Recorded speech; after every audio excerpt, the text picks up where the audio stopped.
so quiet, the squirrels found a new hideaway. Tomorrow will never be the same. There is so much hope in our hearts. Brick by brick, we shall overcome and walk right into a new start. Welcome to the brand new world. We're the children of a Mother Earth. Reach out your hands, let us heal our earth together. Welcome to the brand new world. We're the children of a Mother Earth.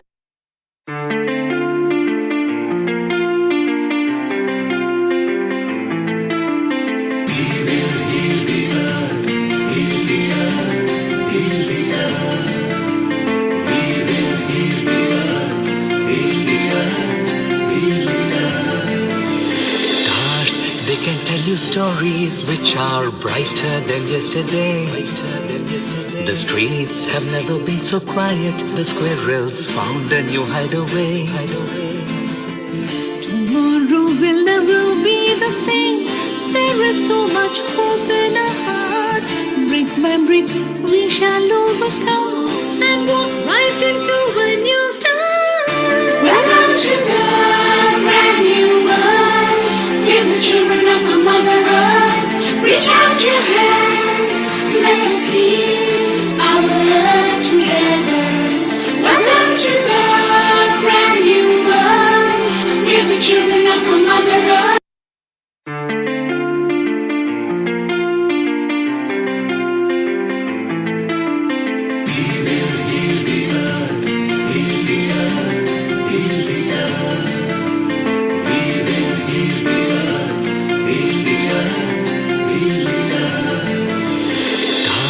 They can tell you stories which are brighter than yesterday.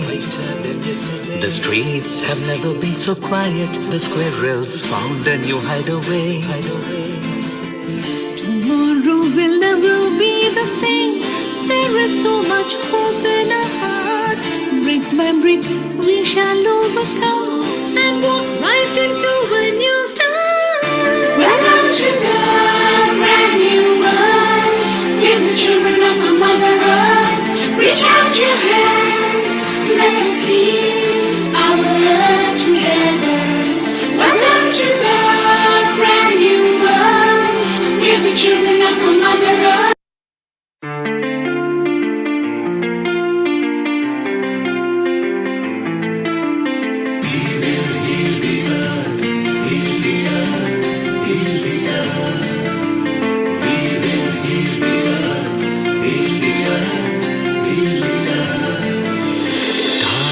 They can tell you stories which are brighter than yesterday.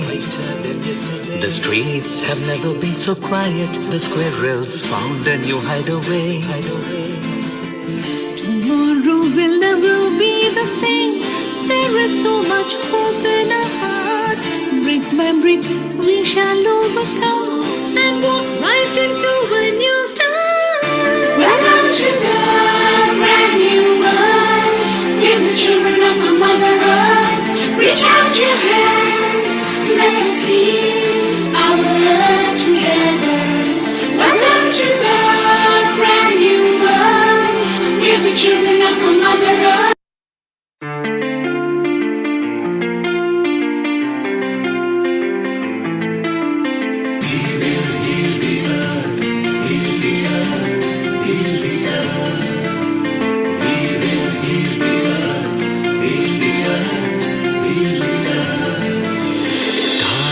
They can tell you stories which are brighter than yesterday.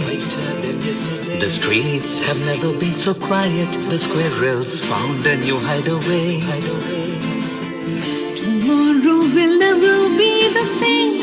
There is so much hope in our hearts. Brick by brick, we shall overcome and walk right into a new start. Welcome to the brand new world. We're the children of a Mother Earth. Reach out your hands, let us heal our earth together.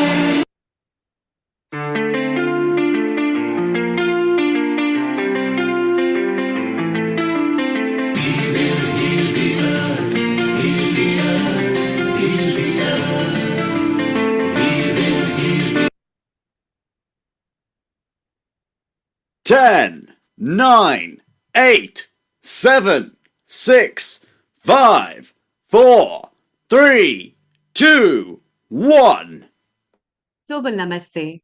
Good morning, good afternoon, good evening to all the viewers of Healing Our Earth.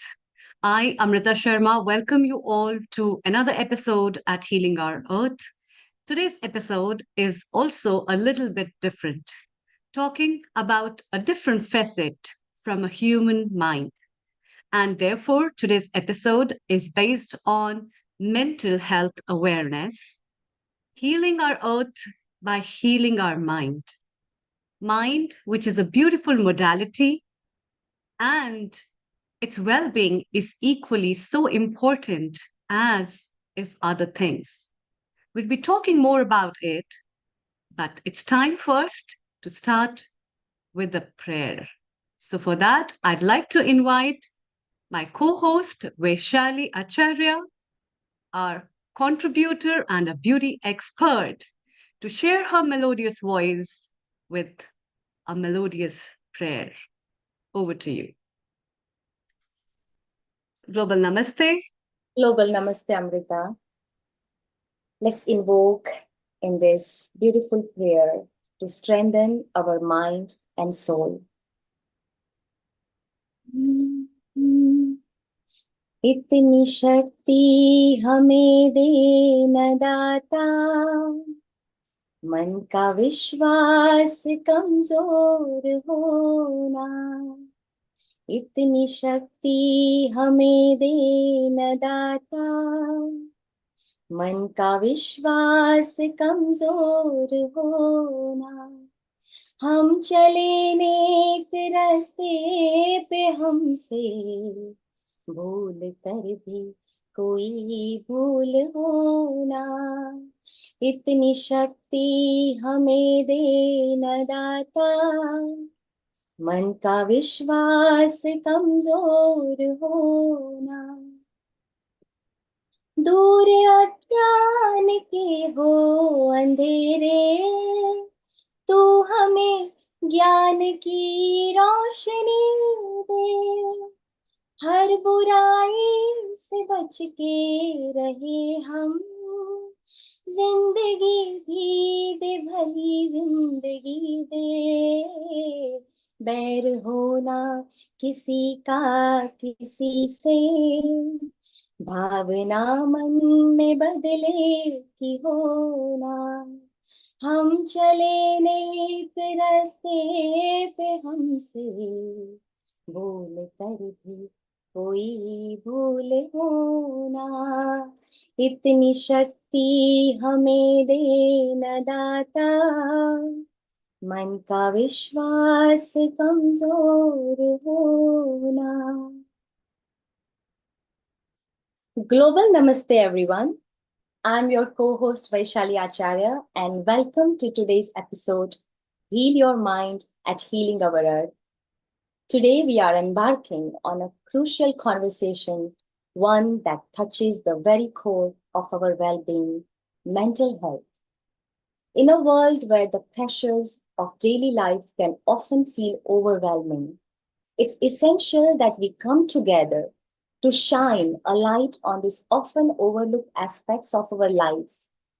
Mental health isn't just about the absence of illness, it's about fostering resilience, finding balance, and nurturing our inner selves. Throughout this episode, we'll be delving into various facets of mental health, from breaking down stigmas to exploring strategies for self-care and resilience. But before we dive in, I want to emphasize something. You are not alone. Whether you are tuning in as someone navigating your own mental health journey or as an ally supporting others, know that this space is for you. Together, we will navigate through stories, insights, and expert advice with the aim of fostering understanding, empathy, and most importantly, hope. So, let's embark on this journey together, Amrita, a journey towards greater awareness, acceptance, and support for mental health. Amrita, over to you. Thank you, Vishali. That was really very nice. And the prayer that you started up to strengthen our mind, and God gives us that strength that we may not make any mistake of any kind and may be able to fulfill the purpose for which we have arrived on earth. Mind is such a beautiful thing that it can take you anytime, anywhere. You can be on the flights of fantasy, of the thoughts, and you can be experiencing the most wonderful things that you like. Mind that takes you and drives you to any imagination. It gives you the experiences of the past, the experiences that the future might show something, and also gives you the beauty of realizing the connection that you are connected with the wonderful soul that is residing within you.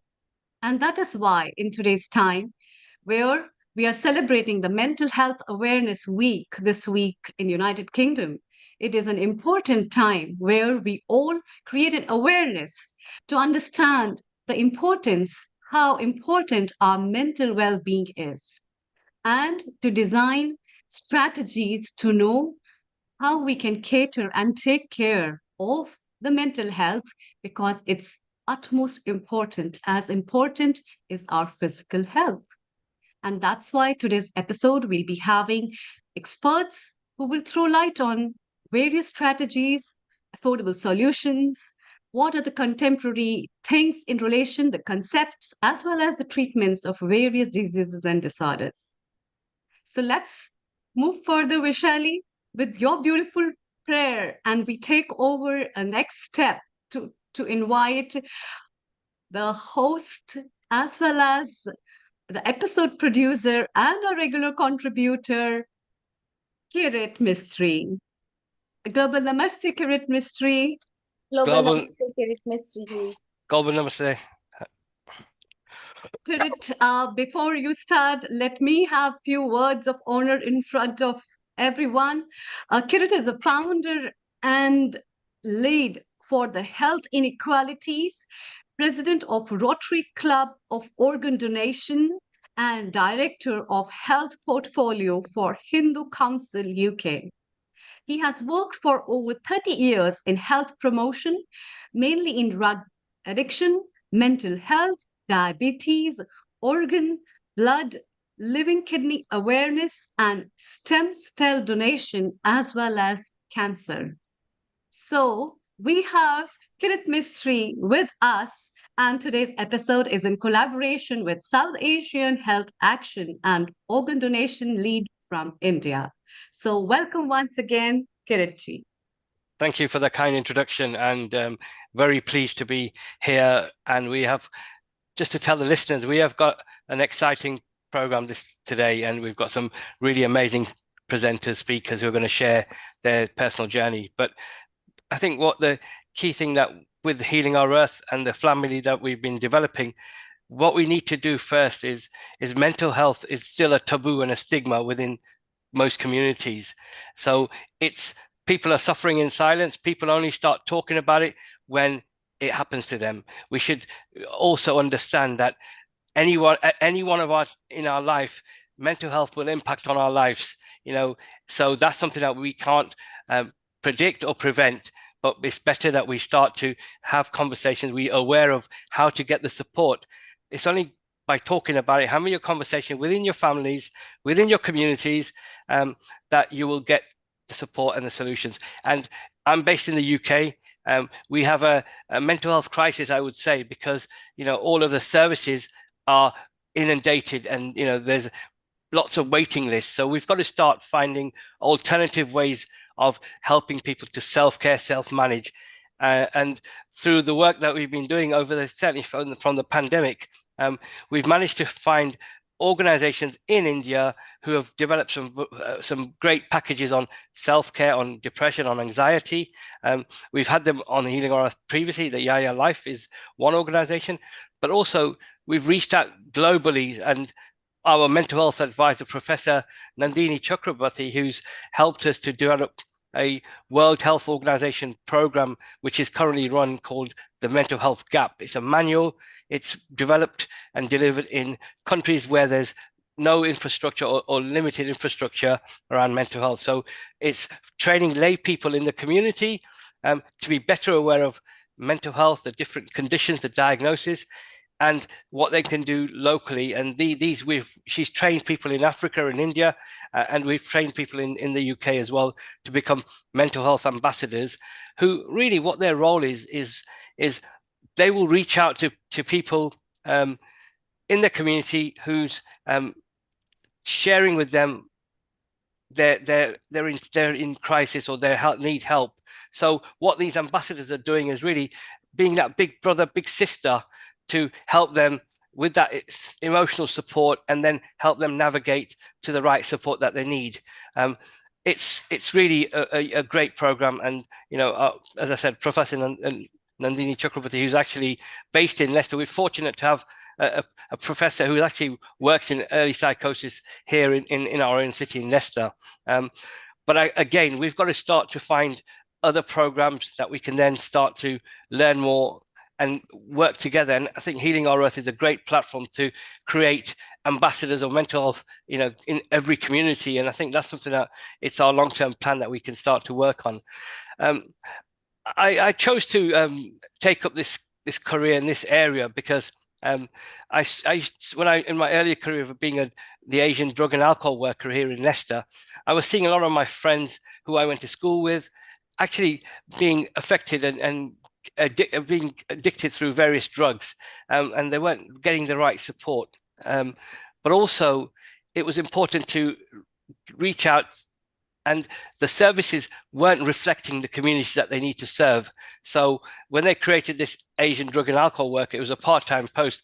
I chose to go for it because I realized that who better to reach our communities is somebody who's from the community, who looks like them, who can speak the languages, and who can build up that trust. So that was my early career that I worked on drug addiction, particularly drug and alcohol addiction. And full circle, we are still working on these areas with other people who have now showed their lived experience. They've spoken about their journey of alcohol addiction, and we're now supporting and working with them to get the information out, but also to get the awareness out.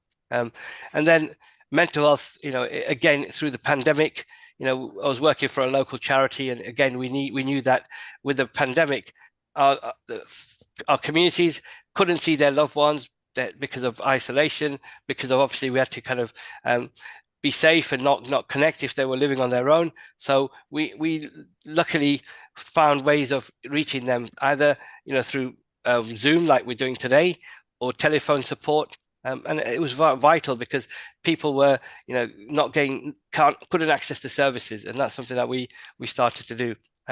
But I think and through this journey, I've come across some amazing people that I've brought today on this program, because they are their experience, they've gone through the journey of their own mental well-being and mental health challenges, and we are delighted to have these people who are going to be sharing their stories. So I'm not going to say more about that, but I think in the UK and in other countries, we need to look at how we work more on good practice. How do we share the learning? How do we bring not just medical approaches? How do we bring alternative approaches? Ayurvedic approaches, meditation, yoga. And this year's theme of the mental health awareness theme is about movement, and it will take place in the UK on the 13th to the 19th of May. So it's trying to get people to understand that you don't just need to if your mental health requires you to take medication, then that's something that you'll be required. But you can find ways of self-caring and managing movement, walking, doing various. If you're limited in terms of your mobility, you can still move, as little or as much as you can. So I think that's the theme of this year, is about movement. And we're fortunate, in countries where we're coming from, we have a lot of green spaces. We have lots of outdoor spaces that we can, we don't need to pay gym membership to go and get ourselves, we've got utilized parks. We're lucky in various cities in the UK, we have, our local parks have now put gym equipment, so people don't need to take out a gym membership. They can go there and, use the park to walk.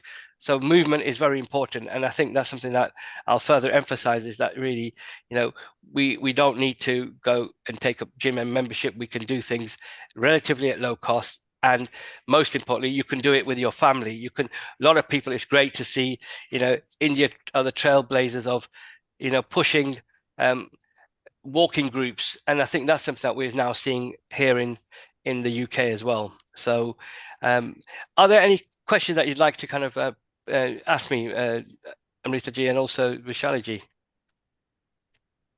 Yeah, that's yes, Vishali, please go ahead. So first of all, Kirit, what an amazing work you have been doing, and especially drug addiction and alcohol. These two words actually strike my mind. We all know that depression, and though so many different things we are going to discuss today in a mental health awareness episode. And but one question I would like to ask on, because since you have been working with these people who have been suffering with these kind of conditions, so my question is, what kind of a thought pattern have you observed in drug addicts, or people who are victim of alcohol? Or is there any similar thought patterns, any common thought patterns, or in terms of mental thought patterns have you observed? Could you please like to share with us, Kirit? Yeah, sure. Thank you. It's a great question, and mostly, the individual is in denial. It's the denial is the key thought pattern. It's also the families think there's a quick cure, or a quick kind of pill that could solve this solution, and they also need the thought pattern around accepting, but also trying to reach the right help when they need to. The denial is not just on the individual, it's the denial on the family as well, because they don't want, I mentioned earlier, the stigma and taboo within our communities. People don't want their neighbor or their community finding out that within their own families, there's an individual have got a drug or alcohol addiction. Once we move from denial, it's about getting the individual to accept that they need, they have got a problem. The drug addiction or the alcohol addiction has spiraled out of control, which and the thought pattern around, the amount of money they're spending, or how they're getting their drugs in, some could be committing various crimes to feed their habit. But I think it's mostly that's so denial, then acceptance of that they need support, and then it's about they have to also provide different roads and pathways to say, okay, option one, you can go down this road. It's in terms of, once you've accepted it, once you've overcome the denial, you're ready to seek that help, right? And at the end of this road, we'll help you to kind of find the right psychological interventions. And later on, Professor Naeem Farouk, who's going to be talking about different therapies and culturally adapted therapies from Canada. So, but here in the UK, there's the options is, as I mentioned, they've got big waiting lists for some of these talking therapies, as they call them. So we have to find alternative ways. So denial, acceptance, looking at giving them options, but then the family need the support as well. The family is also going through that psychological trauma. The individual's gone through the trauma. We don't know why they've started to take the drugs. It could be a number of reasons that they've not dealt with in their childhood or currently going in their life. So that trauma is something that we need to find them the specialist support. And then finally, the question really is great, because we have to kind of join up how we work together. We can't work in silos. We can't, and acceptance is also on two ways. We as a community need to accept that we have a problem that we need to be working on. Very true, Kirit. And on that note, before I go ahead, or Amrita, before we go ahead, let's take comments from our founder, director, Nil Kumar, on the wonderful answer Kirit said. Over to you, Nil Kumar. Global namaste to each one of you. What an episode we are bringing to the people in this day and age. Mental health awareness is very much required. Kirit, you do fantastic work, because you bring out all the different aspects for the South Asian health actions in the South Asian community, and you link with NHS experts You are, of course, a resident team member at Healing Our Earth and a producer of some episodes. And Vaishali, you asked a very appropriate question. One thing we must not forget, when somebody is reaching out to you, don't ignore them. They're trying to reach out to you because the next moment they might be doing something which is completely oblivion. And sometimes we always tell people, don't be silly, don't feel like that. Come on, it's not like that. Do this. They are about to jump off from a building. They are about to go and jump into a river because they are reaching out to you.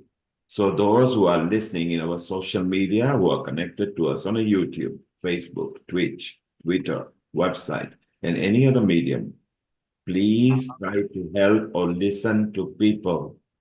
Don't judge them simply because mental illness, mental health is completely different. You cannot see the wound. It is within and inside. So it's very important that we actually recognize and reach out. So fantastic. I love this panel. I mean, shortly we'll be going to another eminent personality from India, which Amrita will be inviting. Amrita, you had a comment as well. So over to Vaishali and Amrita. Thank you. Thank you, Neil Kumar. Yeah, that's a very important facet, in fact, in terms when we talk about mental health. And in today's time, when the social media has increased so much and the communication, not from the physical body, but the mental body has increased tremendously, it has really affected people drastically. And it has made people very oversensitive in regards to their emotions, feelings, expression of their ideas, thoughts. And that has also increased up and sparked up the fire for the need to talk about mental health.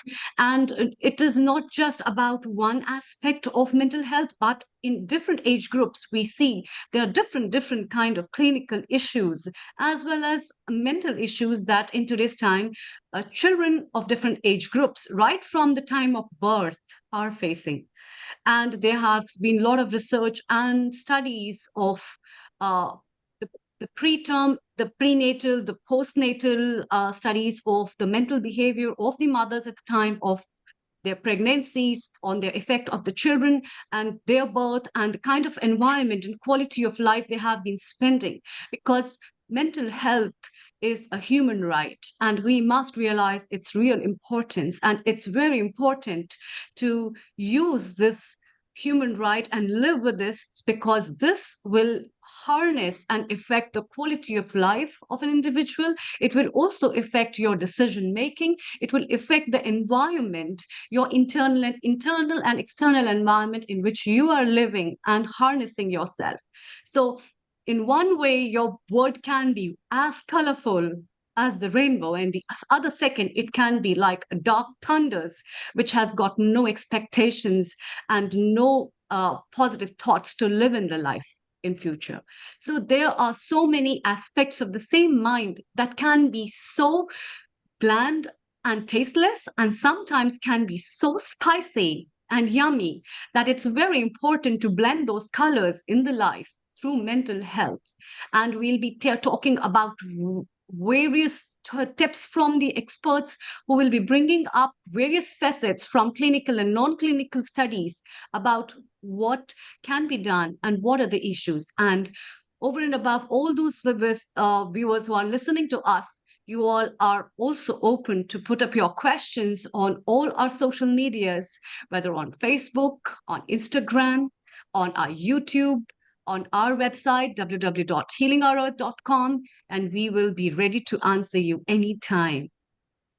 Thank you. I think, Vishali, yes. Sorry, yes. What I was going to say is that, I've been a fan of and a champion of trying to find people to build the confidence to talk about their journey.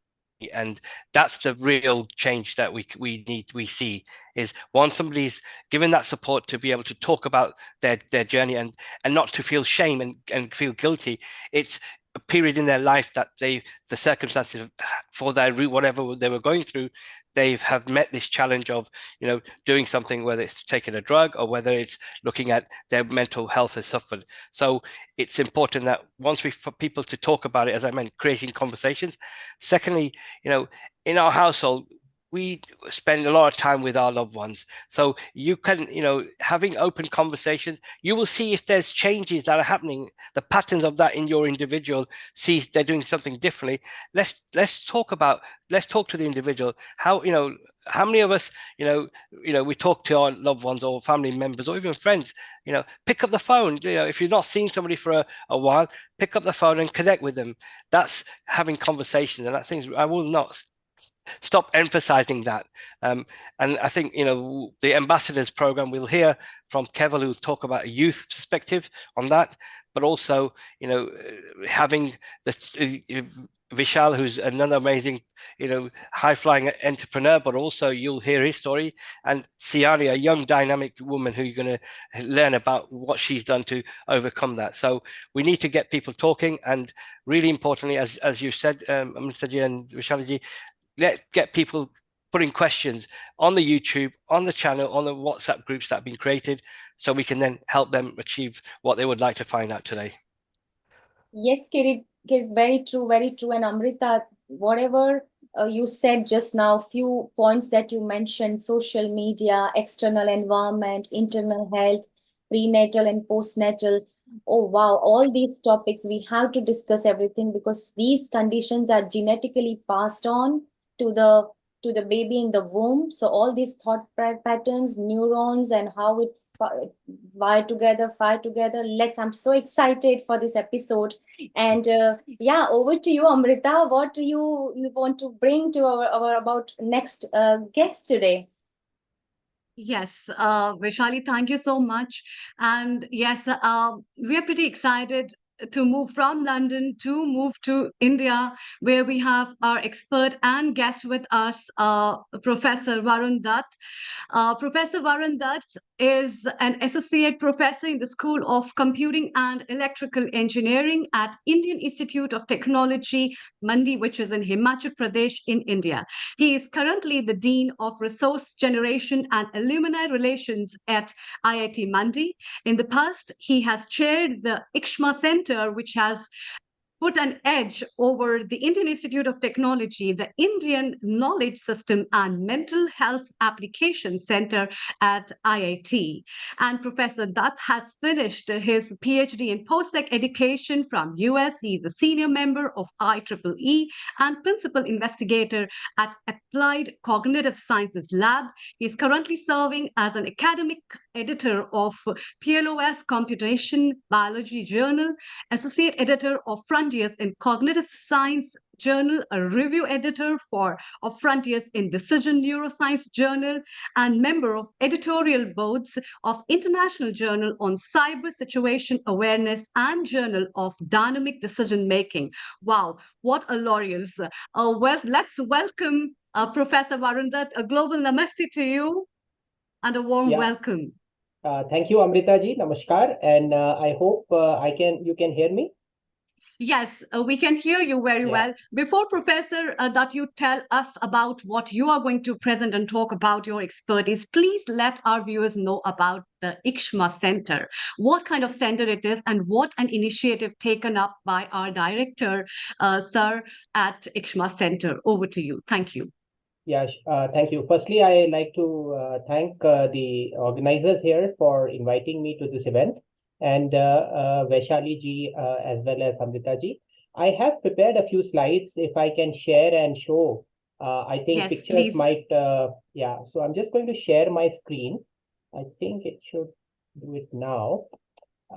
Yes. Do you see my desktop? Yes, yes. Okay, just let me minimize some windows here. Yes, so I think yeah. So here we have mental health. I'm going to talk about briefly about mental health, which is the topic of today. I'm going to talk to you about mental health from the Indian knowledge system, which is the traditional knowledge system coming from the Indian scriptures, particularly Sankhya, Bhagavad Gita, Yoga, as well as from modern scientific community, which is cognitive science. My name is Varun Dutt, as ma'am has already introduced. I'm also here with Professor Arnab Bhavsar, who is the current chair of the IKSHMA Center. IKSHMA stands for Indian Knowledge System Mental Health Applications. This is a new center at IIT Mandi, formed about 2 years back under the honorable guidance of our honorable director, Professor Lakshmita Behera. So moving ahead, we have a lab in IKSHMA Center, which we call the ACS lab, Applied Cognitive Science Lab. Here we do research on brain behavior and computation. So just to get things rolling, I'm just going to, I think the slide moved. So so here you can see that mental health is a big issue these days. I heard the prior speakers speak about it and how to cope with mental health issues. Problem is very, pressing. Almost 970 million people around the world, they have some odd mental disorder. They suffer from issues like anxiety. 2019, this was just before COVID, 280 million people. There was a survey from this body, and they said 280 million, they have depression. Almost 23 million children and adolescents are involved. And then one of you mentioned about suicide. So suicide was also prevalent as per the WHO report, which came out in 2022. So how do we tackle these problems, specifically mental health issues? And one way is to go back to our traditional knowledge. There is a lot of knowledge built into Ayurveda, into yoga. And this knowledge system may provide certain interventions which can allow us to cope with stress, depression, and some of these constructs. There is also now research in the modern world, particularly modern science, related to interventions coming from virtual reality. Now we have the world of ChatGPT, large language models, also electric stimulation to the scalp, a small amount of electric current. These can also be used for providing, cognitive wellness in general. So I'm going to show you a few glimpses of things which we are doing at IKSHMA Center. Of course, this is tip of the iceberg. There are more things which are buried in these research themes. We have this Indian Knowledge System Center, which is, fortunately supported from the Indian government, Ministry of Ayush, All India Council for Technical Education, and also by the Central Council for Research in Ayurvedic Sciences. So some of the themes include using Indian performing arts, particularly say raga of different types, rag bhairavi, rag darbari. So here you can actually see two ladies perform a rag, but this is actually being done in a 360-degree immersive video. And this actually, we showed that people who actually passively listen to this rag have improvements in their mental health parameters, including physiological parameters like heart rate variability. So they feel calmer after performing, after listening to such kind of traditional music. Also, we have been fortunate to have experts come to our campus in IIT in the Himalayan mountains and perform Odissi dancing. So here's a professional dancer, and she took a class, and we actually did some pre-post measurements of students who actually participated in this Odissi dance intervention, classroom teaching, including a lot of hands-on dancing. And we found that this also has an effect of, it has an effect of stressing you based on the dance, but overall, subjectively, people feel better. There are also interventions on mantra chanting, and particularly here, people are chanting in a group setting, in a Himalayan mountain setting. You can see the hills around, mantra, which is Maha Mantra chanting. And of course, this can be done for other types of mantras which come from the traditional knowledge system. There is also research on using pranayama, particularly swara, which is the effect of the dominance of left and right nostrils, which have been associated with the Ida and Pingla nadis, which is traditional from the traditional knowledge buried in yoga and pranayama, where we change our nasal dominance, but by actually having a certain dominance, we can actually improve our cognitive performance or physical abilities. There have also been some interventions on developing devices for lifestyle disorders. For example, diabetes. So here is an example. I'll be showing you more on how we can diagnose diabetes, particularly sugar levels, using non-invasive techniques, which are built on breath-based measurement. So if we can actually fill a balloon, and then this happy birthday balloon is deflated on a device, so you can avoid prick test, which is the traditional test for measuring your blood sugar. We have also done some interesting measurements on how the brain patterns and the heart rate patterns differ between people who are practitioners of meditation, who've been doing meditation and yoga for the last 15 plus years, and how does that compare to novices, like students who may have just started out on this endeavor. And there are actually some changes, not only in the initial measurement, but if you put the two groups into a meditative practice, here I think the meditation tried was Zen meditation, which comes from Japan. Here we find that the yogis who have actually been meditating gain much more, of course, much less than the people who actually are novices. So because they are already reached a stage where improvements may not be as significant compared to the novices who actually show larger improvements. There's another interesting project. We are looking with the local council for, we have this Regional Ayurvedic Research Institute. We're looking at how we can improve fertility among women using Ayurvedic medication, and how does that compare with the modern medicine, allopathic medication. And this is a randomized controlled longitudinal study which has been happening for the last 4 months, and we found that Ayurvedic medication has some benefits in improving the conception rates among women. Also, we have research on mind wandering and meditation. As you can see, we often during the daytime mind wander. We start daydreaming. We start thinking about things which matter to us or which worry us. So what happens when do we mind wander more? And can this mind wandering, which is the creative part of our cognitive system, can actually be modulated based on interventions? We've also got some researchers from biology and chemistry who are interested in looking at consciousness among plants, which are primitive beings, living things, but they also have extensive amounts of I would not say neuro, but physiological changes which happen as a result of things like exposure to certain kinds of stimuli, as well as different types of interventions. There's another interesting project on tridoshas, which is where we can actually map the Western modern science with respect to the Indian science. So Ayurveda quantifies a body. Of course, we can say our genetic makeup into this Vata, Pitta, and Kapha doshas. And how does this connect with our Western measures or modern measures of personality like Big Five, risk-taking, IQ, EQ?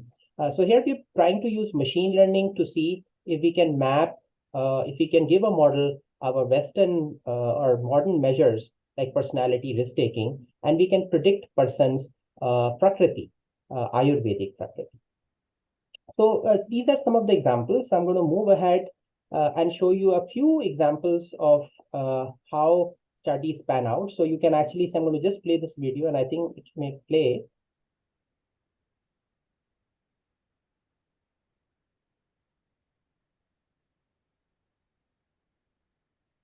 So just to tell you, so these three people are actually chanting Maha Mantra, and they're sitting in this garden here in among the hills, and they are deep down into meditation. So we created a 360-degree video out of this chanting. So you can actually not only experience the mantra, but you can also experience the surrounds around, and you can also be part of this as a passive listener. So to one group, we gave this as a intervention over a number of sessions, and to another group, we did not. And you can actually see in the graph on the right, I'm not going to go into more details, but what it's showing is that temporal lobes were, so I are basically the conditions where the intervention was given, and C is the control group. And you can actually see that the temporal activity, that is where the memory activity, our memories reside in the temporal lobes, and in the frontal area, which basically is the alpha, which is showing calming effect as a result of this meditation. And this does not happen as much in the control group. So definitely the intervention brings cognitive wellness, you can say alert calmness among the people. This is actually the effect of Odissi dancing. And here the student has looked into heart rate variability measures. LF basically means low frequency component, which is associated with stress, and high frequency component, which is generally associated with parasympathetic activity, rest and digest response. So generally we found that just after the Odissi dance, people are in a stress mode, but we also collected subjective measures and some of the other physiological measures which show that people do feel calmer and less stressed, particularly less depressed, anxious and stressed after the intervention compared to one before. We've also done some research in VR. Of course, this is not necessarily meditation, but this is training in VR. So this was a project where we are using virtual reality to train soldiers. You can actually see this person holding a gun and trying to search and shoot. This is the kind of activity which soldiers do on the frontier areas. So this person is doing this, but what he's seeing inside his headset is something like this. So you can see that the person is actually moving in a built-up environment, and the idea is to search for hostile targets and engage and try to overcome them. And I'm just going to give you a flavor of this so you can see that there was a target. So what do we do with these things? So basically idea is that VR allows you to train people. So there's another intervention which allows us to improve people's decision-making abilities. There's another intervention which is TES. So you can see this lady sitting, and we're giving a very small amount of 1 milliamps of current on her scalp. This is typically in the frontal area. This therapy is called transcranial electrical stimulation. Here it's the DC form, so we call it transcranial direct current stimulation.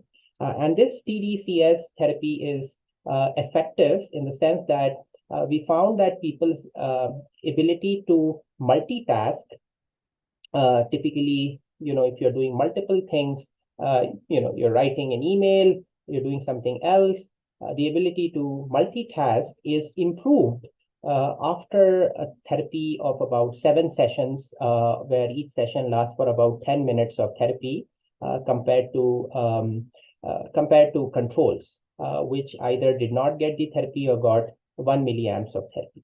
So we've also looked at it neurally, and we find that if we plot these connectivity maps, particularly where the activity in the brain is happening, we find that in the 10th day, there are changes, and the activity actually typically resides in the frontal part of the cortex compared to other areas of the brain. And this is quite pronounced, which tends to explain why we are able to multitask because of the stimulation in the frontal cortex compared to controls. Also, another interesting thing is that here we found that the reaction time also improves, so people make faster decisions. So this is novel in the sense that we have been able to use it for specifically for healthy population, here the defense population, soldiers, to improve their decision making, because they need to make very snap decisions in very short amounts of time.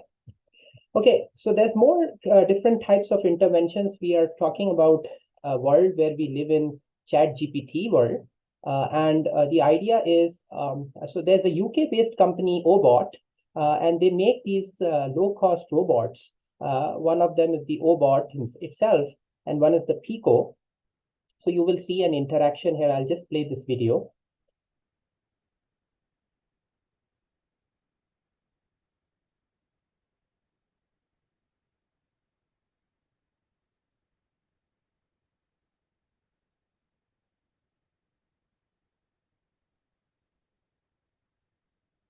So basically what's happening in this video is there is a student and this robot has been trained on English material of class 3 and 4. And basically the student is asking questions on a poem about trains. And this is coming from the board, Central Board of Secondary Education. And rather than, do the reading comprehension the traditional way, the students interact with the robot, and then this becomes an interactive experience where the robot also gives you a smile, a frown, turns around, looks a little cute, but at the same time allows students to learn about the poem in different ways. So two aspects here. One is, of course, programming this robot. So here we have a large language model, typically a GPT model, the chat GPT behind. So the robot can be asked different questions. And what we do is the chat GPT response is converted into speech, which you heard. So here we are using this intervention among school students in improving their knowledge, particularly English learning skills, as well as moral retention. So in some of the examples, we have actually taken stories from the Indian knowledge system, and these stories are typically where there is a moral behind. Like, for example, one story is from the Mahabharata epic on Ranti Deva. So this king is one which has a very popular king, and there is a famine in the kingdom. And then because of the famine, he starts giving food out. And when the god comes in the end, he gives whatever he has in his house, the last plate of food. He also gives that. So God is impressed, and then he bestows, he brings the kingdom back to. And this was a test for Ranti Deva and to see how giving the king is. So it teaches the moral of giving in general, which is a very noble idea. And this we are able to do it with the robot. So how do we objectivize this research? So we've also, when students interact, we take this thermal image of the face and the upper body. This actually, you can see this yellow glow. This is, we are hot bodies, right? We are warm. So the IR signature typically shows certain warm areas. So the area is thermography, and what we do is we tend to look at the temperatures on the forehead, cheeks, and nose. And what we found is that by interacting with the robot, the temperatures actually tend to go down, which shows calmness and engagement among participants. So objectively, the robotic interaction is, and this is much more than the traditional methods using textbooks, where students typically read the story and then respond. So interaction, this modern form of interaction, again causes cognitive wellness. There's another interesting intervention I initially talked to you about. We have developed this device. It's also patent has been filed. So here we're basically trying to replace. We're putting it as a pre-diagnostic device for diabetes, which is a lifestyle disorder. Many people in Himachal, where we are, they live in villages. They may be having diabetes, but they don't even realize it. They don't even go to the doctor, get a prick test done, because the hospital is far away. So how can we help? So we actually give them these balloons. People fill these balloons thinking that it's a happy birthday balloon or a fun thing to do.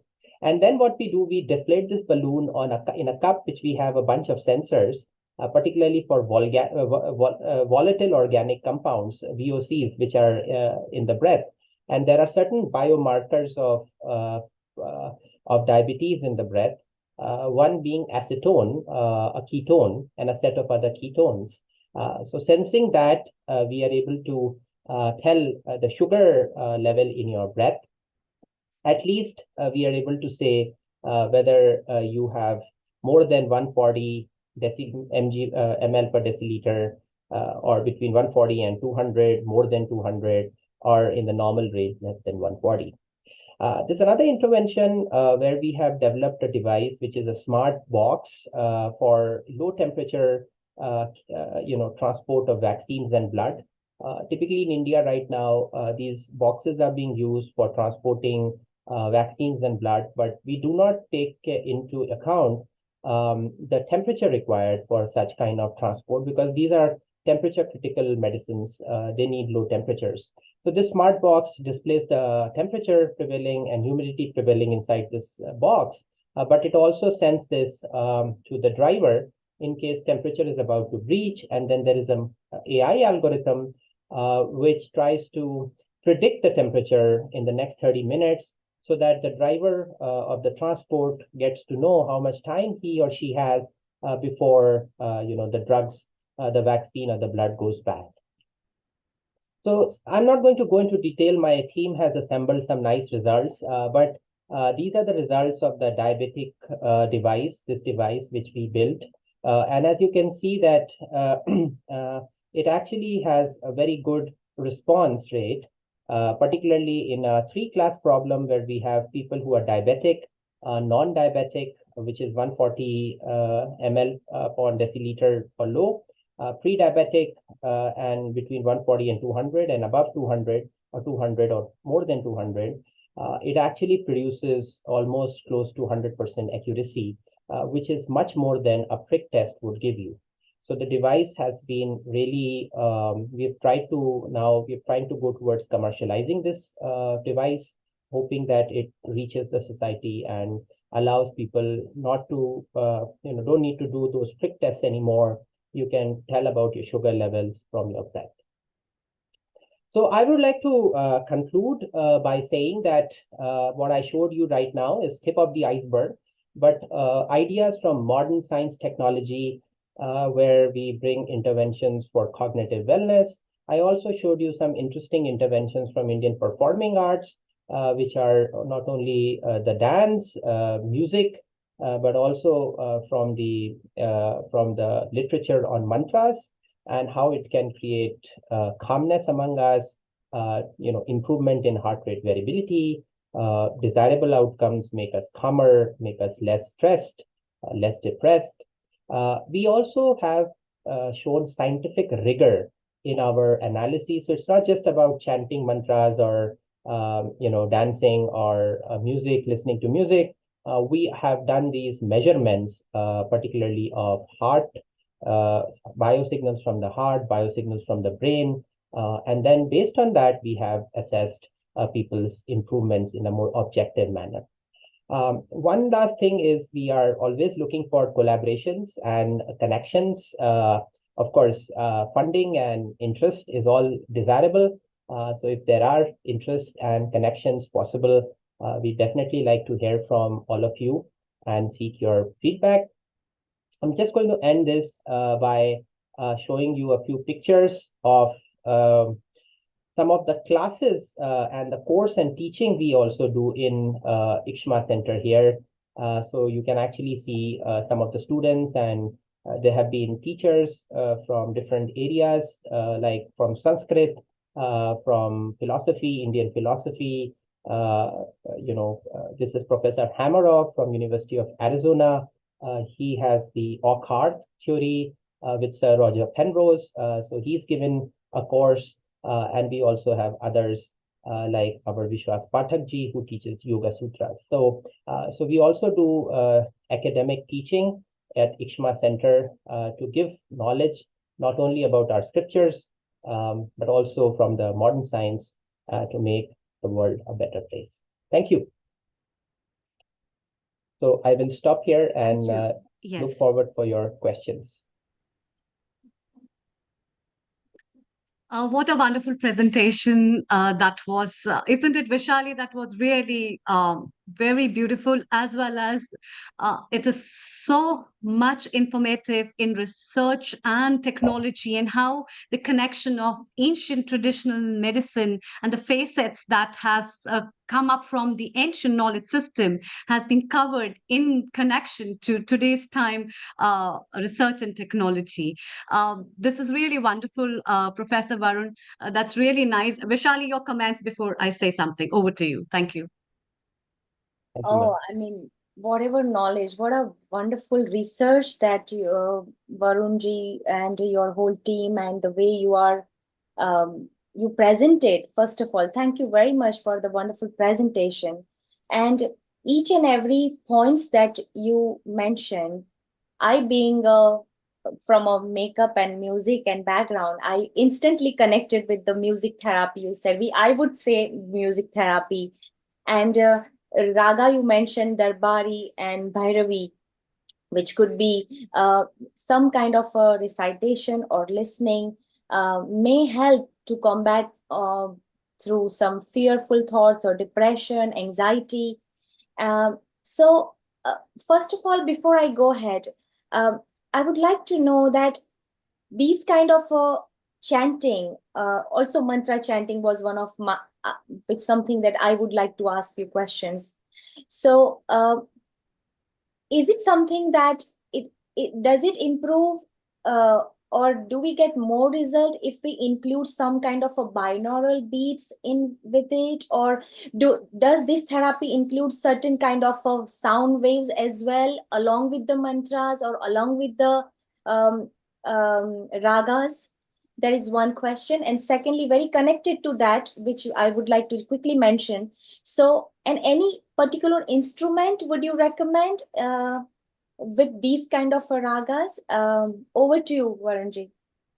A very nice, very complex question, Vaishali ji. Let me try to tease them apart. So regarding the interventions, we haven't tried binaural beats. I think the idea is that you give different tones across the two sides, left and right ear, and you hear some beats because of the interference created between the things. We haven't tried this intervention, but I know of literature where some of the people have tried this and they have had effects. That not only connects to Indian knowledge system, it can be in general. Two different frequencies very close to each other create binaural beats. Now, coming back to the Indian knowledge system, see, we have, I said, tip of the iceberg. There is a lot of things to do. We know about Rag Bhairavi and Rag Darbari. We have published this empirically, and we found that there are effects, improvement effects, but there are so many other ragas we know very little about. I would say we need to do more research. I'm an academic. I would like to say that yes, ragas have an effect, but we need to test it out before recommending it. But yeah, two ragas definitely seem to have an effect, and mostly the people we took in our studies. Of course, we have some mostly all adults, but a majority of them may be college students. So we have tried it with elderly population as well, but more control group studies, including age appropriate studies like taking it middle age, younger age. They may also be recommended to see are the effects different for different ages or are they similar. And regarding your question, I think you also asked me was on dance, was it? Yeah. So on the dance part, yeah. On the dance part, again, I would say we tried it with Odissi dancing. I know there are different flavors of dancing. Mostly all dances have mudras, these hand gestures. And Bharatnatyam and many of the, dances have certain mudras, which are actually the key. Again, the dance teacher told us that it's one very small sample you're doing. I'm teaching them a set of mudras. But, how do these mudras have differential effects? This needs to be quantified more precisely, and different types of dances. Now, in the world of music, there's so much complexity. Music itself, we actually have started recently, just now the admissions are on, a master's MTech research program in music and musopathy. This is just the first of its kind in an IIT in India, and probably the first of its kind in the world. We are very fortunate to have Ravi Kiran ji, who is a known Chitraveena player. You talked about instrument, so he plays the Chitraveena, which is this instrument. He's a maestro, ustad, like. And he has also connected us with some of the other legendary, people in the music world. But what he says is that, again, music has so many variables, the tempo and, there are so many variables. So he says If you're giving a homeopathy on music, which is musopathy, even the person who's playing it matters. It's not just if I play it, it is different from when somebody else, and it may be different for different instruments. So there is so many things to do. There's an opportunity, but at the same time, we should be careful that if something doesn't come out as useful, we should put it out as cut and dry. So this is where we are. But for the Odissi dancing, you can check the paper, the type of dancing, we've quantified it, and the music we told about. So there we are confident because we've done the research. So this is my quick and dirty answer, but thank you for asking all these nice questions. Thank you. Thank you, Varunji. It was really informative because one more thing that you mentioned about nature and the tree, how nature therapy, how nature heals itself. So my further question would be next, but before we go ahead, I would like to take Amrita's comment on that, and then we can move ahead. Thank you very much. Over to you, Amrita. Thank you, Vaishali. There are a lot of questions, I think, Dr. Varun, which are going to come up, and but there's so much to work and so much to say about all those things. But I would say it's a beautiful initiative that Ikshma Center at IIT has taken up, and loads of things has to be done. And the areas are open for research.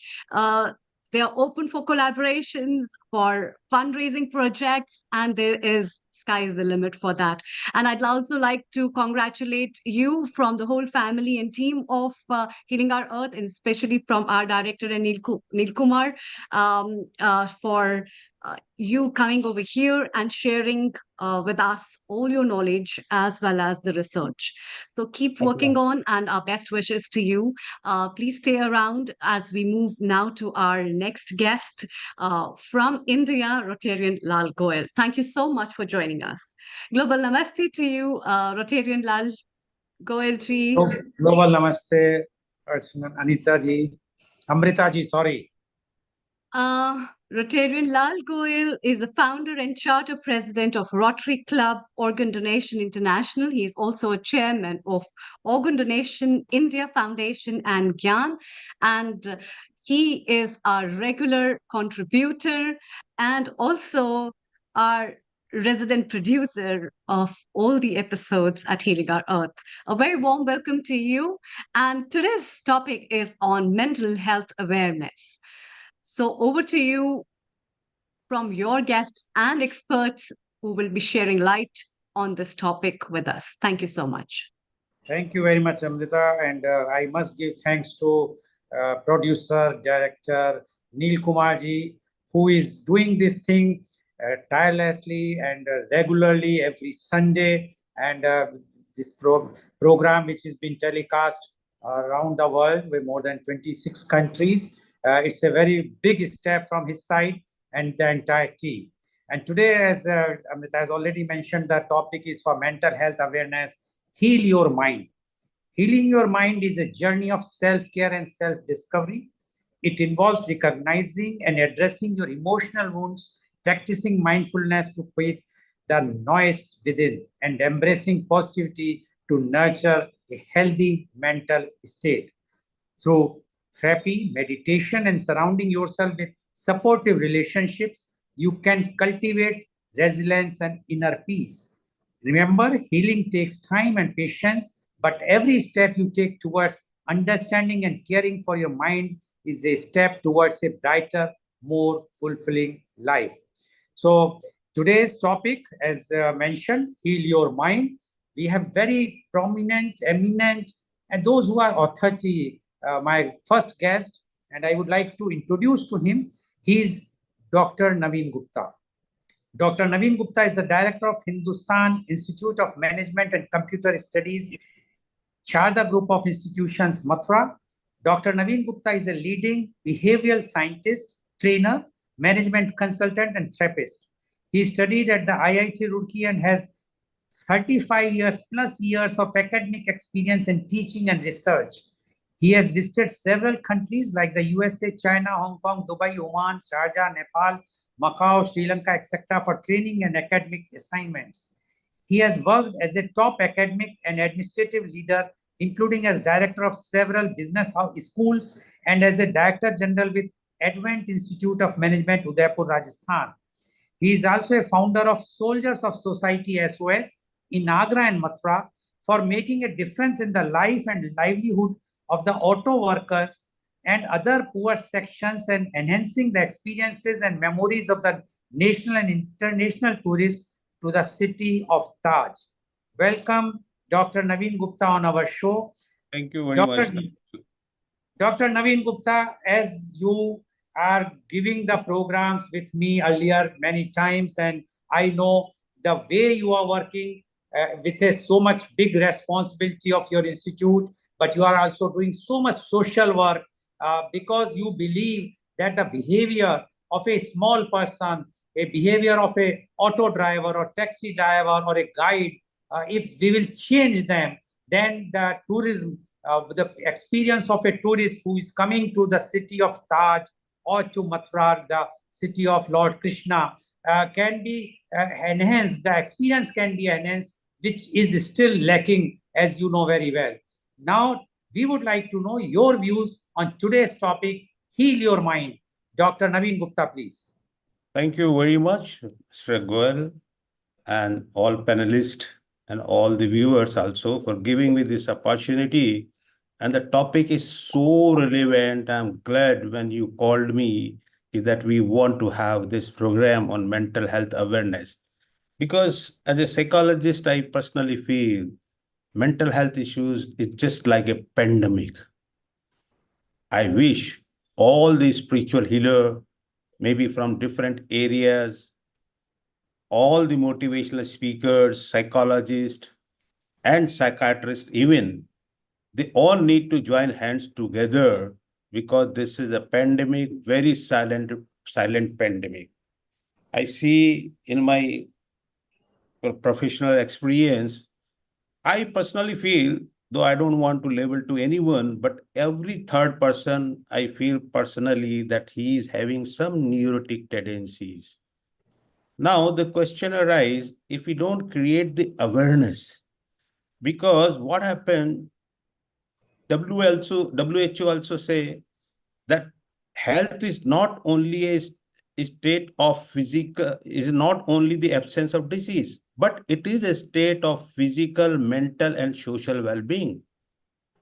But over a period of time, we have given more emphasis, more focus on the physical health. And we have totally ignored mental health. And it has become a stigma. We don't talk about the mental health at all, especially if I'm talking about the countries like India. It's still a stigma. In America or other developed countries, they speak very openly. Yes, we have this problem. So there are professionals available, they approach. Even if they come to me as a professional, healthcare professional, they have a lot of excuses. They will not share the whole history also. Now the question arises, what to do? It has become a very, very pandemic. We need to really, just like a war, we have to create awareness. It can be through, I have suggested to the Punjab government also, why don't you start, like they say, Udta Punjab, you must have seen the movie, this is in Hindi, Udta Punjab. Now what can be done? If somebody is in a drug addiction, so yes, it needs holistic, rigorous approach. But before that, what can be done? If the cases are at the borderline, so what can be done for them? So why don't you create Mohalla health awareness program like this? I have started on the day of, coincidentally, it was my birthday also on 10th October, that is known as a mental health day. So I have started Save My Friend. Save My Friend.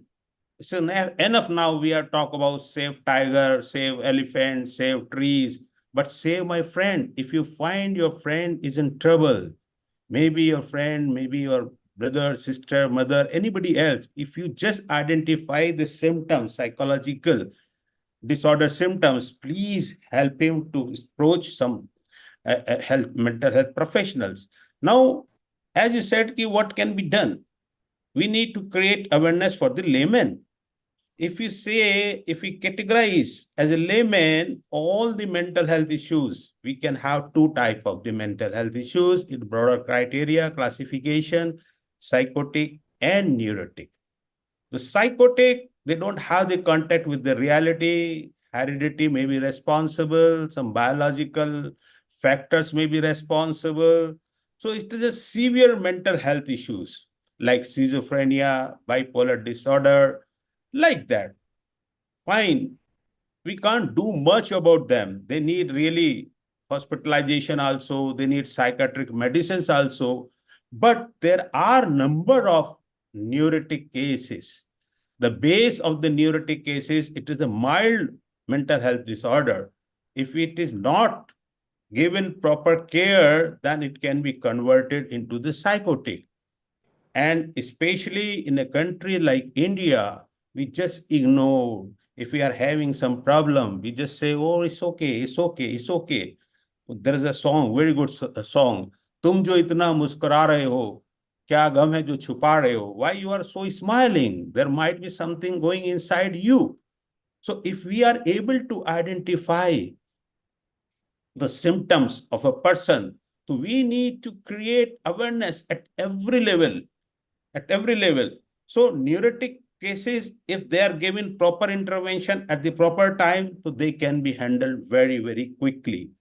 Now, I will only talk about the neurotic problems. Psychotic, like schizophrenia, we can't do much. His heredity may be also responsible, some biological factors. So they don't have insight. If there's no insight in the patient, no psychotherapy or CBT will work.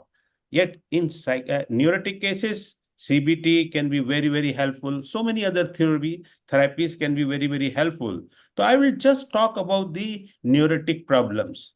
What can be done in neurotic problem? Because the genesis of the all neurotic problems is stress or anxiety.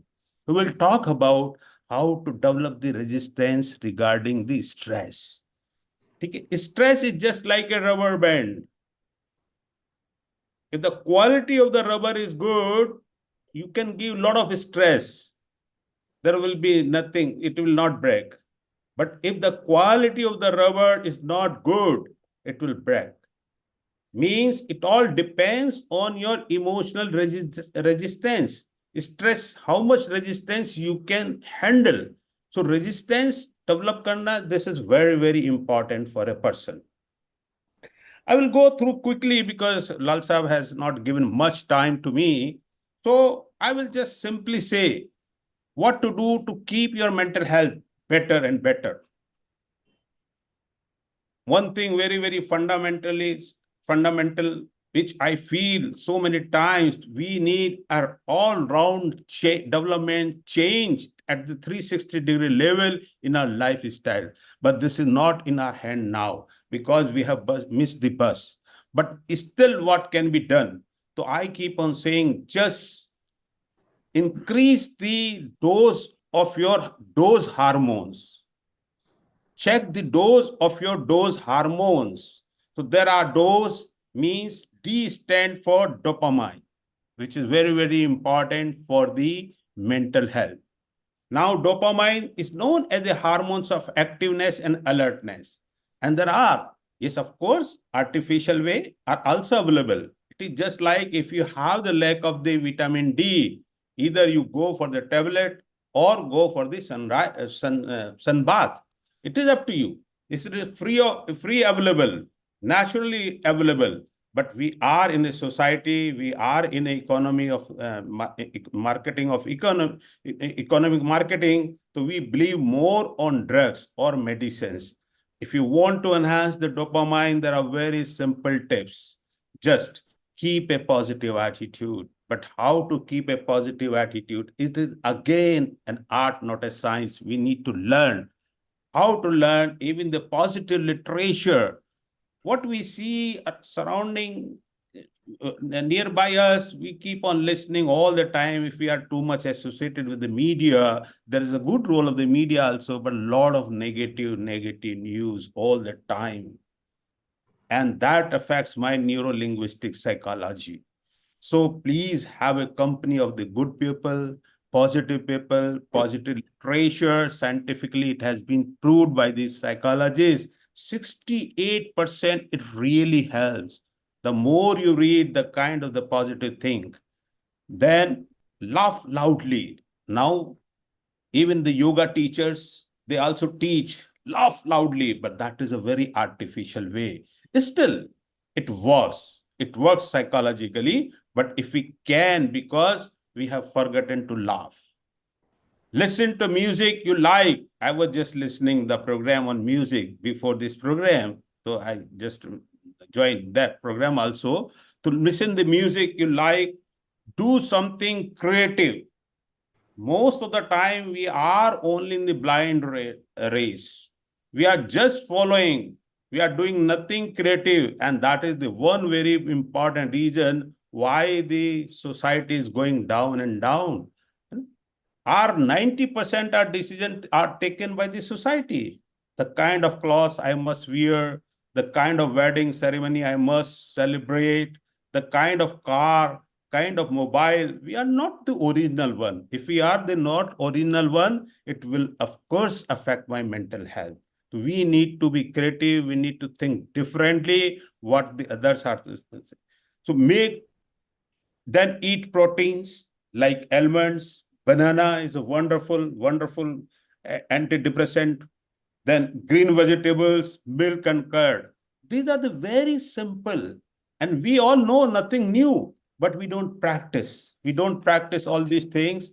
So if we practice all these things, I think you can enhance the level of your dopamine. Then next is oxytocin. The oxytocin is known as the hormone of the love. How we can enhance? Just keep a company of the people you love. We don't want a lot of networking because we teach very wrongly. We need networking. We need only few people. The COVID has also taught us. I will also use here in Hindi. I used to say during the COVID, just char admi talaso or taraso. Just identify 4 people and invest time on them. We don't want large gathering in the marriage ceremony and everything else. Only you need good people with you. Then laugh together. Again, hug your friends. Now, because we during the COVID, it was really very alarming.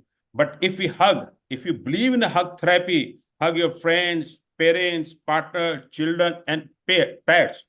Pets, you must have heard, all of us. Germany, cow cuddling is a very, very popular technique that can improve your blood pressure problem, heart problem, and it will help you to maintain your better mental health. So cow cuddling, they spend a lot of money in Germany, in European countries. Massage yourself, very simple, very simple. Do something adventure which can help to develop your can-do attitude. Appreciate your spouse, near and dear one, because as William James, a psychologist, used to say, that the deepest desire of a person is to be appreciated, irrespective of any age or sex or gender. If you appreciate, but genuinely appreciation, not psychophancy, that it will really help someone and it will help you also. So oxytocin, simple technique which we can use, very simple. If we don't do that, all these things, of course, medicines are available to maintain your mental health.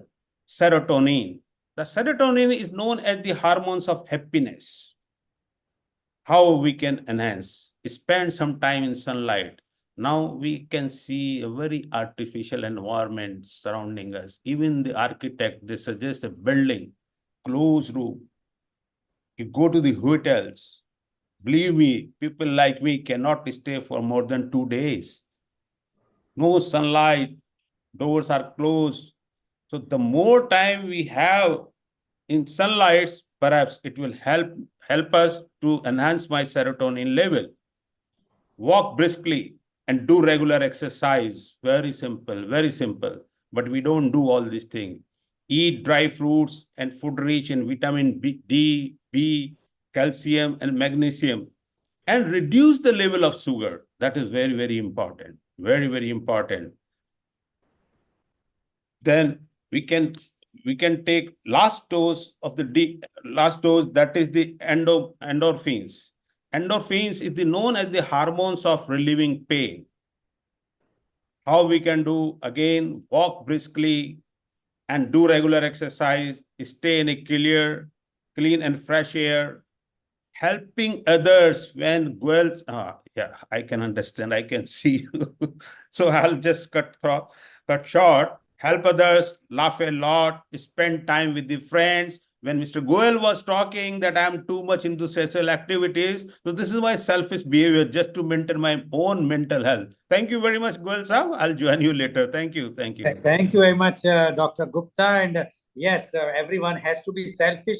But I feel that the way people say I, me, and myself, this is a very important phrase. Everyone should understand. If you think about yourself, definitely your mental health will also be perfect. And if you are doing some social work, you can engage in social work. You will get the pursuit of happiness which you are going to get. It will definitely enhance the happiness and your mental health. Thank you very much, Dr. Gupta. We will come back to you.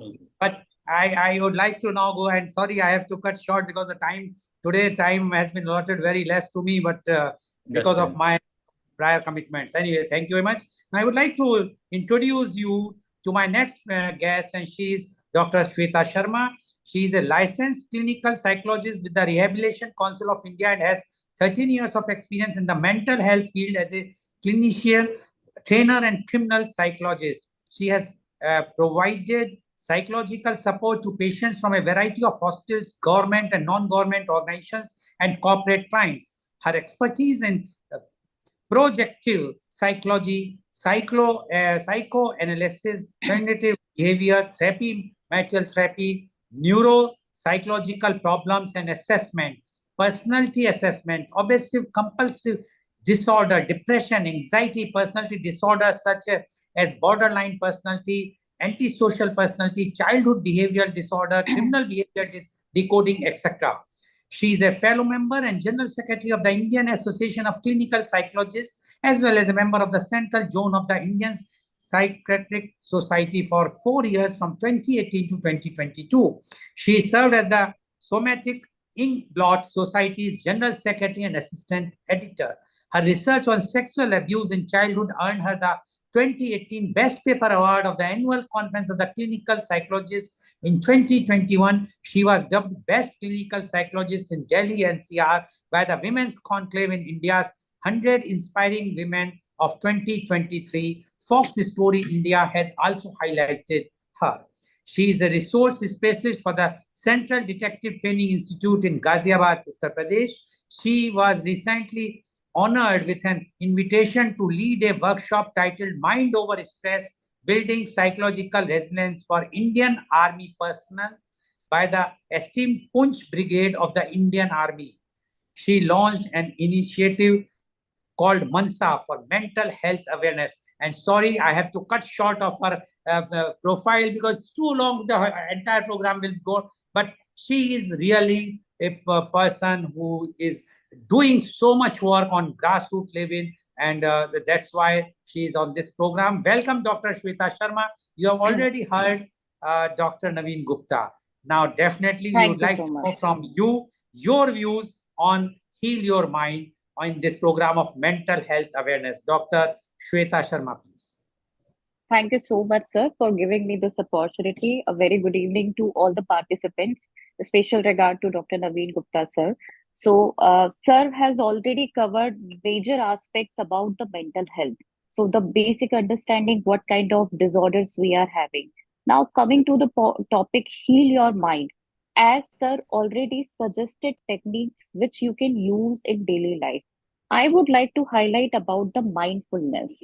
You need to understand all the techniques and you need to be mindful, because mindfulness is one thing which can help you to heal your mind on day-to-day basis without being majorly incited about that thing. A one task which you are doing, maybe you are not aware about it, but if you learn about how I can be mindful in this present situation. So, being mindful, a very simple example, as we simply say, mind your step, mind your action, mind your words. These are, simple phrases which we usually use, but we don't understand what is the use when it comes to the mind. So, when it comes to the mind, being mindful is giving you a meaning, being mindful about your present situation. Past is already over. Future is still yet to come. It will be decided whatever you are going to do into your present. So, usually, when we talk about depressive episode or depressive patient, they are mostly indulged in the thoughts which happened in the past. Why I did that, why this thing happened, why people were like that, mostly related to the past. That is giving you a depressive feelings. When you are more anxious about, more concerned about the future, always, what will happen? If I'm doing this, what is going to happen? So you are not focusing what you are doing right now, but you are focusing more about the future thing. But if you focus on the present and total focus with all your senses, with all your energy, with all your, that happiness, that all the hormones will be activated. And your present action will decide your future automatically. Maybe your past trauma will also get healed with your present action. So, which is not in your control? This is your past, and at the same time, your future can be directive but not control, because there are certain things which are unpredictable. There are certain things which are not planned. How much you planned, but God has different plan, or maybe other things have different plans. So you need to be aware. You need to be aware about your present action, present strategy, and present coping strategies. As sir was talking about that thing, how much resilience you can have, only then you can decide how much pressure or how much stress you can handle. We call it as a resilience power. So that resilience will give you more, more control over your current situation. So for very simply, if you want to ask me how I can apply this mindfulness in my daily life, so you may start from the very first activity in the morning, like brushing your teeth. So usually what we are doing right now, we do the brushing, and with that, we are checking phone, we are checking all the messages. Many times we are checking news, many times we are reading newspaper, or we are doing any other work with that thing, because brushing is a routine task, not very important. But if you focus on that brushing part, as we do with our children, how to do it, focus on that pressure, focus on that feel, that is mindfulness. Same goes to mindful eating. Whatever you are going to have, maybe you are drinking water, take sip by sip, feel it, feel the aroma, feel the taste. So all your senses will be activated, you will be in the present. And this you can apply in each and every activity you are doing in the day to day time. And this is a very simple thing. You may see many psychologists are, highlighting importance of mindfulness. There are many workshops are happening, and people usually, wonder about it, what it is, what is this concept. This concept is in your daily life, you just need to focus on it. The other thing I would like to suggest, to understand, that healing the mind is like, it's usually because it is a stigmatized topic in the India. So whenever we talk about mind, usually people say, no, I'm not mental, I don't have any issue. But there are many things which is, required on daily basis to heal your mind. Maybe you have something to share. Maybe there is something which is bothering you.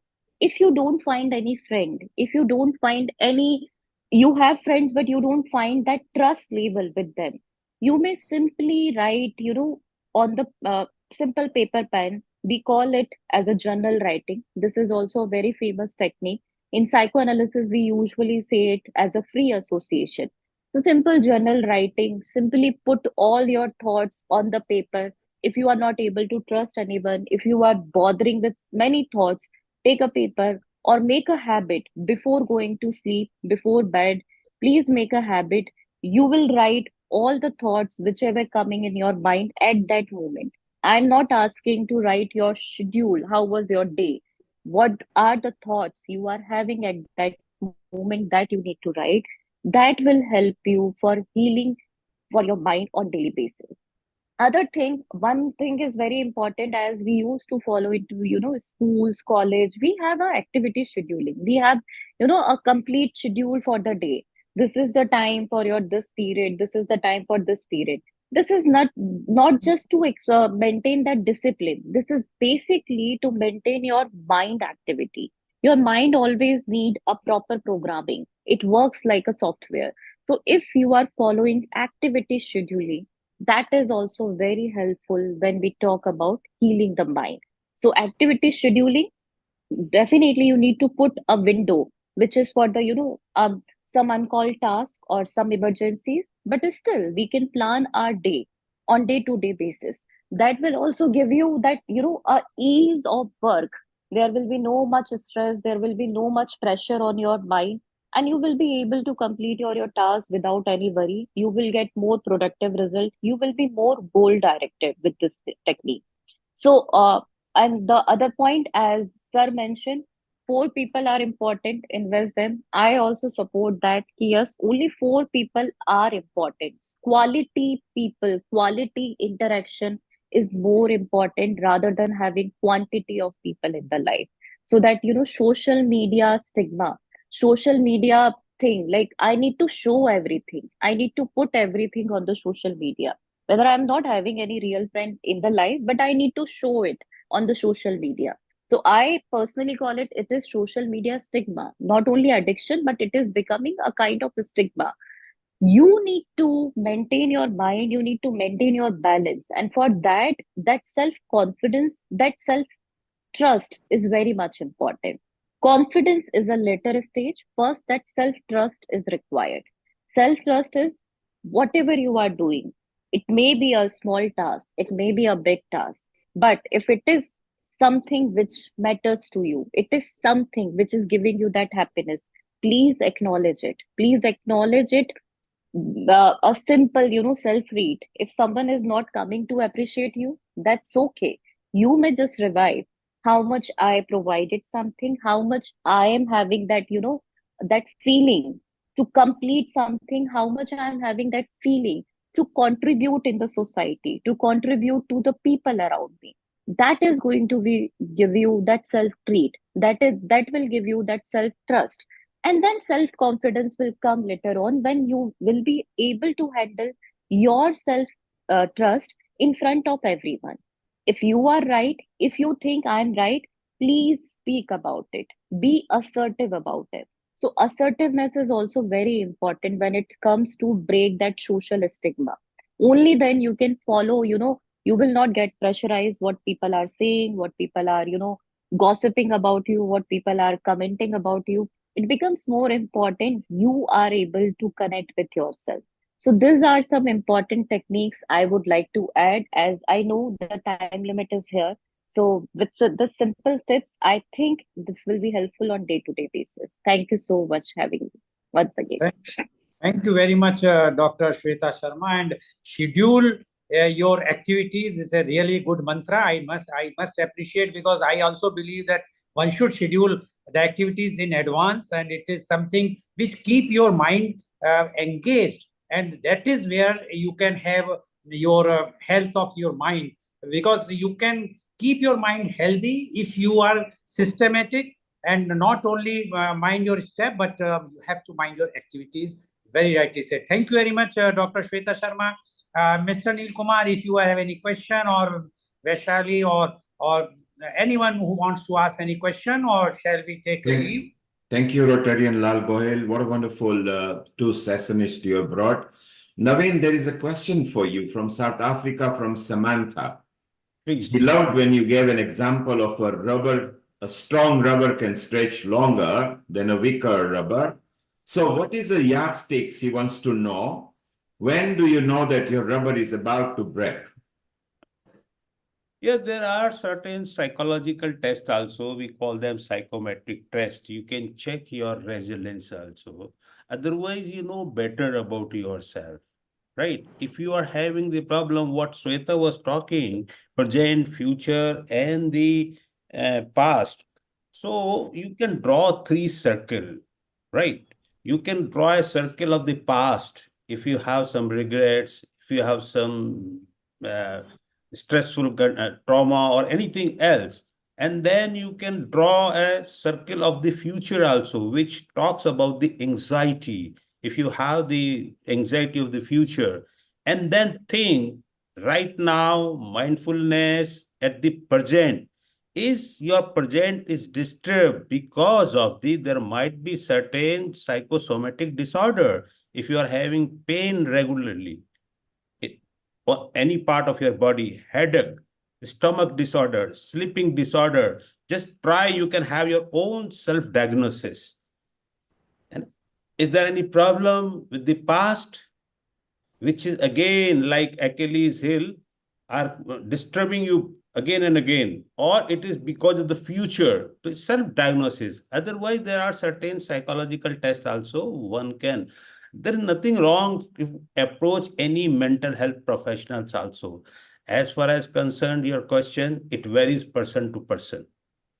You must have seen number of people that have seen a lot of stresses like Kalam Sahab, poor childhood, poor background, education, everything, like Lal Bahadur Shastri, Indian leaders, they have very, very tough time, lot of stress. Even if we see we are under stress, perhaps our elders, ancestors, they have faced a lot of stresses, but still they have better resilience. So it depends. And up to a certain level, you require stress. What Mr. Goel said, though I don't believe what you were talking about, so we can take some more sessions, scheduling, structuring, and all that. Too much. Thank you.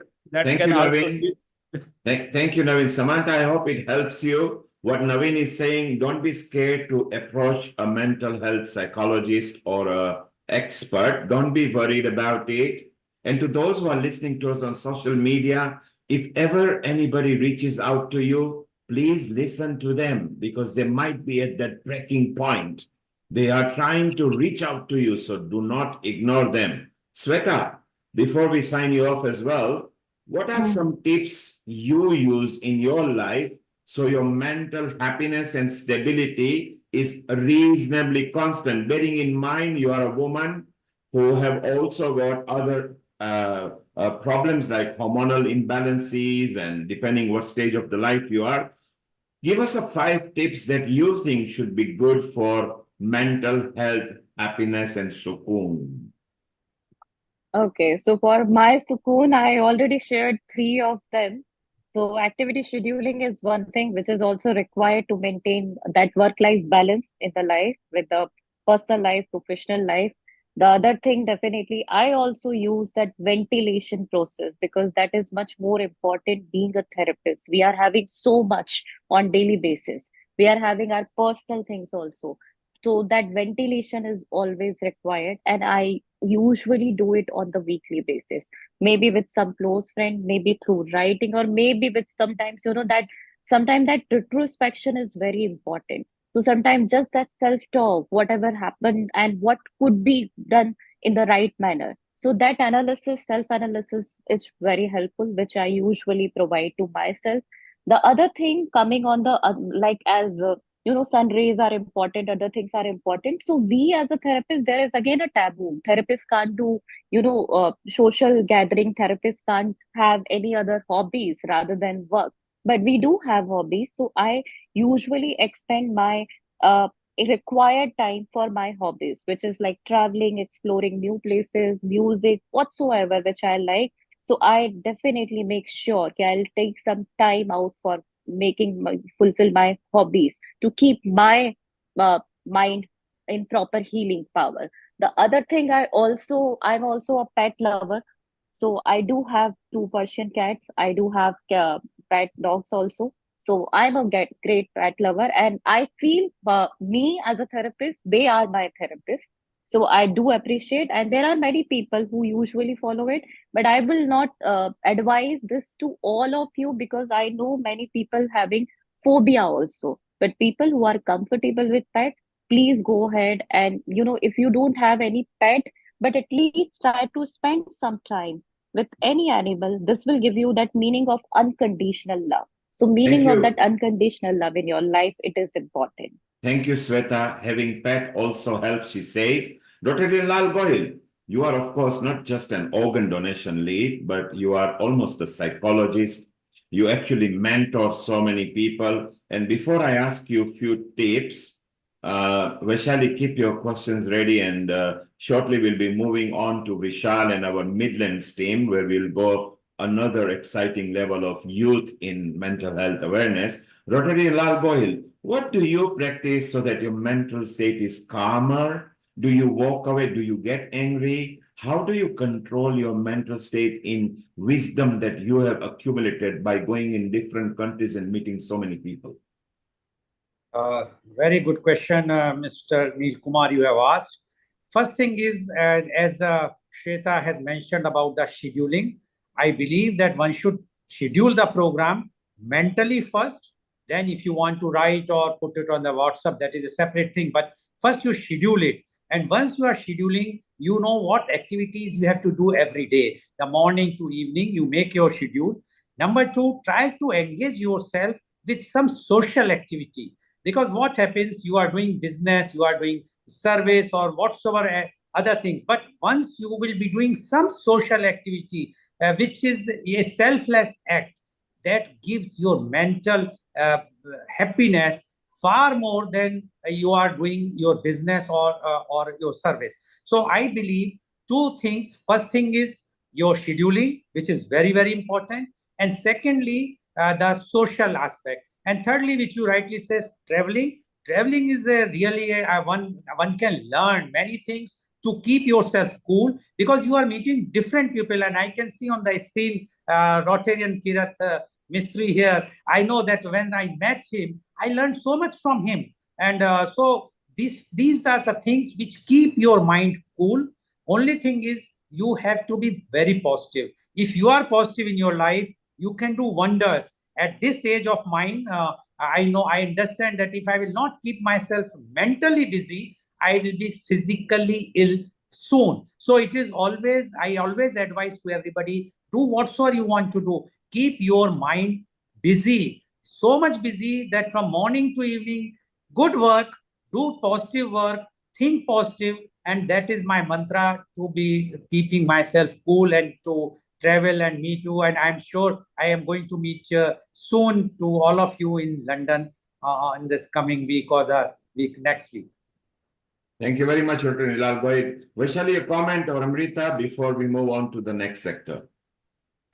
Yeah, I would first of all like to say thank you to Rotary Lal Bhai, Lal Goyal ji, and Shweta Sharma ji, the way you explained about these things. But my first question and comment for Shweta ji, as a therapist, you said that you come across different types of people. They are in need. They want to be heard. They want to be listened, right? And as a therapist, uh, uh, you pointed out certain aspects like creativity. You said indulge yourself in some kind of creativity is the best stress buster. I'm also a makeup artist, so I know when I create something, I just forget my world. I feel like I'm totally in the present moment. My question to you is, how do you deal with these kind of various vibrations? Because when person comes in front of you, their vibrations are quite low,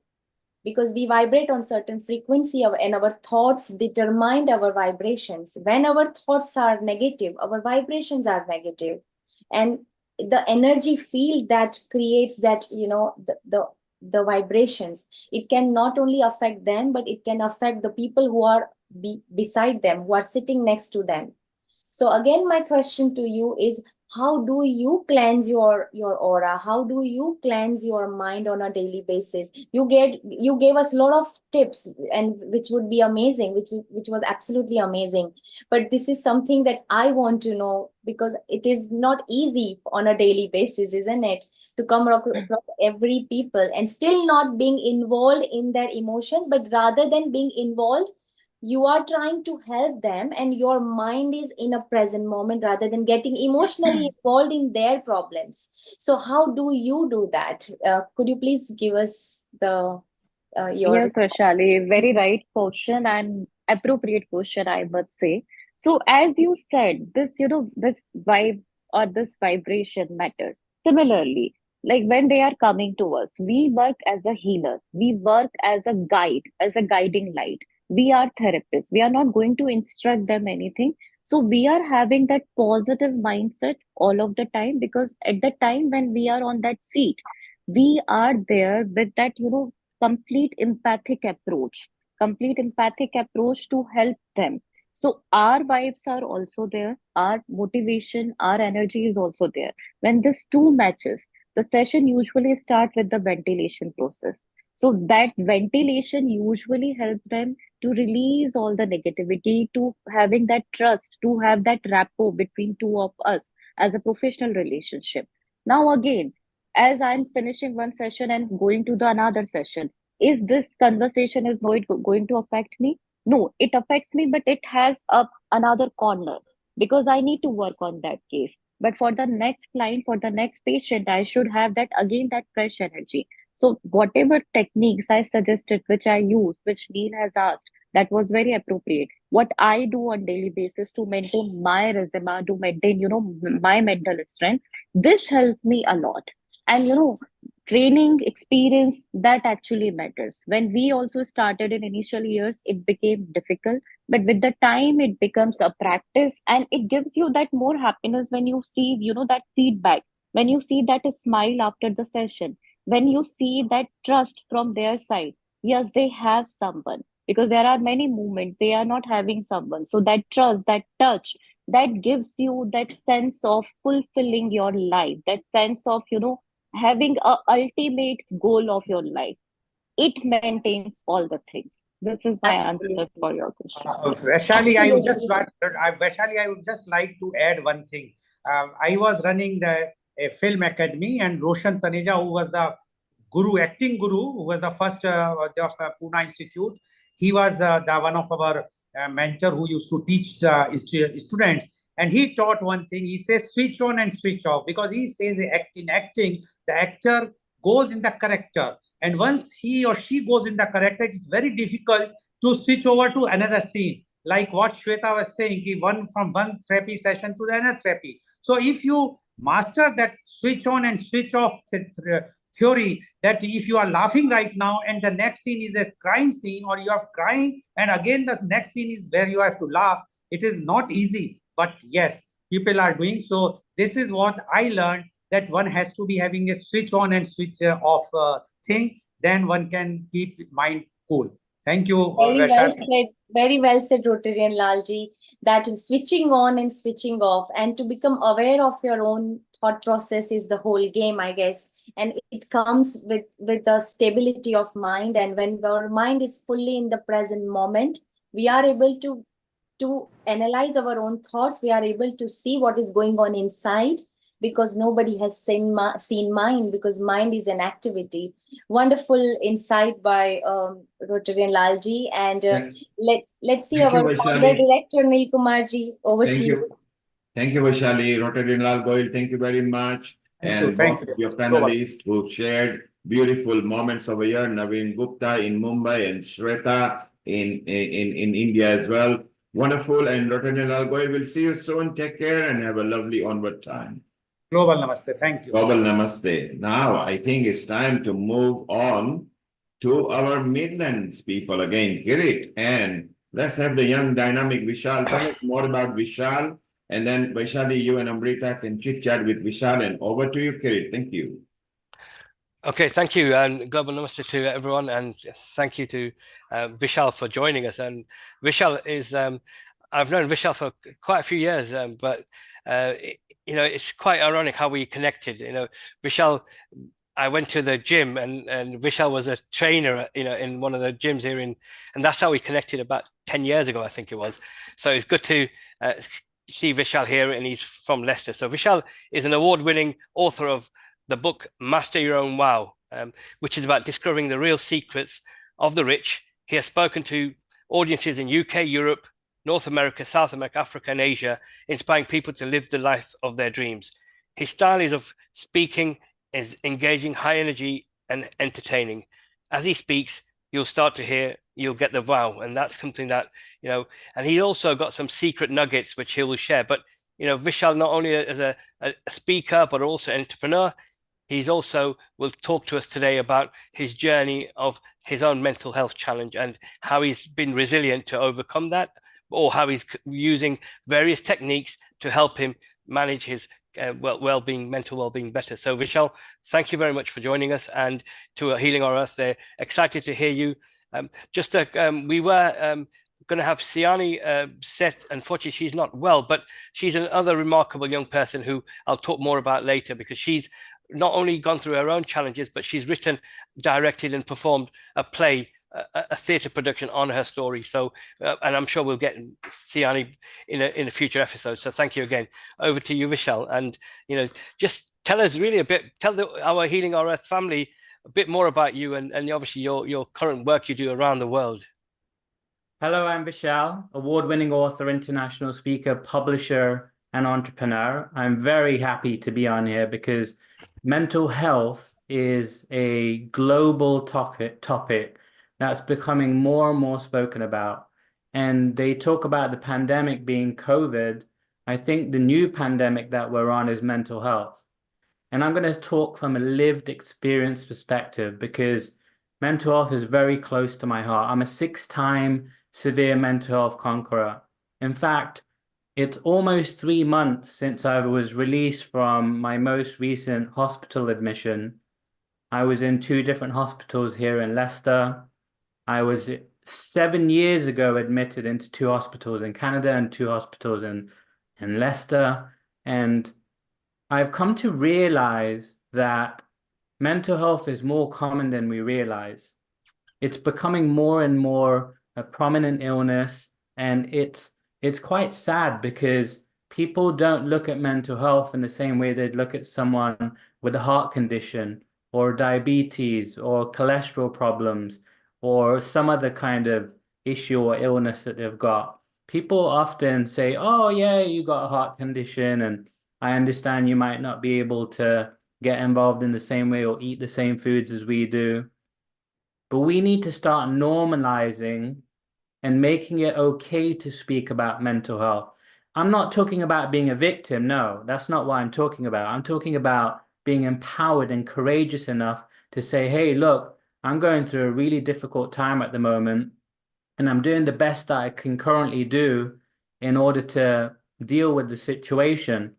And very often when I was struggling with my mental health, the first thing that happened for me was I run these businesses and I travel around the world, and I've become quite successful coming from a very poor background. And what I do for my professional work is I teach people how to write their own book in as little as 3 days. That's my main work, as well as some other businesses. And as soon as my mental health starts to go down, my first thought is, oh my God, I'm letting my clients down. I'm letting my staff down. There's so many people counting on me, so many people relying on me. But if I had a heart attack and I was in hospital, I won't be thinking like that.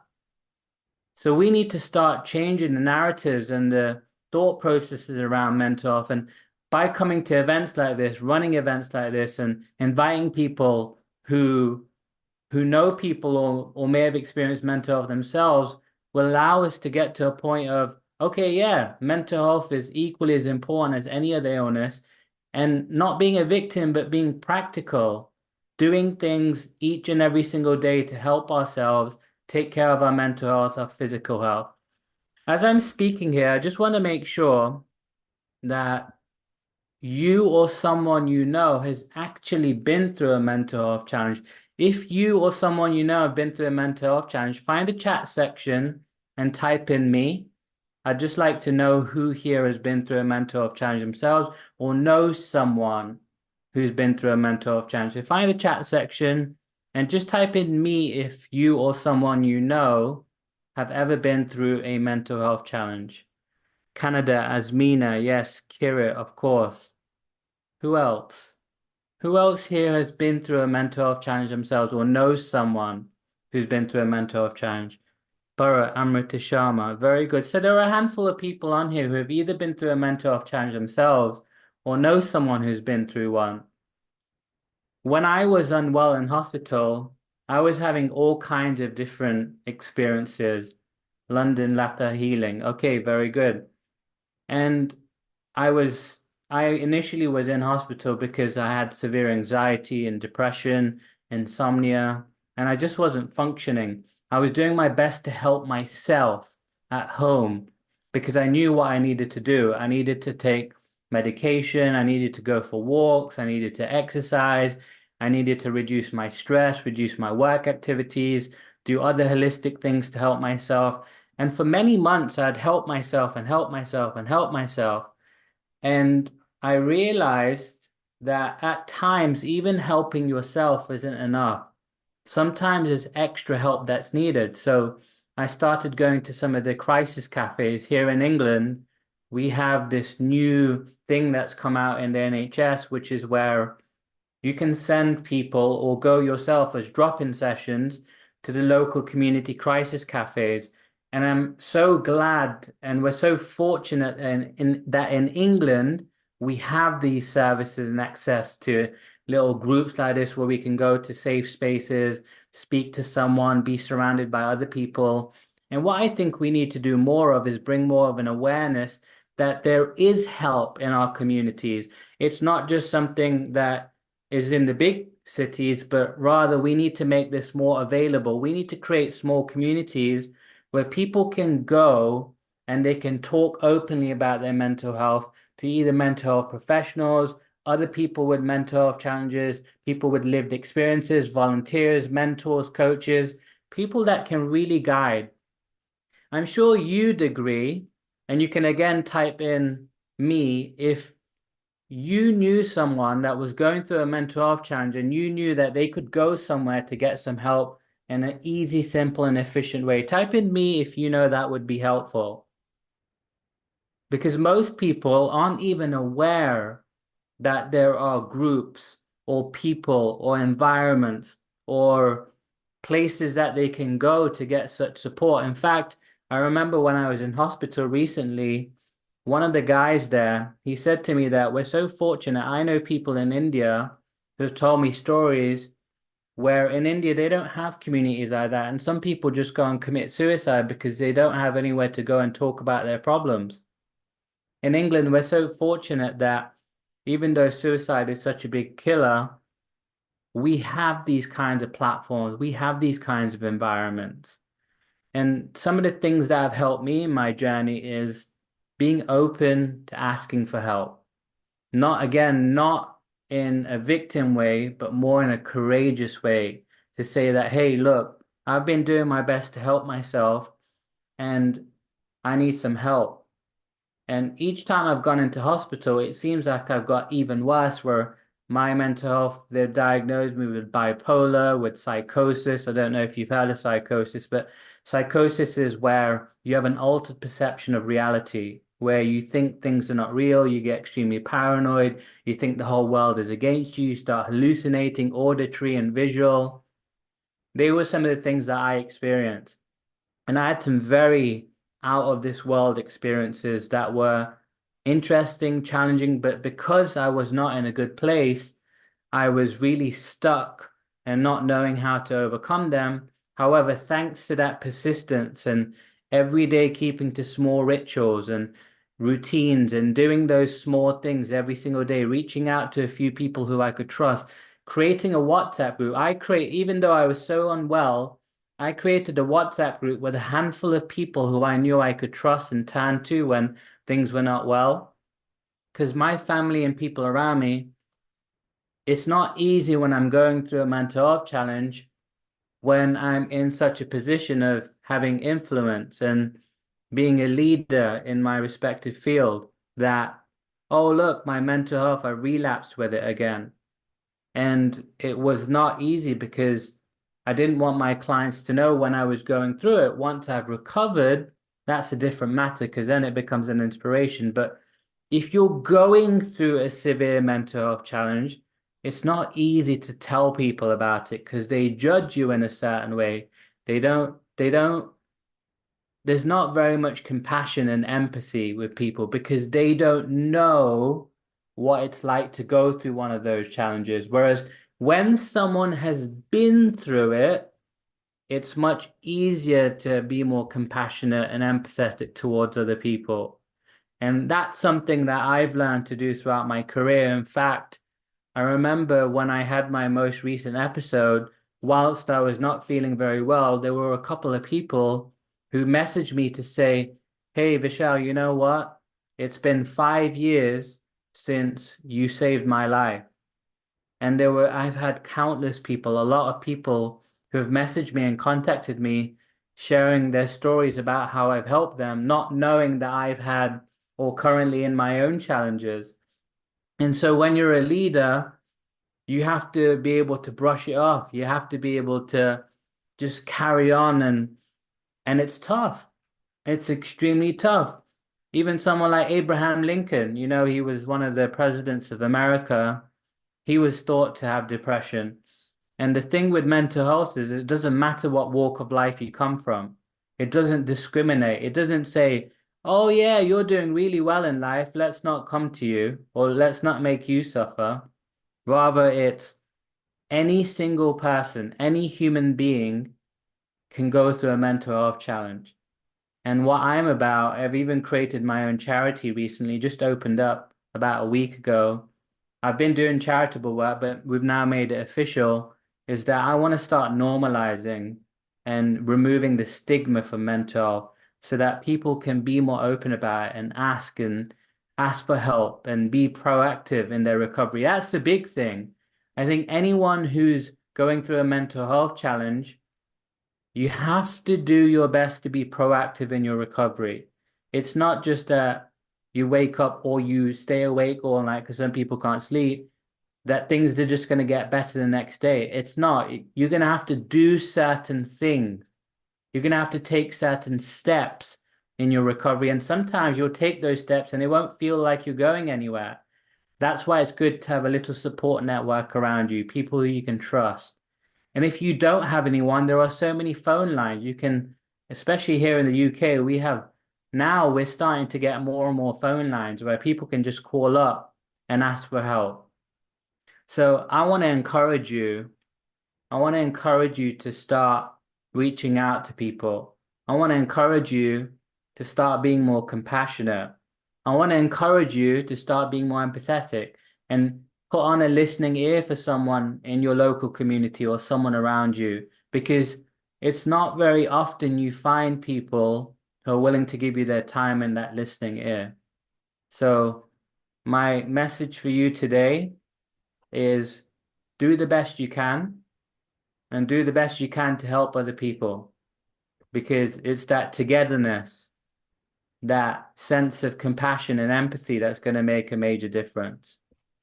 Thank you for listening, and back over to you. Thank you, Vishal. This was really marvelous. In fact, I have been listening to you all the through.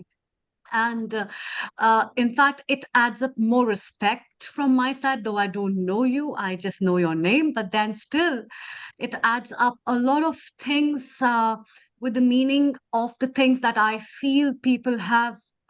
This kind of a issue that I myself personally, being a mental well-being consultant, have felt in so many young children nowadays. And that stigma of having something and closely coming to me and saying, you know, ma'am, I am an OCD patient. I have a problem of depression, or I have a bipolar disorder. And then to live with that stigma by just whispering in the ear and not being able to speak up to people and to let them know, what if my friends come to know about me like that? How will I live my life? What will they say? How will I change these things? And the kind of reaction they feel, that okay, what if my friends laugh at me? What if the society just puts a label on me that I have a mental health problem? This is one of the very important things of today's time that we need to work on together. And I would like to ask you, what are the 5 best tips that you would recommend to the youngsters of today who are suffering from these small issues of maybe ADHD or issues in relation to depression or being over anxious? Over to you before we take Neil Kumar's comment. Sure. So number one, I would say that acknowledge yourself. Acknowledge yourself, write down and tell yourself that, hey, I'm going through a tough time at the minute, but here are all the good things about me. Here are the things that I know that are good about me. And that's number one. Write down the list of things that are good about you. Number two, do some kind of activity, some type of exercise, even if it's just going for a walk, there's studies that are done that indicate that going for a 20 to 30 minute walk in nature can be helpful towards depression. And sometimes, I did that sort of thing and I wouldn't notice the difference. But the more I did it, the more I realized things in my environment, things in my surroundings. So I would say, even if you don't feel the benefit straight away, keep doing it. Even if it's a 15, 20-minute walk every single day. Number three, create a support network. Even if it's a WhatsApp group or some kind of environment or group that you can go to where you feel safe, where you feel you can talk about your problems, not as a victim, but just to share. You've heard the saying, a problem shared is a problem halved. So go and find an environment where you can create that little support network, that support bubble. Number four, watch something, read something, listen to something inspiring. Because the more you have positivity coming in, goodness coming in, things that are going well, it eventually does help you feel better about yourself. Even though sometimes some people with severe mental health challenges don't feel like doing any of that. But I would recommend, if you can, read something, watch something, listen to something positive. Because very often a person with mental health issues can get very fixated on their illness and start looking into answers on Google or on the computer or on their mobile phone or on Netflix and Amazon Prime and all that sort of stuff. And it's good if you're looking for positive solutions. And number five is take care of your body and your mind. Take care of your body and your mind. So go and have a massage. Go and do some reflexology. Go and get some acupuncture. Go and find something that you can do to take care of your body. Eat as well as you can. Take a moment to meditate, even though this is a bit controversial. If you're already so stuck in your own mind and you're so engrossed in your own thoughts, meditation is not going to help. In fact, it's worse. Sometimes when you're so unwell mentally, meditation doesn't fix things. It doesn't help. Instead, what you want to do is move the body. Get moving the body, get your attention out of your head, and then go back to the meditation. So there are a few things that I would suggest. There are many, many more, but they're just the first 5 things that came to mind. In fact, what I want you to do is, if you're going to share at least one of these tips or reach out to someone, please raise your hand or type in me in the chat section. If you're going to reach out to someone you know that has mental health challenges, or even yourself, and apply at least one of these 5 things. Raise your hand if you're going to do that, or type in me in the chat section. Excellent. Very good. Brilliant. Thank you, Vishal. We'll come back to you. Wonderful that you are sharing your personal journey, but how you've come out of it. And apart from coming out of it, admitting that you've been in those state, plus you are helping people.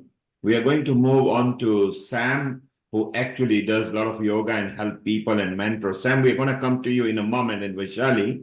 Before we do that, Azmina actually commented in here, and she agrees and she accepts that, look, it would be nice to have a helpful connection groups rather than being stuck in your own mind. What she's saying is it's nice to be able to talk to people like-minded and maybe help each other. Vishal, you did that by setting up a WhatsApp group, which was private, it wasn't public, and then you shared with people, which was very good.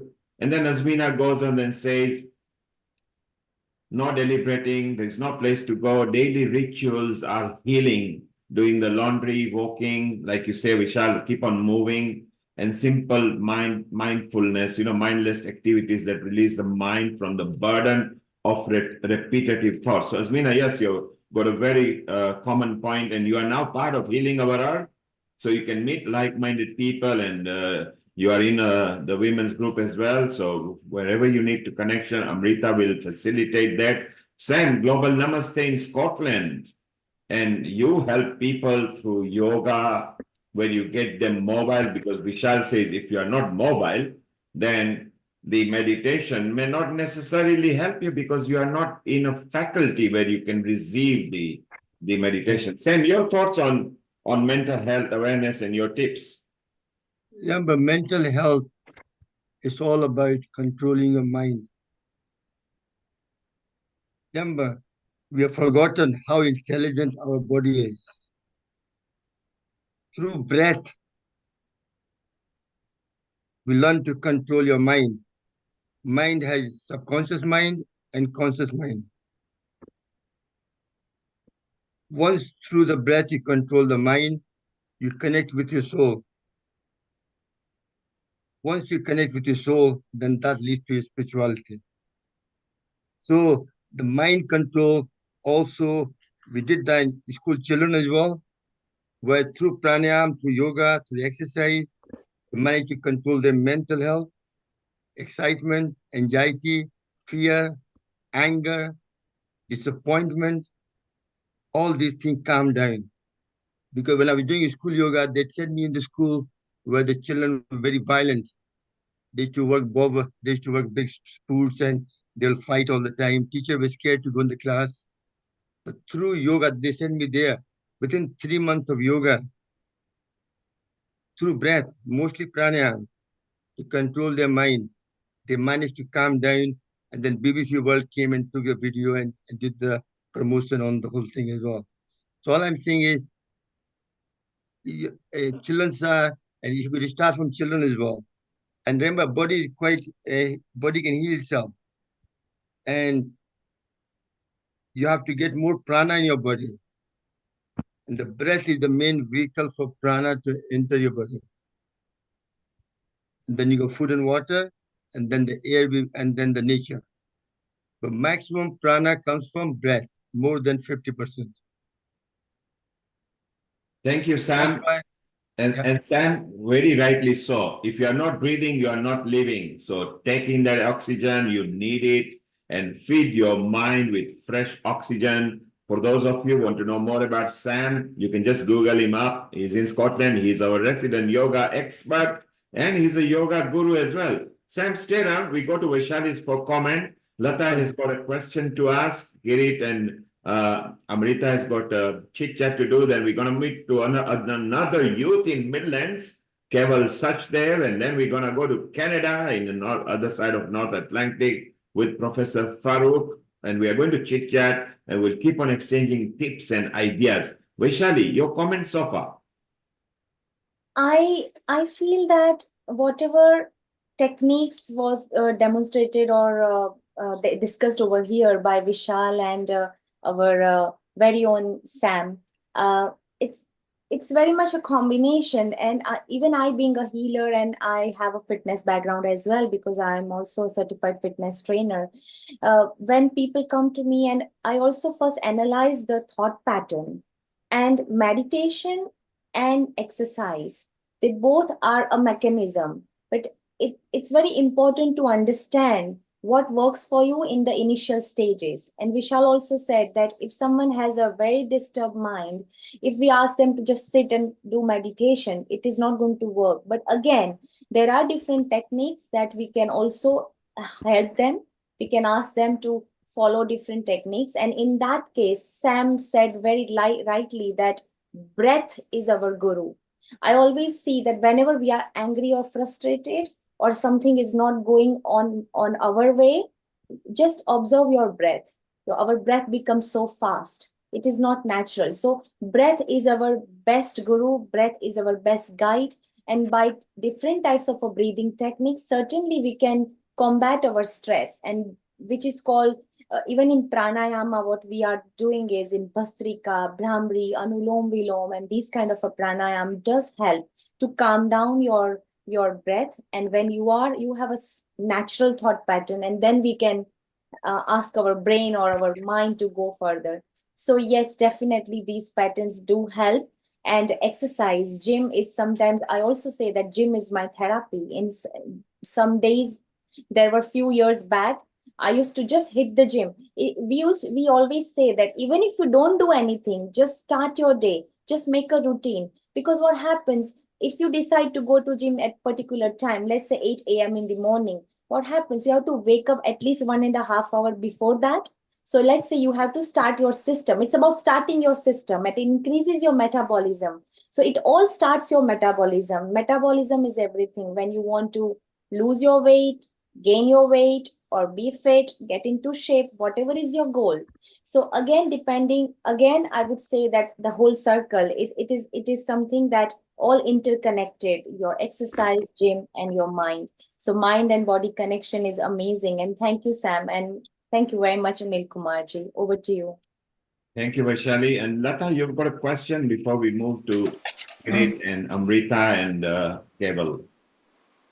Hi, everyone. Hi, Global Namaste, Neil, and everyone else.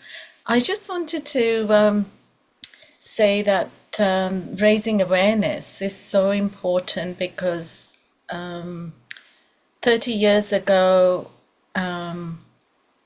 this sort of thing wasn't being addressed in the proper way, and misdiagnoses were being, given out and dished out, so people weren't really able to heal or repair the situation, or at least control it from going, the other way, downhill.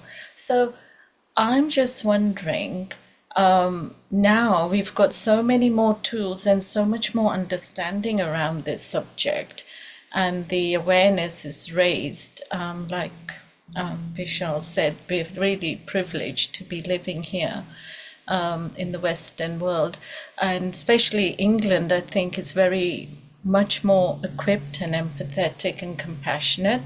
But we all need to do our part in understanding, because there's so many people around us that cause the traumas to us. There's people around us within our circle of friends, our work colleagues, or our family, and they don't realize they've got it.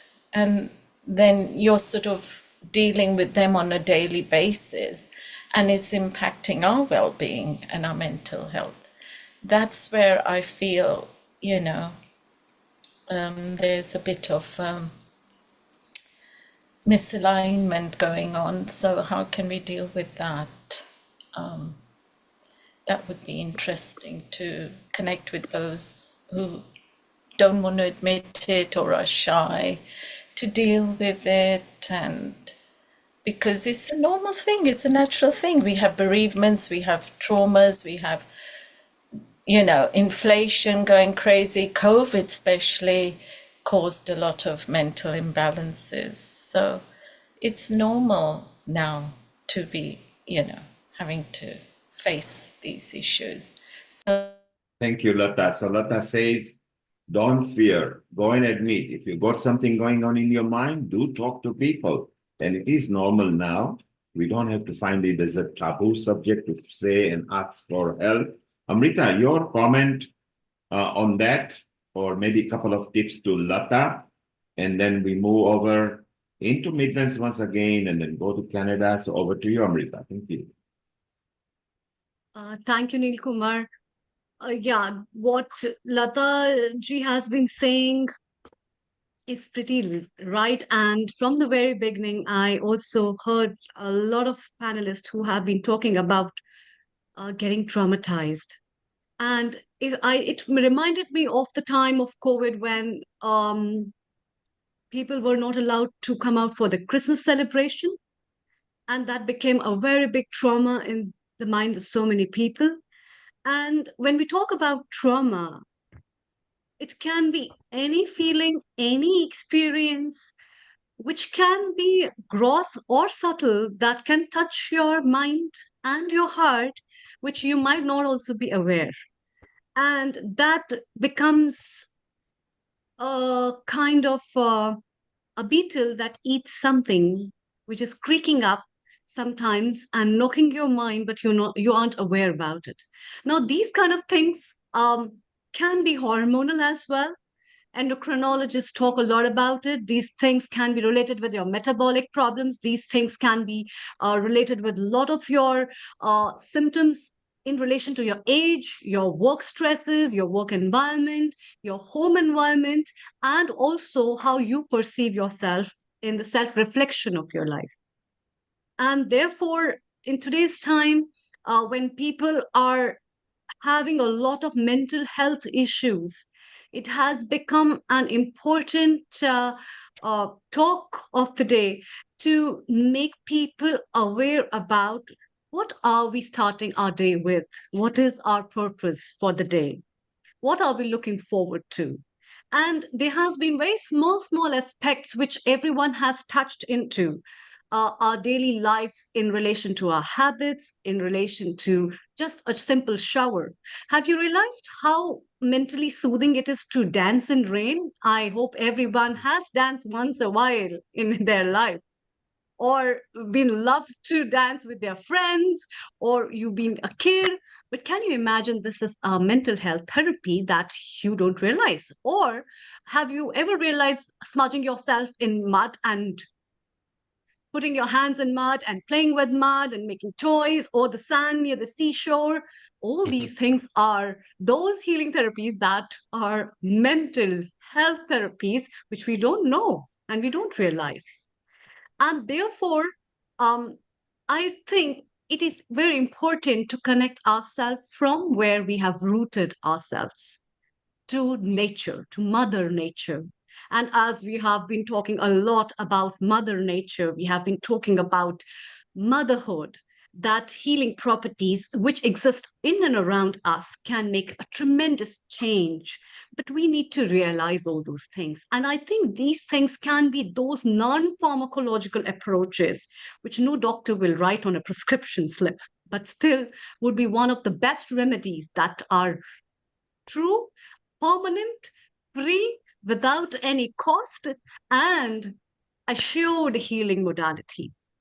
And I think we can talk a lot about it in many ways in the coming work on that. And I would like to take up this talk further in one of the topics again. So let's move to Kirit. Kirit, let's invite your comments first, and then let's invite Cable from Midlands. Over to you. Thank you. Thank you again, and it's thanks to Vishal that he's really kindly shared some good tips, but also his personal journey. And I think, and as I said earlier in my introduction, until we start having these conversations, until we find people willing to share their personal journey, they will then be the role models to help others think about coming out and sharing how they feel. So thanks again, and I think the wisdom that we have within Healing Our Earth, we've got Sam, from Scotland. We've got a great team of experts who are doing, and that could help change people who are feeling lower at different stages, and just different support techniques. So without further ado, I'm going to bring a colleague and a friend, and obviously I've got to know Keval Sachdev. Keval Sachdev is a very inspiring young person who's been really motivated to change the lives of young people. He set up a youth charity called Ekiam UK, and really has been doing some fantastic work in schools around educating young people. So I'm going to let Keval share a little bit about his personal journey of when mental health has impacted on him through his personal journey, and then talk a bit about the work that you're doing in schools and an initiative that you're really passionate about in terms of. Keval's also one of our mental health ambassadors. So again, he wants to look at how he can develop youth ambassadors. So Keval, thanks for joining Healing Our Earth Global. Namaste, and over to you. Yeah, thank you for the invite. Namaste to everyone. I hope you can hear me okay. Yeah. Yes. My name is Keval. Thank you to Kirit for such a lovely introduction there. So as Kirit's explained, I run a youth charity, but everyone has a personal journey. We've heard quite a few today. We've heard people's stories, and I want to thank everyone for being able to share it. I think it's really important that people do talk. And from my point of view, I went through a bit of a personal journey. Like most people, you enter the unexpected, the unknown, and I ended up facing a few health issues through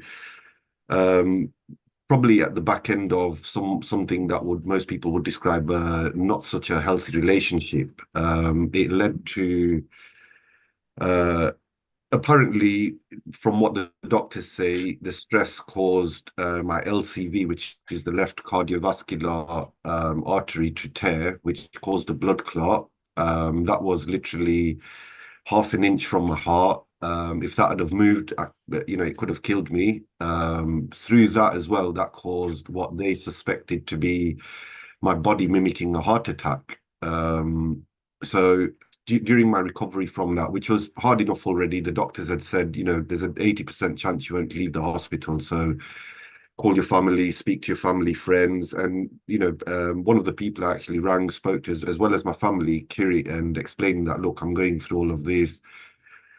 He was, at all times in that, he was available. He was telling me, look, stay positive. It's keep your mindset positive and it will help. And, through positive conversations like that, through a bit of encouragement as well, I believe keeping that positive mind, it's one of the things that's keeping me here or kept me to be able to speak today.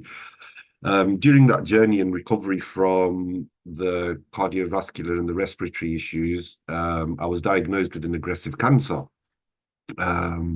Again, I was told it's very aggressive, treatment needs to start straight away. This was at the back end of 2022.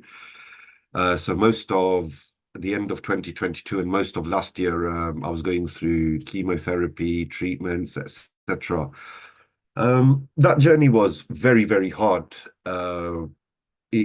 Mentally dealing with the strains of being isolated. We weren't in any type of lockdown or anything, but due to chemotherapy reducing your immune system to practically zero, and it being during the winter months, I was told I shouldn't be around anyone in case of infections, etc., because that can be fatal. So for a period of about 4 to 6 months, I was practically isolated, alone. Family had to drop food off at my doorstep. Once they've left, I'd have to come pick it up and then go in, eating alone, just everything. The whole journey, it felt like I was going alone. Although my family, my friends, mentor like Kiri, they were all there, but they couldn't be there as well, if that makes sense. So went through that journey, and in my head, I thought there was a point where there was a bit of a downward spiral mentally. I was feeling like, even though I didn't want to, I felt like I was giving up, and it took a lot for my mind to work away from that and start the upward progression of my mental health and try and recover, but hopefully make myself feel better. As we got through that, I thought once chemo ends, if I get the all clear, I'll be able to do this. I'm going to go on holidays. I'm going to enjoy more time with my family, more time with my friends. I'm going to make the most of every day. I'm going to wake up as if I've been given another chance at life, which I have. And unfortunately, even when chemo cleared, although I'm not in remission yet, I've been to a few scans and everything seems to be clear and everything from a health perspective is going on the right track. But for some reason, my mental health took a very, very bad turn for the worse, a very low period. Even though I had everything to enjoy, celebrate that, okay, I've recovered or I'm in that process of recovery. Unfortunately, I found it hard. A lot of questions. Again, I still struggle to explain some of it, but the mental health side of it was difficult. I felt, okay, I am alive, but what do I do with my life now? Luckily, with positive people around me. Again, I keep mentioning Kirit, but he's been such a positive influence during this journey, always supporting me. And through my youth charity as well, working with these young people. They are so, so inspirational. Some of the things we've heard today, I believe, we were just speaking about connecting with nature. We were speaking about, when Vishal mentioned going out for walks, and making sure that you've got the right people around you to speak to, etc. All of these little things, they're so important. And for us as, I would say, not elders, but an older generation, to the youth and young people that we speak about, we need to realize how much of what we do and what we say and how we behave around them impacts their lives. Mental health is huge with the young and youth, young adults that I work with. We see numbers increasing a lot of time, a lot of people struggling, the pressures that are on them at the moment with regards to education, work, cost of living. Sometimes parents having to work 2-3 jobs because of the economic state in their household. They're having to work just to keep the bills and the rent paid, food on the table, clothes for the children. But while they're doing this and they're occupied with just being able to afford to live, there's sometimes the older sibling who's losing out on their childhood, having to look after younger siblings, etc. So we face all types of issues. Drugs are becoming a huge, huge issue. Recently, through Ekiam UK, we were featured on ITV News because we did a lot of work to get nitrous oxide banned, which they have banned now. And we've seen a huge difference with young people taking what was balloons, whether people have seen it or not, but it started becoming a huge trend. But this was one of the drugs and it has been banned now. We've seen a huge impact in a positive light with that. But so many other drugs are available, and all of them, some way or in some form, affect the state of our mental health. If not straight away, over a long period of time. You know, a lot of people, a lot of studies, we've got a lot of information on drugs nowadays. And the accessibility that these young people have to it, that's another issue that we're facing. So with Kirit, with South Asian Health Action, through the networks that he's introduced me to, like Professor Nandini Chakrabarti, who works with World Health Organization, Yaha Life in India, we've developed a program where we train young people to be mental health ambassadors within their schools, colleges, and universities. The young people have actually reached out to us saying how important such an initiative or project like this is, because unfortunately, some of them, you know, speaking from Siani as well, they reach out for help, but unfortunately, the backlog of people getting access to the right type of support or the help, they're going on 6 months waiting list now. If someone is feeling suicidal, if someone is feeling really low, waiting 6 months for help in today's day and age, in this country especially, it's just not acceptable. A lot more needs to be done, and we are finding ways. Like I said, through the networks we've got with Kirit, we've got a way that we can introduce these young people to someone who can talk to them about their mental health without having to wait that 6 months. Obviously, we ask them to still remain in that process with their GP, with the NHS, talking therapies, whatever it might be, whoever they've been signposted to remain in that process and get that extra help as well. But through our ambassadors project, we hope to offer that support immediately. So this mental health support project for young mental health ambassadors within schools, it's a peer-to-peer approach where they would then train the years below them as they move on and they train further and get a slightly more intensive course year on year to help them train to be able to talk to people. We're not expecting them to be counselors or therapists or to deal with one of their peers' mental health issues, but to be an ambassador where someone can reach out to them and they can speak to organizations like ourselves, South Asian Health Action, and find that right support. So that's a project we're working on at the moment. And I just also like to say there's so many other issues that affect mental health. We've spoken about a lot of them, but domestic abuse, sexual abuse, so many of these crimes, they're on the increase at the moment. Not one of these issues that affects our mental health. Year on year stats show that each one of these is increasing, and each one of them has an impact on a young person's mental health if they're affected by this. So it's very important that as a generation, we do take accountability and responsibility for the world that we're leaving behind for our young people. I think it's so important that we understand what we're sharing, You know, it's even the smallest things like censorship. When was the last time someone said, I'm going to watch a movie? Oh, my children can't watch it because it's an 18. The 15, the 18, the ratings on movies, TV shows, censorship. It just seems to have gone out the window as we get desensitized to social media and platforms where everything is shared. Young people have access to everything.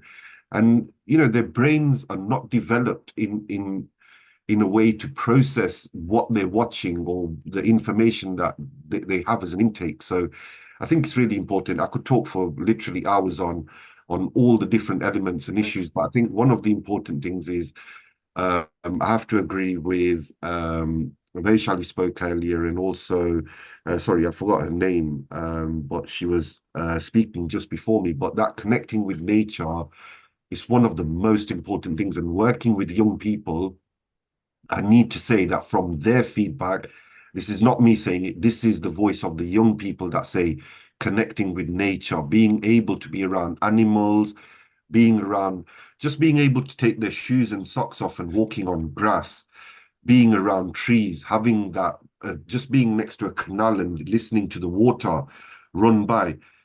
It is so healing, and it can really, really help. So I think that's one thing that we do focus on, connecting with nature. And yeah, you know, again, like I said, there's a lot more that I can say, but the connecting with nature from the young people themselves, that's what they find to be most effective. So yeah, thank you.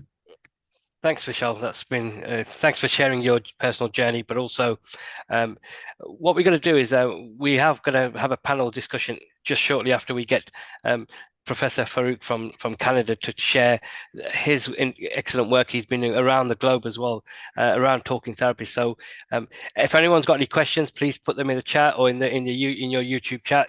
We will take them. We'll just bring Professor Farouk now in, and Keval, you stay around. We're going to bring you back on the panel to kind of look at how we develop this youth-led approach further. So without further ado, sorry, Dr. Amrita, did you want to come in? No, we proceed further. Okay. It was really nice to know about Keval's initiative, what he has taken, and especially touching up on the the drug addiction and the kind of means the younger generation adapts, that they are easy means of life, but they aren't actually. They're taking up them to the silent killers that they don't know, which gives them a smile for a temporary basis, but kills them, is also a great initiative on your part, Keval. So thank you very much. Please stay around. Over to you, Kirit. Thank you. Thank you. So finally, we connect, Professor Farouk, after the pandemic, where we initially made contact. So I'm really privileged to have kept in contact with you, and also look at your work that you're doing. So let me just introduce Professor Farouk Naeem. Is a professor of psychiatry at the University of Toronto, and is a psychiatrist at the Center of Addiction and Mental Health. Farouk has pioneered techniques for culturally adapting CBT, cognitive behavioral therapy. These techniques have been used to adapt CBT in South Asia, North Africa, Middle East, Kenya, China, and Canada. And more than 20 random controlled trials have been conducted on adapting CBT using Professor Farouk's model of adaptation. I'm going to really not do justice to read your resume, so I'm going to really let you give a quick introduction, because you've done some amazing work. And again, thank you for joining our Healing on Earth platform today on the eve of, we're going to have Mental Health Awareness Week starting next week, and privileged to have you on board. And thank you, and really interesting to learn about the CBT, the kind of how you've adapted it from a cultural perspective to meet cultural needs. Because I think one of, having worked in mental health and in learning about talking therapies, it's sometimes that if we don't have the therapists who can relate to you from a cultural background, from a linguistic background, your actual engagement will kind of not be as productive. So that's something I really want to, I want to use the topic of your title of this presentation. I want to leave it to you. I know you've got some slides, so I'm going to let you carry on. So thanks again for joining. Thank you. And you can hear me. Yep. Can hear you loud and clear. Thank you very much. Perfect. All right. Okay. Thank you. Well, thank you so much, Kirit, for inviting me and for giving me an opportunity to share the work that I've been doing. You're very right. The cultural aspects of mental health services or lack of cultural sensitivity are a huge barrier to accessing mental health among people from ethnic minority background, both in the UK where I was trained and I see the same thing in Canada.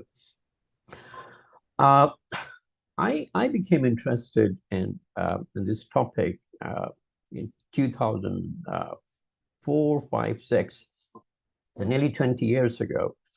And we were looking at data from two large randomized control trials in the UK, and they recruited patients, and they were CBT trials. Now, for those who are not familiar with CBT, CBT is the most evidence-based psychotherapy in the world today, and it's been found effective for depression, anxiety, even schizophrenia, personality disorders. So it's the gold standard of psychotherapy today. So anyway, I was looking at the data, and they recruited patients from Birmingham, Manchester, and London. Now, you guys know, because I have to give a lot of background to people in Canada and other countries, but you know these are very these are cities with a lot of, or majority of non-white people from all kind of background. But to my surprise, there was a very small number of people who were recruited into these trials, and even those who were recruited, they dropped out. So I talked to the researchers, and they told me people from our background, they don't think that this is a good fit. And even those who drop out, they say that, you know, CBT is, now this is, these therapists are not really thinking about our culture. So anyway, one thing I realized when I started my journey was this relationship between the culture and the religion, and how they influence each other. So, for example, I noted different versions of Jesus in different parts of the world. I've seen a black Jesus, a South Asian-looking Jesus, and obviously a blonde, a blue-eyed Jesus. Same thing with Islam. I have noted there are different versions of Islam. There's a Middle Eastern version. There's a Indian and Pakistani version. There is a Persian version. So cultures and religion. But it's very important to think about religions, because our beliefs come from our religion, and especially in the parts of the world in South Asia and Middle East, because if you look at the map, almost all the religions that people follow these days, and possibly 80% of the population of the world, come from India and China and the Middle East.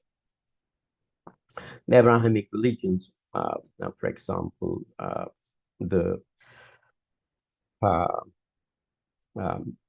Christianity and Judaism and Islam, they will come from the Middle East. Now, the religions create a certain mindset. For example, they talk about determinism, i.e., your life is fixed. You have possibly no control or very little control over your life. But they also talk about brotherhood, community, and that leads to communal values against the Western values, for example, of individualism. Now, the CBT that's developed in the West tries to help you live an individual life. It promotes individualism. It's fine. The problem is people from South Asian background, they live in communities. They live they don't have the same concept of individualism most of the time. So rather than helping a person to become an individual, when you're giving psychotherapy to someone from South Asian background, you need to think about helping them to adjust in their community, to live with their family, etc., etc. So you can see even the focus of therapy is very different when you're giving psychotherapy to people from Eastern and the South American backgrounds. And this has a huge impact on cause and effect relationship. And cause and effect relationship is something as therapists we address all the time. What do you think caused this problem for you? And that is what we address as therapists and as physicians. Many cultures of East and South, they have not just the biological or the psychological or the social causes, but they also believe in spiritual causes. So, for example, if you're walking and you fall off a banana peel, the chances are that your response will differ depending on your cultural background. So, for example, if you are from North America, you might take the person to the court. In Western Europe, including the UK, you might contact the health and safety. And from a South Asian background person, you might think this is because of magic or evil eye. Okay. So that totally changes the way we deal with mental health problems in the West, and the problems are dealt with in the East. Even the response of the banana peel will be different. So, for example, the banana peel that dies in the East, the chances are, because you remember I mentioned God's will, and the chances are that if the family will say it was God's will. Okay, now the bad thing about this is you are not really exploring the causes of the accident, but the good thing is it gives you coping skills, and that's why a lot of religions offer a lot of coping skills. But things changed, and this was the predominant motto of the world until the axial age, which is 200 to 800 BC, when people in Greece started challenging those patterns of thinking, and they suggested that no, it's not God. Things are caused by natural events, disasters, disease. They're all caused by natural events. And that was a huge difference. There was a huge change in the way people thought. And similarly, the Greeks gave the concept of democracy in 600 BC. Now the problem is the modern CBT is underpinned by the modern democracy, and therefore I and my patient are equal in the East. But it doesn't work like that.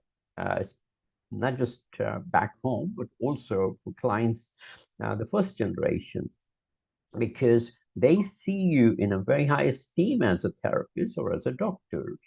So if you start asking, and what we use the term collaborative approach in modern CBT, and I ask you, what do you think about this thing? The problem is, if you ask someone, what do you think about this thing? Many South Asian clients will become uncomfortable.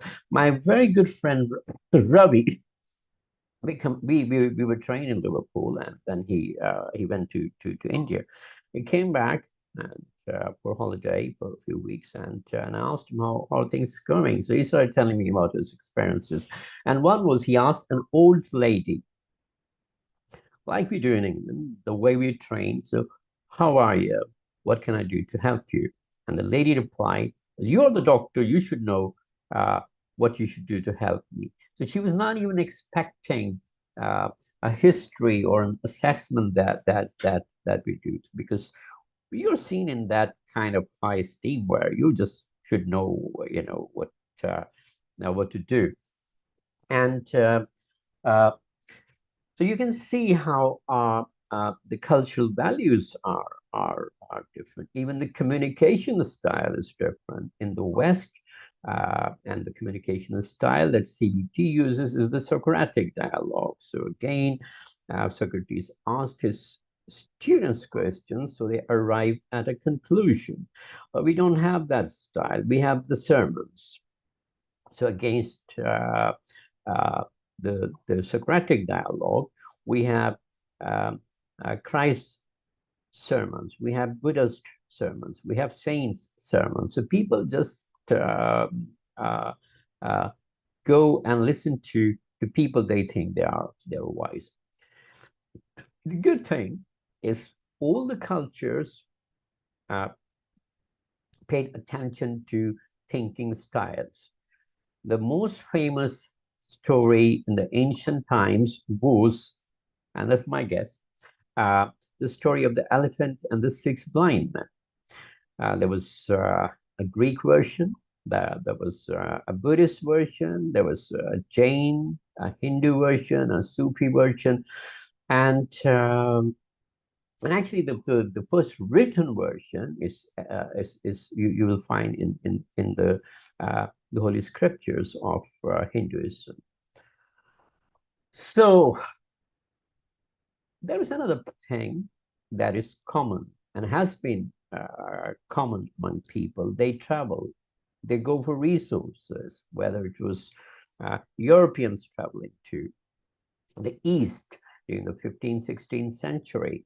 And now there's a kind of reverse pattern of movement. People go look for peace, people look for shelter, people look for resources and a future for their kids. I see so many people who are from South Asia and they're doing good jobs in India and Pakistan. And when they come here, they don't find in Toronto, they don't find the jobs they were doing. And I still remember asking one person, I think it was Ubering, and I asked him, why you don't go back? And because he was quite a senior manager and quite well off, and he was in Dubai. And he said to me, I'm here because of my children. So people do these things. The problem is, how does the host society react to the newcomers? There are obviously tensions over resources because there's plenty of evidence to suggest that racism is very common in people from lower socioeconomic kind of background, and then there's obviously from therapist point of view there are myths. So, for example, one of the big myths I had to address when I started working in this area was people said there is no word for depression in non-English speaking countries, and I believed in that. And then I realized that it's such a big nonsense, because even in English languages before the 18th century, there was no concept of depression as an illness. But every language has a word for depression, for sadness, for happiness, to express all kind of emotions. Yes, people don't use the word depression or depressive disorder in many of the non-Western countries, but then that was also the case in the West before the 18th century. Another thing is people say that, or people used to say, especially the experts, and I think I find I do struggle because when I started working, a lot of people were either non South Asians or non-African, Afro-Caribbean who were working in this area and had very little kind of knowledge of these cultures. So one thing was somatic symptoms.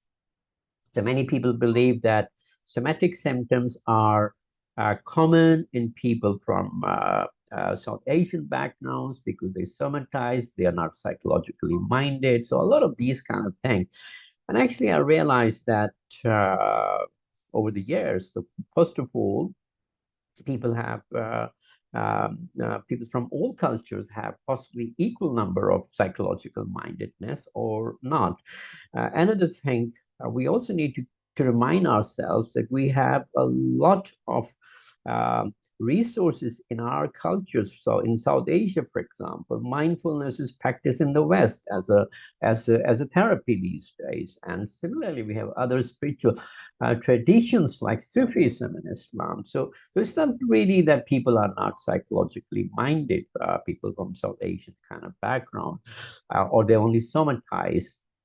The fact is, anxiety and depression has two expressions, somatic and psychological. Somatic, for example, I think somebody also mentioned, palpitations, shortness of breath. And so they are all biological. Somatic, and the psychological is, for example, worrying, etc., etc. Interestingly, a recent study found, and that was conducted in London, and they found that people from both whites and non-whites had equal number of somatic symptoms who were presenting themselves to the health facilities.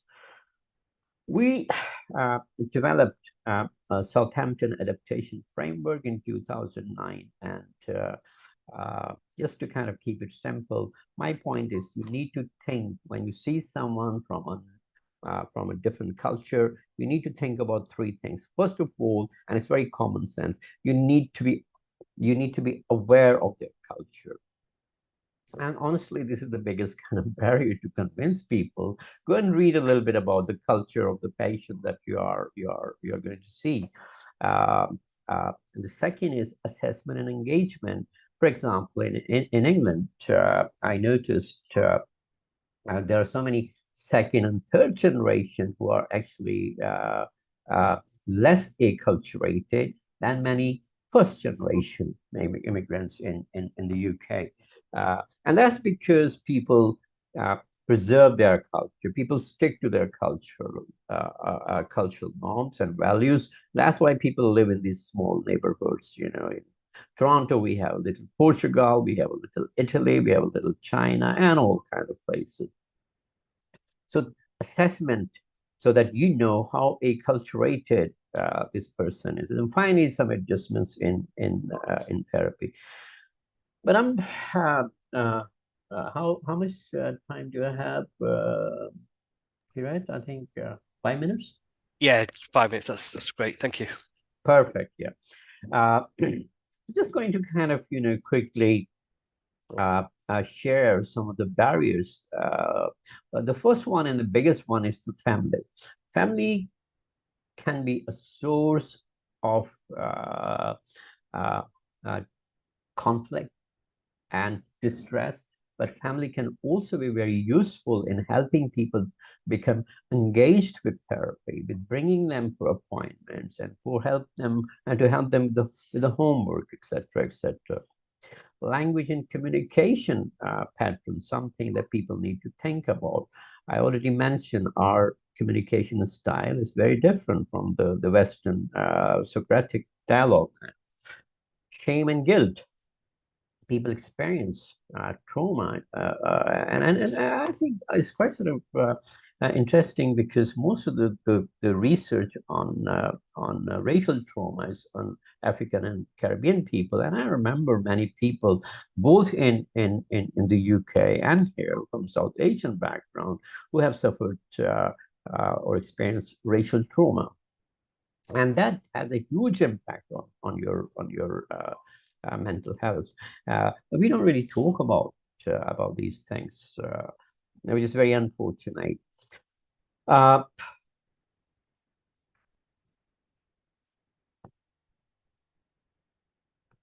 So I'm not going to repeat this. The framework has been used in many places. We do have a lot of resources for South Asian CBT on our Cambridge website. So if you are interested in this area, you can access Cambridge CBT. The main kind of problem I have really now is not as much awareness of CBT, because CBT has become quite sort of a familiar concept both here in the West and even among young people in the East, especially in India and Pakistan, where literacy rates are quite sort of reasonable. The problem now we have is we don't have many therapists, we don't have the resources. Here in Cambridge, in Canada, I trained our structured psychotherapy program psychotherapists only on two sites. Not everybody is obviously interested in cultural awareness. Situation is actually not that good in the UK, because I have colleagues in BABCP and otherwise work for the IEP program, and IEP is still quite far behind in considering cultural factors, and just so, because I can see that a lot of you are from the UK. So IAP is the Improving Access to Psychotherapy program, and it was changed. The name was changed recently to NHS Therapies. The problem is the dropout rates, the engagement rates, even the referral rates are very low for South Asians for the IAP. And I end my talk here. Thank you. Thank you, Professor Farooq. That was a very good eye-opening presentation. I think you have brought that perspective that a lot of people don't think about, but it is one of the very essential perspectives. In fact, I was reading about medical geography. Medical geography is in relation to the geographical places and the medical problem or the health issues people face geographically in different parts of the world. And talking about mental health issues, it has an ingrained effect in relation to our religion. Religion is very closely related to our cultures, our belief systems, and is ingrained in our society, family, ourselves, which forms a very big part of what colors of clothes in terms of our belief system we wear actually. And based on that, we hold stigmas, we nurture ourselves, we come out of it. And that's why a lot of emphasis is given on educating people, educating children, bringing up to the level to understand, because education and wisdom and knowledge gives you insight to know more about yourself, about other people, about other cultures, and to understand what is happening with me or somebody else is really truly to be considered in that way or not. And another beautiful thing which I liked about it is when you were sharing the presentation, because I belong to alternative system of medicine and Indian traditional medicine system, Ayurveda, it talks about Bhuta Vidya. Bhuta Vidya basically is a psychotherapy, but because at that time there was no appropriate term and there was no infrastructure on medical instrumentation to know about what are the causative conditions of those problems, they named it as an extra magical thing that is happening to an individual called as Bhuta and supernatural power. But actually, it might not be a supernatural power. It can be an ingrained thought of your mind that creep your body and raised a psychosomatic issue inside you. And this makes so much of sense. And I think this kind of things can be shown and should be shown to various schools and education systems so that it opens the eyes of so many children and people for them to open up a perspective to know and look into another vision to see how can they change the thinking and the thought processes, which might not be true, but can be an ingrained thing in their family, but it might be creating an ill hazard. What's your take, Kirit, on that? And then we have our thoughts from Sam as well. Over to you. Thank you.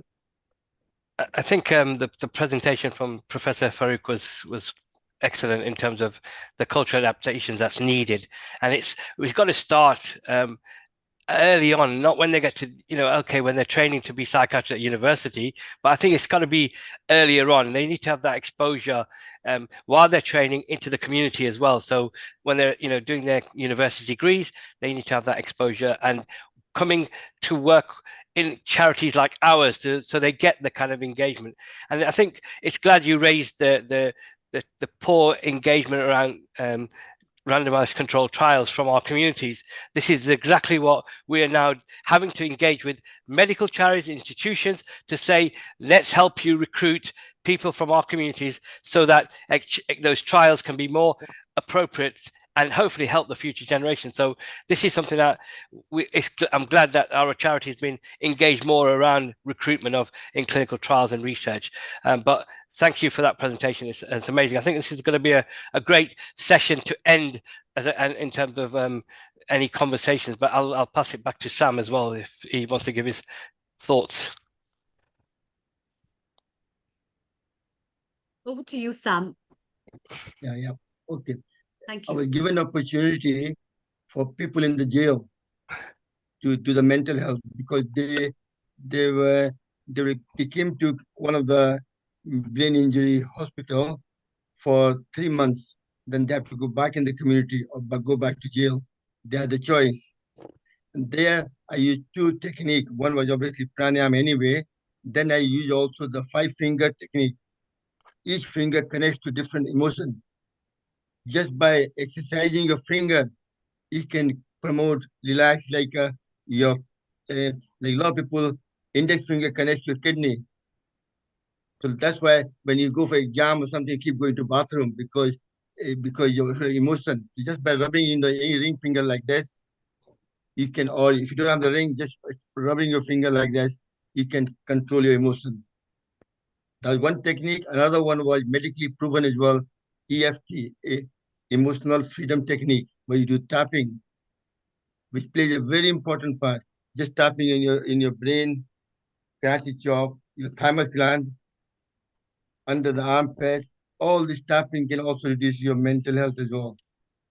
But breath is the main vehicle. And I find people came out and they went back to community. Sometimes I met them in the community shopping center, Alta and all that. And they said, "Good morning, Sam. How are you? Thank you very much for your support."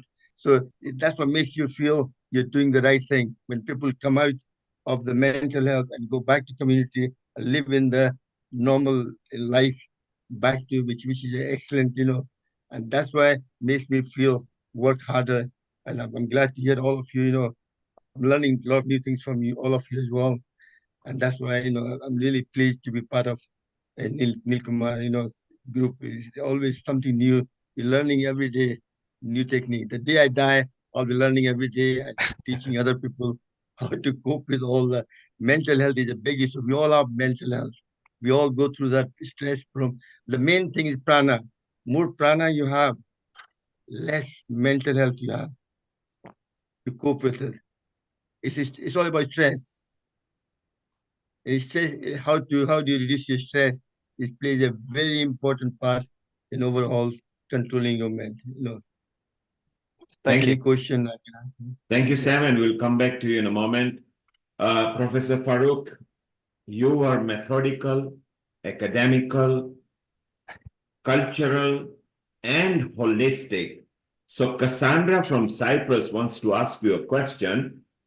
Do you lean more towards holistic now you've gained wisdom, and because you've been a professor and you are a practicing professor, so you're not an ex-professor, would you say to Cassandra that yes, holistic part and spiritual part also plays good part in life? So Cassandra would like to know in Cyprus. Over to you, Professor Farooq. Okay, so the question is, how do our modern medicine and our traditional medicine interact, right? Correct, she loved the fact that you also lean toward holistic as a professional. So, and that's what the word after pandemic, a lot of people had no choice, nothing was able to help. So all they did was to go within their soul. And you seem to, like I said, you were methodical, you were professional, you were academical. Thank you. So to help Cassandra, would you lean toward holistic spirituality? So you see, my thoughts have changed over the year. When I was young, typical kind of a doctor who believed in nothing else but the medicine in which I was trained. And that's the attitude we have, unfortunately, as physicians. And I remember when I started this work, a lot of people used to criticize me for example, bringing ideas from religion and culture into cognitive behavioral therapy, and because they said to me, the white therapist said to me, so you think we are stupid? We don't know. I said, no, it's not about that you're stupid. You just need to know the cultural background of a person, because human beings do not exist in these silos. So there's always a culture that everyone comes with that. And that culture very often is actually includes the religious beliefs. And for example, you might have heard in one of the Spider-Man movies, it was a very famous dialogue when the guy says, Uncle Ben says to the young Spider-Man, with great power comes great responsibility, right? It is very famous quote. I mean, even this line is actually from Bible, from Matthew. So my point is, it's so difficult to take the religion and spirituality out of human beings and their lives. You mentioned prana. Now, most spiritual and religious traditions actually paid great emphasis on breathing, and that's exactly what we do in our CBT. We teach people breathing exercises. The difference is, I will give a different explanation of fight and flight to help them, but you have a different explanation. A Sufi has a different explanation of how God breathed into the life of the first human, and that's why you need to control your breathing, so on and on. Explanation is different, but there's so much that's similar in the kind of way we practice, even old wisdom. So for example, you might have heard the story of the lion that I was raised by some other animals, and he was he lost his way one day in the jungle, and then he reaches a pond which is very clean. He's very thirsty, and just before he's going to drink water, there's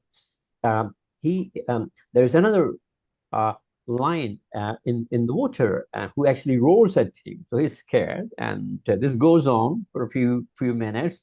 But the lion is so thirsty that he actually jumps over the other lion. The other lion disappears, and he drinks water.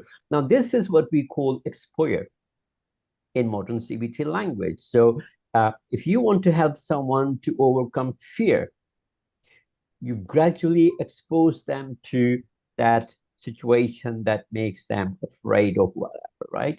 So my point is, we just kind of, we are quite narrow-minded as health professionals, although I have to say I have seen things changing.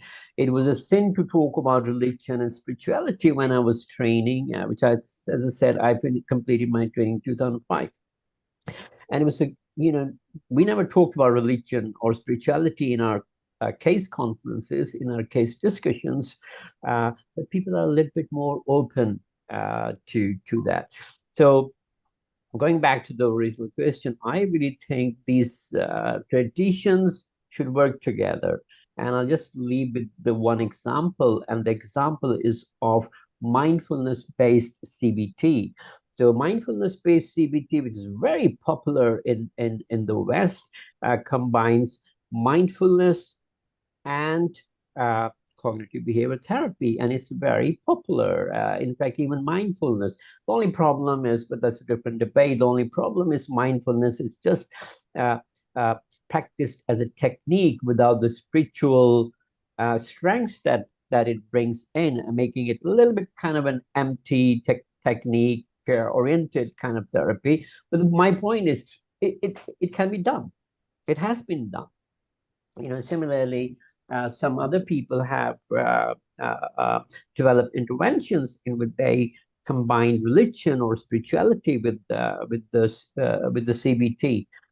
So it's not just kind of possible, but I think it's also highly recommended. Thank you, Professor. Cassandra, well, I hope it helps that yes, don't be fearful. Go holistic, go spiritual together with your normal physician's advice. Thank you very much, Professor. Professor, stay around. Kirit, we've got Keval, we've got Vishal here as well. We have also got our kitchen episode producer, Seema. We've got our yoga producer, Riddhi. We've got our European Parliament representative here, Dr. Lakshmi Vyas. So let's get into a bit of a chit chat, and then we will visit to India, where a new guest, Hina, will be joining.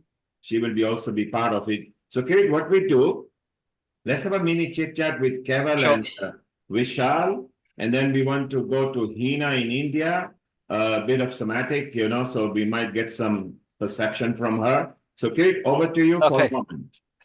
Thank you.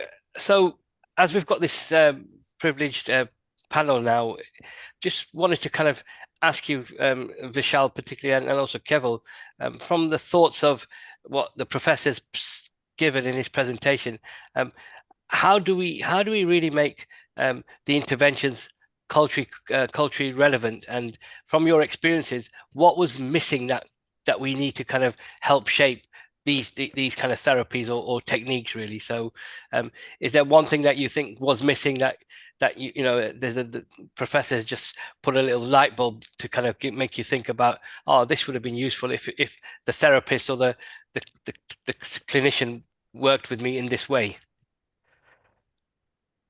I'll tell you what I've noticed is, and you'll relate to this, is when you're a part of those groups, whether it's a family group or a friend circle or a particular group that you're a part of, you'll see them often spamming videos which no one watches. You probably relate to that. So if we had more videos that were directing people towards what mental health is, how to understand it, how to be more compassionate, how to be more empathetic, I think just that, bringing about more awareness through those videos and those pictures and things like that, and then encouraging people in the community to share that type of video or that kind of picture, it would help people become more aware. So we need to bring more of that in. Excellent. Can I quickly comment on that, Kirit? Is that right? Please do. I think you hit the nail.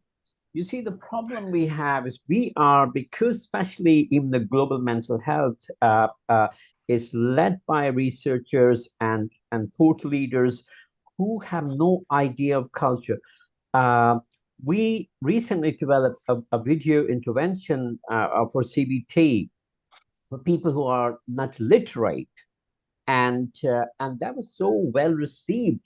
I was shocked. And then I thought about it. I think our people are still, they love stories. They love videos, what do common average Indian or Pakistani friend of mine does, they watch 3-4 Bollywood, right? Bollywood movies per week, So I think that's a very important thing. And I think that's the only kind of way forward, rather than using paper or other kind of internet sources. Short kind of videos on different topics are the way forward. Apologies, sorry to interrupt. No, thank you. Keval, you've been using this, what Vishal has said, in terms of getting stories out there to kind of in videos. And again, any other comments around that, or your own kind of personal journey around what should be that therapist, in terms of what would be a good cultural therapist that would help you kind of navigate your needs? I think I have to agree with Vishal there. We do need to spread the right type of awareness through videos, etc., but also utilizing the platforms that the young people do use, TikTok, Instagram. I know we've got that element of indifference with social media in terms of there's a lot of negative stuff, misinformation, things on there. But if we utilize it the right way and we use the right platforms that are on these, using the right, platforms that are on these social media sites, I think we can get the message out there. Culturally wise, with young people, we have to understand as well that that is its own culture in its way as well. Young people, young adults, that is a culture in itself. Trends are changing all the time. We need more young people to be involved on platforms like this, in conversations like this, understanding them. Trends change so fast at that age.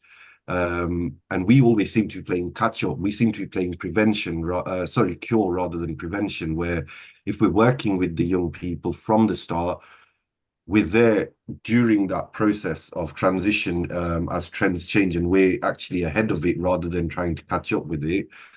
And I think, again, repeating those messages, although the messages are out there around drugs, around mental health, how it affects people, etc., it's aimed at one generation, but as that generation grows up, we need to continue that message on to spread to younger generations. And it's a continuous message.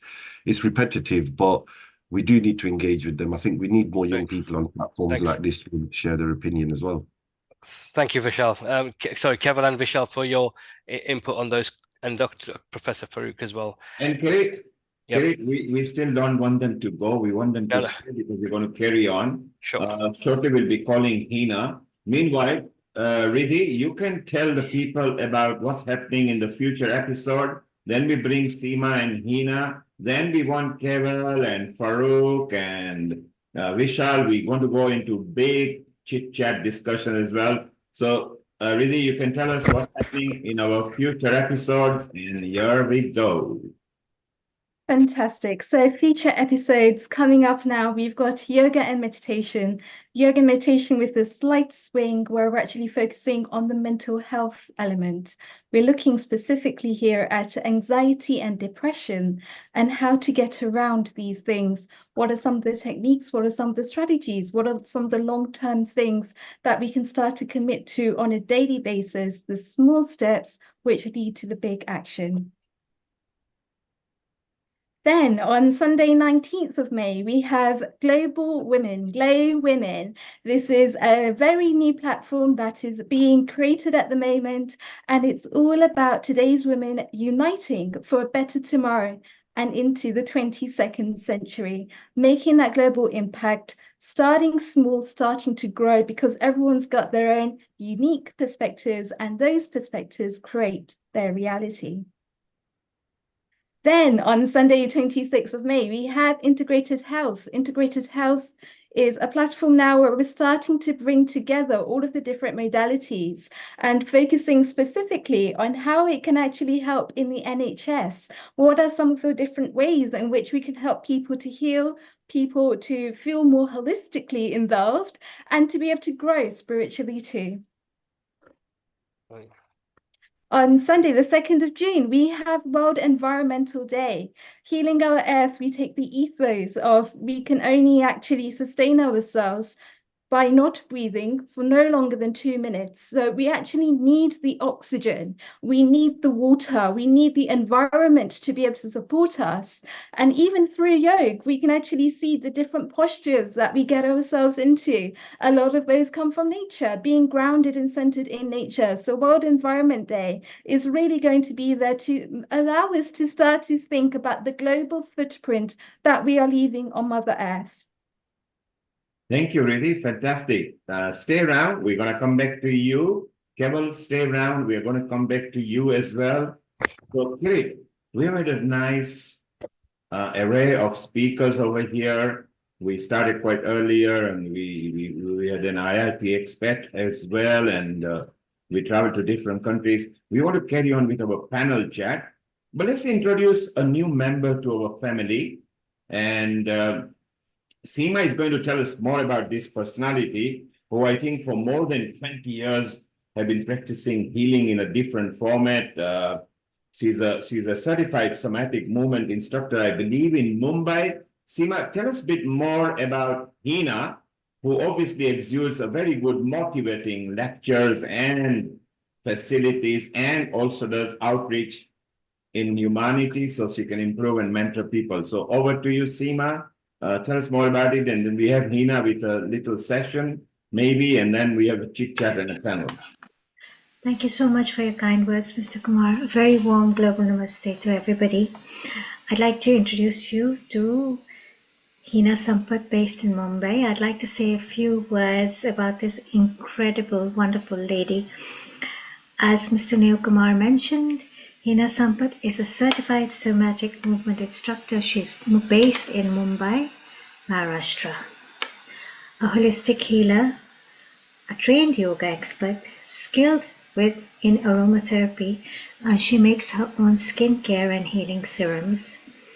Hina's extensive experience in the holistic health space makes her very supportive, kind, understanding, and a healer who really listens and observes. And I can say this because I have first-hand experience with Hina. She understands how to ground, rejuvenate, heal, and support her clientele through every type of body challenge and personal journey that they are on. Hina has a unique skill set which enables her to understand everyone on a very deep level. She understands how intrinsically our mind and our body are connected to each other and how they impact one another. Hina is not just a body expert, but a mind expert too. This I have to agree. And she has built a clientele purely by word of mouth. And she has an extensive clientele that extends far into the United States of America, Kenya, and beyond. And as a result of this extensive list of international clientele, from Dubai, Switzerland, as I mentioned, Kenya, the United States of America, London, she is a true philanthropist at heart. In her limited spare time, she can be found volunteering her expertise on somatics with the underprivileged, women in India's most rural villages. How beautiful is that? A staunch believer in the immense healing power of holistic living. During her years of self-discovery and actualization, she has immersed herself into the world of somatic aromatherapy and yoga. A very, very warm global namaste to you, Hina ji. It's so wonderful to have you on our platform, and I feel truly very blessed that you're here with us today. Before we start our session, I'd like to share something with our viewers. I have actually experienced Hina ji's healing one-on-one, right? Hina ji, I must have had about 8 sessions with you now, 7 or 8. Yeah. Within this short span of 3 weeks, or 4 weeks, I'd say 3 weeks, right? I've been with you 3 weeks. Yes. I have shifted incredibly. I am amazed at how powerful somatics is. I experienced it for fun. A friend of mine in Kenya mentioned it to me. Another very good friend of mine is on this chat, on our panel right now. Her name is Azmina Qasim. She's in Canada. We had gone out for lunch with a common friend of ours, and this friend very casually mentioned, about a condition that someone had and how they experienced immense healing with Hina ji, that their condition actually got reversed. So Hina ji, I decided to pick up the phone and give you a call. And you said, Seema, just don't worry about anything. Why don't you try one session now itself? And I said, okay, I can't do it today, but we can do it tomorrow morning. Oh, we did it that same day, if I'm right. Yeah. I've never experienced something so magical so fast, and I said there must be something to this. So Hina ji, let's cut a long story short about myself and my experience. I'd like to get into you. What inspired you to dive into the world of somatics? First of all, thanks to everyone, the organization, Mr. Neil Kumar ji and Seema. Thank you for your kind words to introduce me to this panel.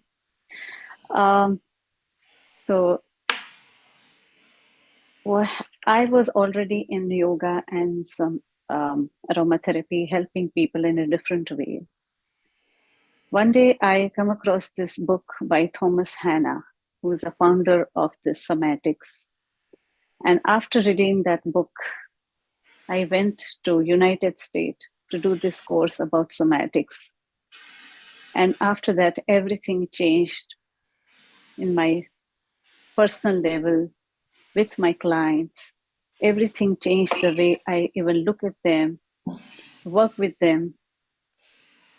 So I see lots of changes in them while working with them.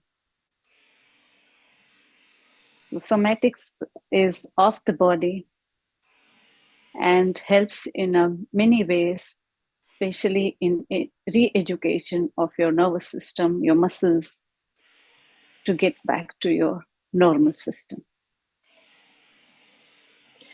So basically what you're saying, it brings you back into balance. Absolutely. You come back home to yourself. That's what we all wait for, right?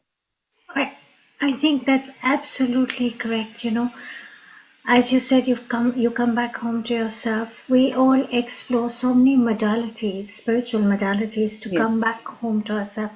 We chant, we do yoga to union ourselves with ourselves. We meditate to establish that union with ourselves.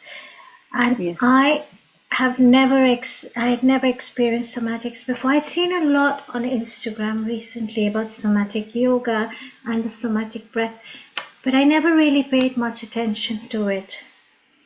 And funny enough, about 2 months ago, another girl, not known to the lady who introduced me to you, again from Kenya, we were just talking, and she said, "You know what? You should experience somatics." I've experienced it. So I really believe that when you're energetically ready to receive something, the universe will bring it to you because you're aligned. This is my true belief. And then we had this lunch, and my friend Asmina is on this panel today as well, and she was at the lunch as well, and this very sweet common friend of ours said, "Seema, you have to explore somatics." And I thought to myself, you know, why is this coming to me? Everyone is speaking to me about somatics. Now I have to admit, my lower back pain has gone after I've had my sessions with you. Just 6-7 sessions, and I already felt better. I think it's very important for the client and the, I would say, the doctor or the somatics healer have this very strong bond and relationship of trust, because when you have that, you're able to receive it better, right? Yes.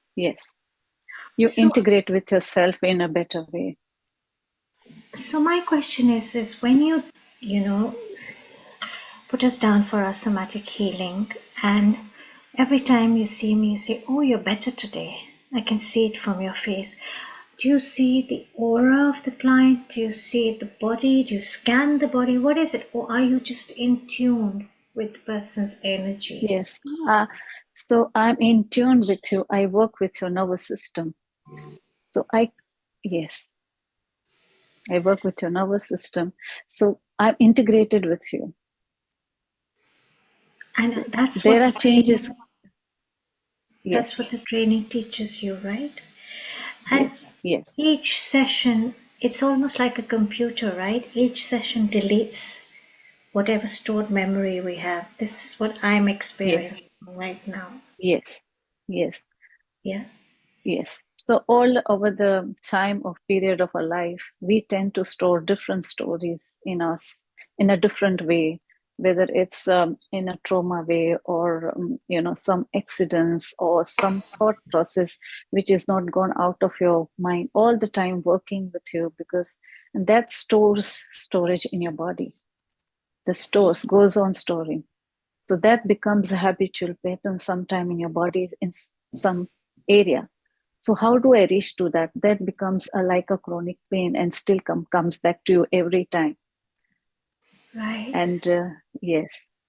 Right. So when you experience illness as well because of all these Yes, stored emotions yes. and trauma, right? Yeah, emotion, yes, the trauma, emotions which are inside us. So they become like a house inside us, right?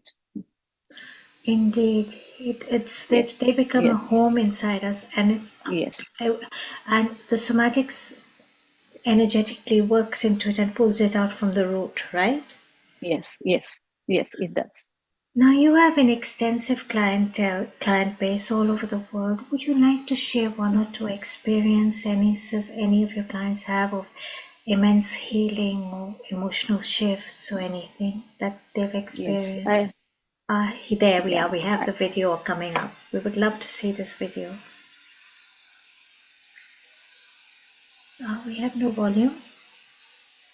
Oh, okay. I think here Mr. Kwar will bring it back. But would you be able to share? Oh, he's bringing it back. And the minute Hina walks in, for me personally, it's she has this transformative energy. She's already in the space of you are already better. She's already in a transformative mode. She's already understanding what we need just by looking at the way we might be sitting or our facial expression. But earlier you were telling me that like explaining it to people who don't understand somatics, like when we're trying to, we know someone, a loved one is in pain and we're trying to have them understand. Well, it may be pain that you don't know, right? Like in my own case, right? Like I was born with a congenital deformity. I had a plaster for 3 years after surgery as a child, and my muscles weren't developed to walk or run.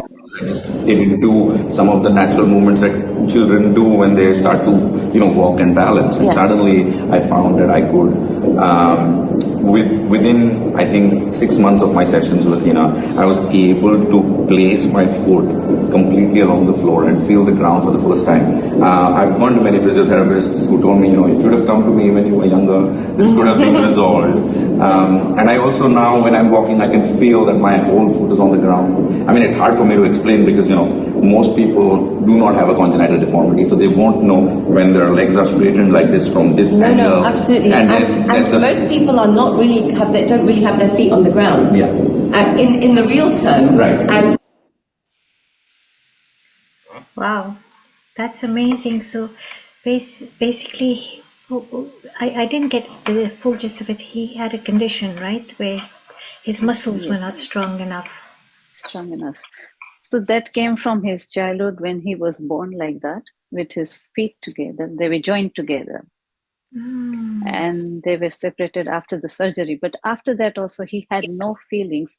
So after 45 years, after he joined me for the somatic healing, he felt himself feeling the floor, feeling it, which he never felt. And though he used to play, he used to do everything, but feeling within your foot, under your foot, you felt it for the first time after 45 years. I think Mr. Neil Kumar would like to say something. He's here, and we have Asmina, my childhood friend, Jumbo Asmina. Hello, you have to unmute yourself. How's Canada? How are you Thank you, enjoying the Sima. Canadian weather? Thank you, Sima. She'll be unmuting in a moment. Hina, welcome.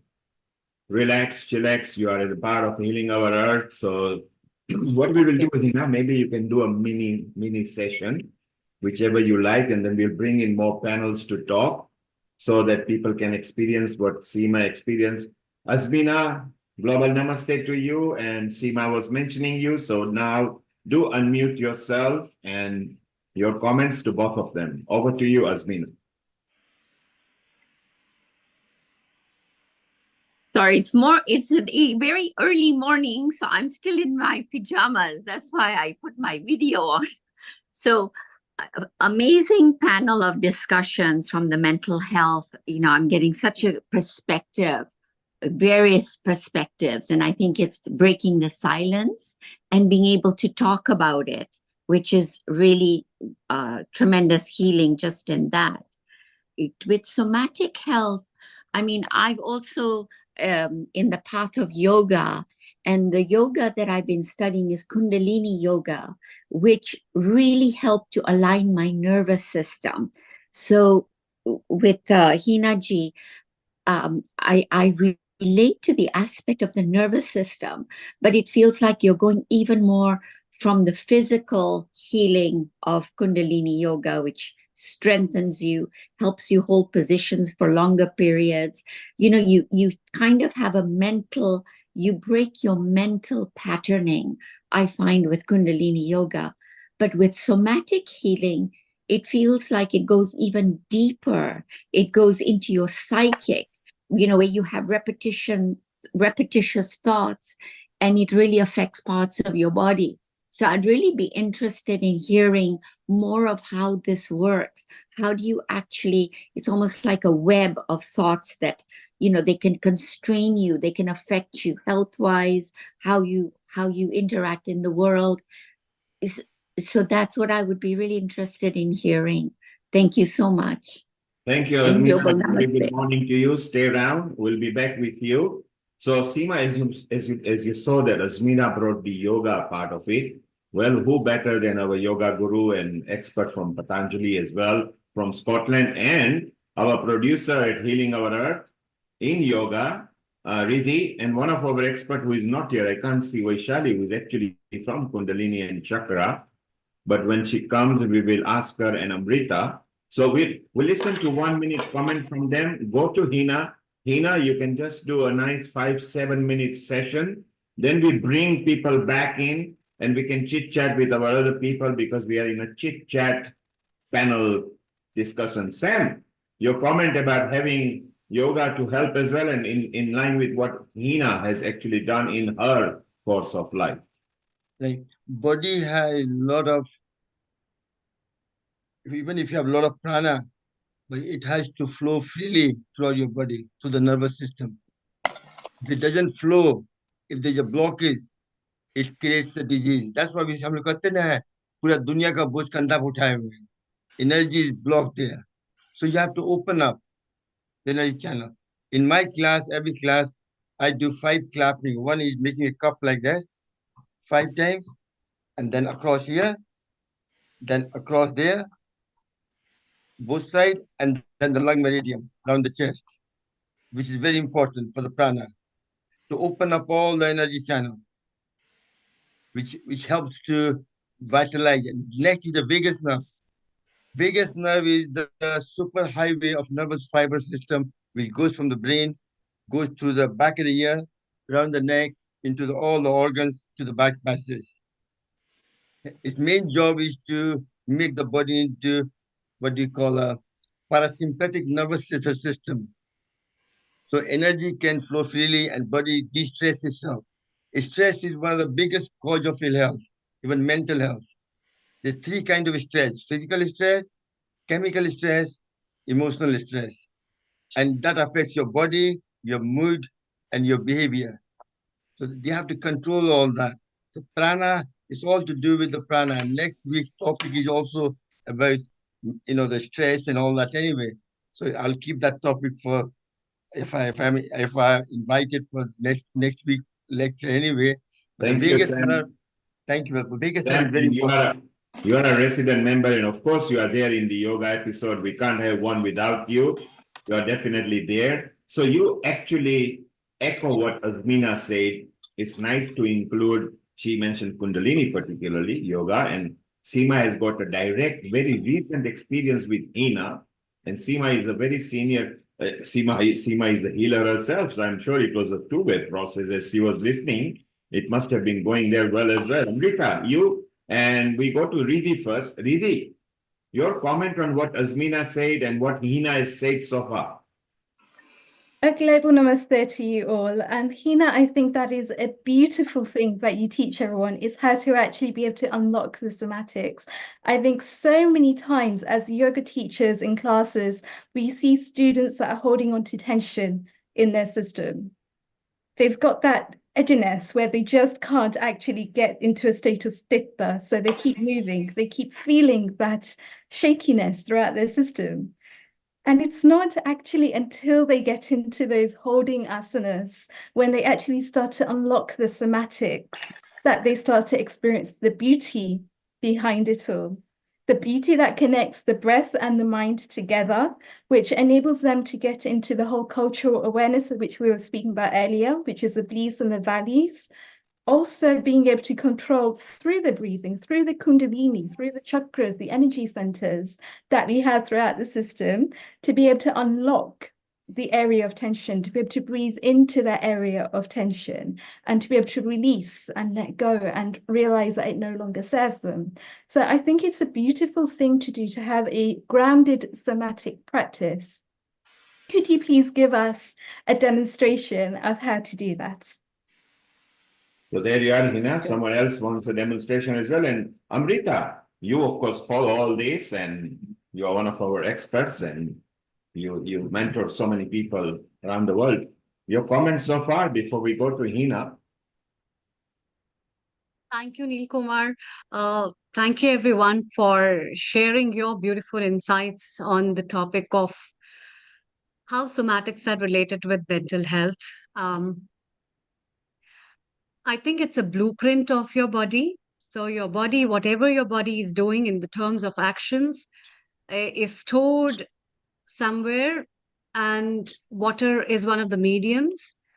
And to be very honest, on the physiological basis, if you find, it makes a very big sense when I teach children and students globally about the concept of understanding your chakras in terms of your neurological grounds, in terms of your plexus of the body that connects through your fascia, and your connective tissue that makes your information travel everywhere. So when you're listening to me right now, you're also feeling some part of me. You're also getting the feelings of extra things around you where you are there. And all these things are inside your memory. And that's how the somatics of the brain, and especially the psychosomatic, work.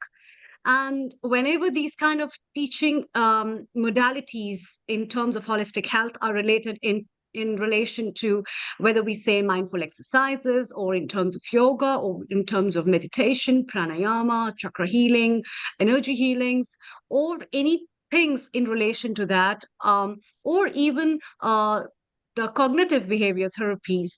These things basically are ingraining those vital elements of your body that have been lost, or you weren't aware about them. And that's how they bring into the insight of, oh, you were the part of it. And when you make them revive, you automatically gain that energy, because your brain is pretty smart enough for your mind to hold up the things, and your heart is very cunning and it knows everything. And every single cell of your body holds beautiful memories. So it's very important, and it's really beautiful that each one of you from different modalities are working on with this. And it is, I think, a very important time to think about all these things to carry them forward. Thank you. Thank you, Amrita. Yes, Seema. And Amrita, just before we go to Seema, Hina, there is a question for you from Elizabeth in Senegal. Yes. Yes. And she says there are various examples of somatic, and she wants to ask you two questions. Number one, do you think dance is a good example of somatic? And the next question is, one of her friends has asked her that she needs to do somatic inquiry. She wants to know what it means. Over to you. Sure. Yes, dance can help you. Dance is a very good form of healing too. So dance is good.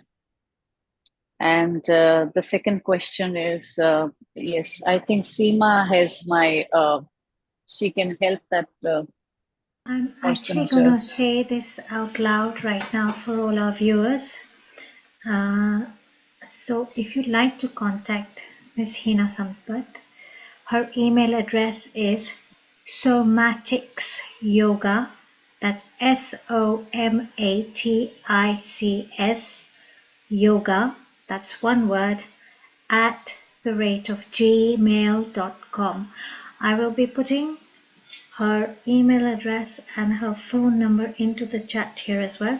She can be contacted in India, Mumbai, area code 91, telephone number 98209 57577. I will repeat that again.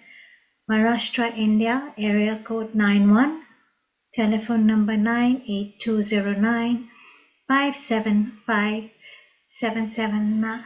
I want to say whatever Amrita ji said was very, very deep and beautiful, and even Riddhi, what you shared was amazing, about postures and holding the asanas and breathing into them.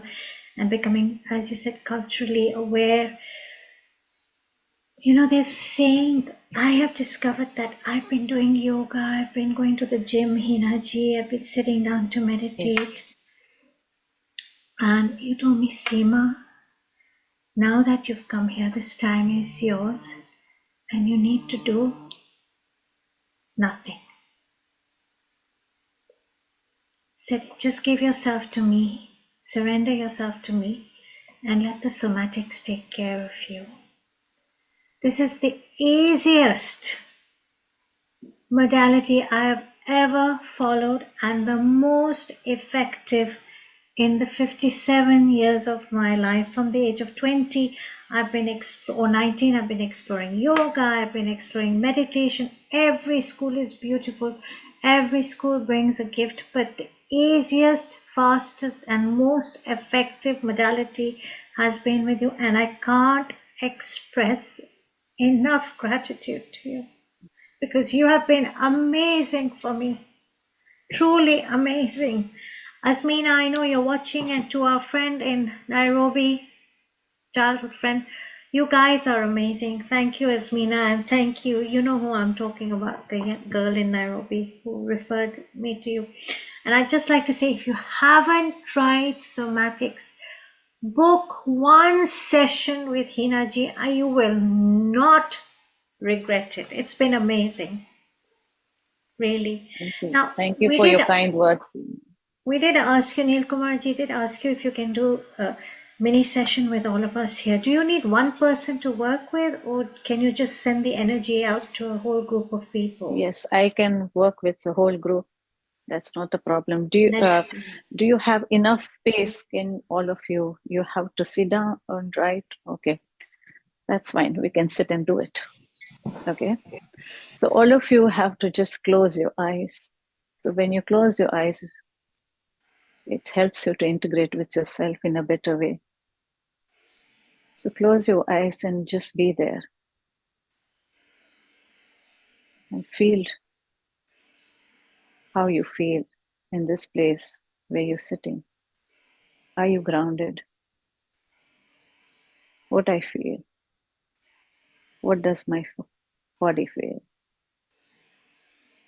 What does my soma feel? Now let's invite the breath. We're going to work with your breath. Let's invite the breath. So when we're going to invite the breath through your nostril, and you feel your belly expanding a bit. So invite the breath through your nostril, feel the belly is expanding, and let's release together the breath as slow as you can. 2, 3, 4. And let it release, don't hold. Let it rest.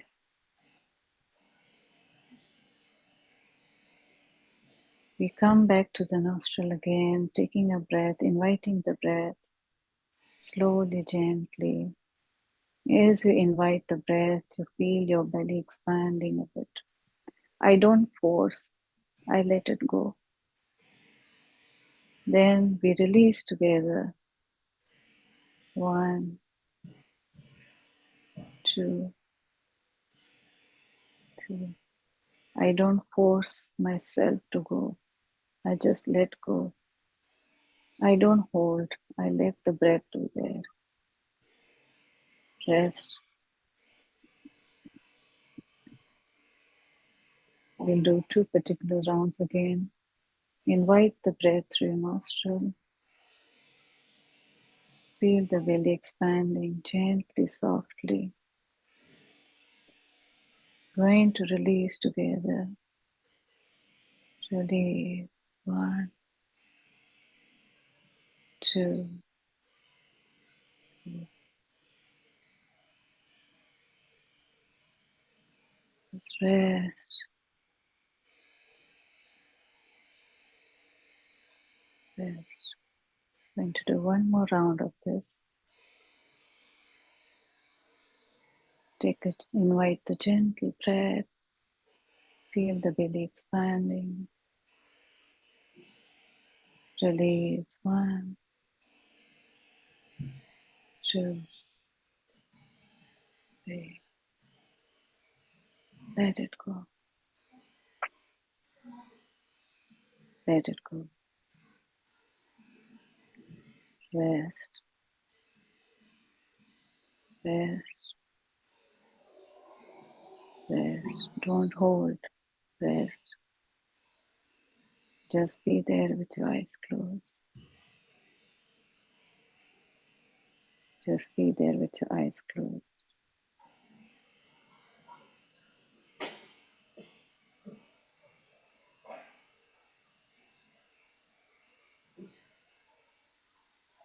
And thank you for your practice. You can open your eyes very gently. Take your time. Take your time. Thank you for your practice.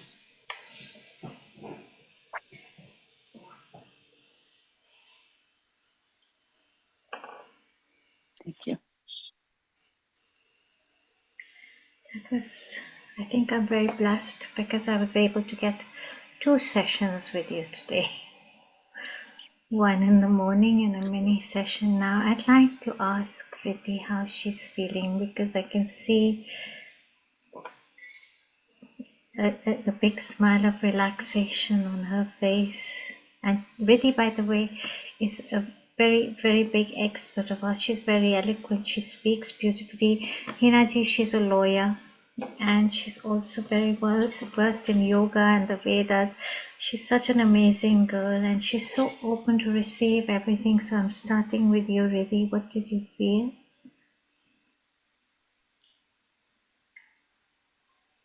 Fantastic. So I just want to say, Hina, thank you for such an amazing practice. It's something that we take for granted is the breath.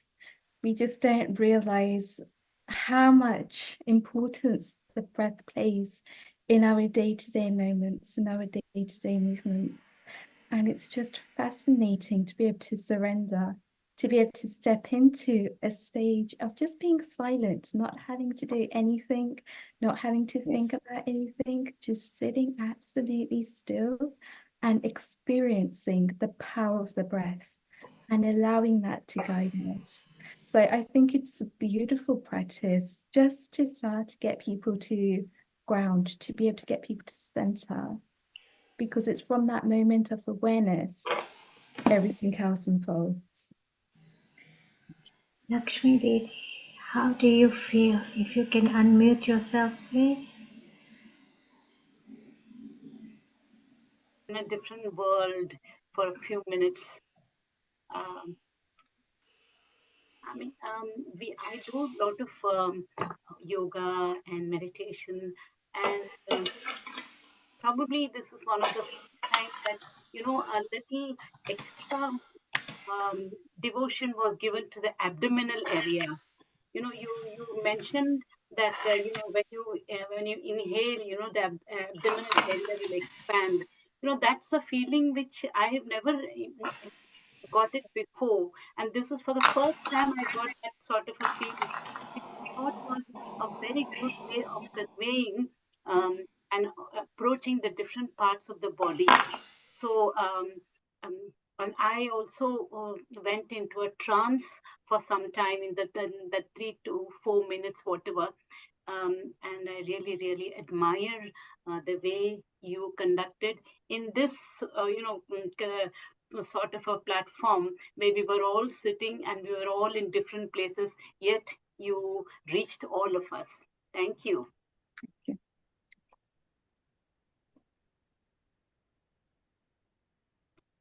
Seema, you need to unmute yourself, over. It's truly quite magical how this process works.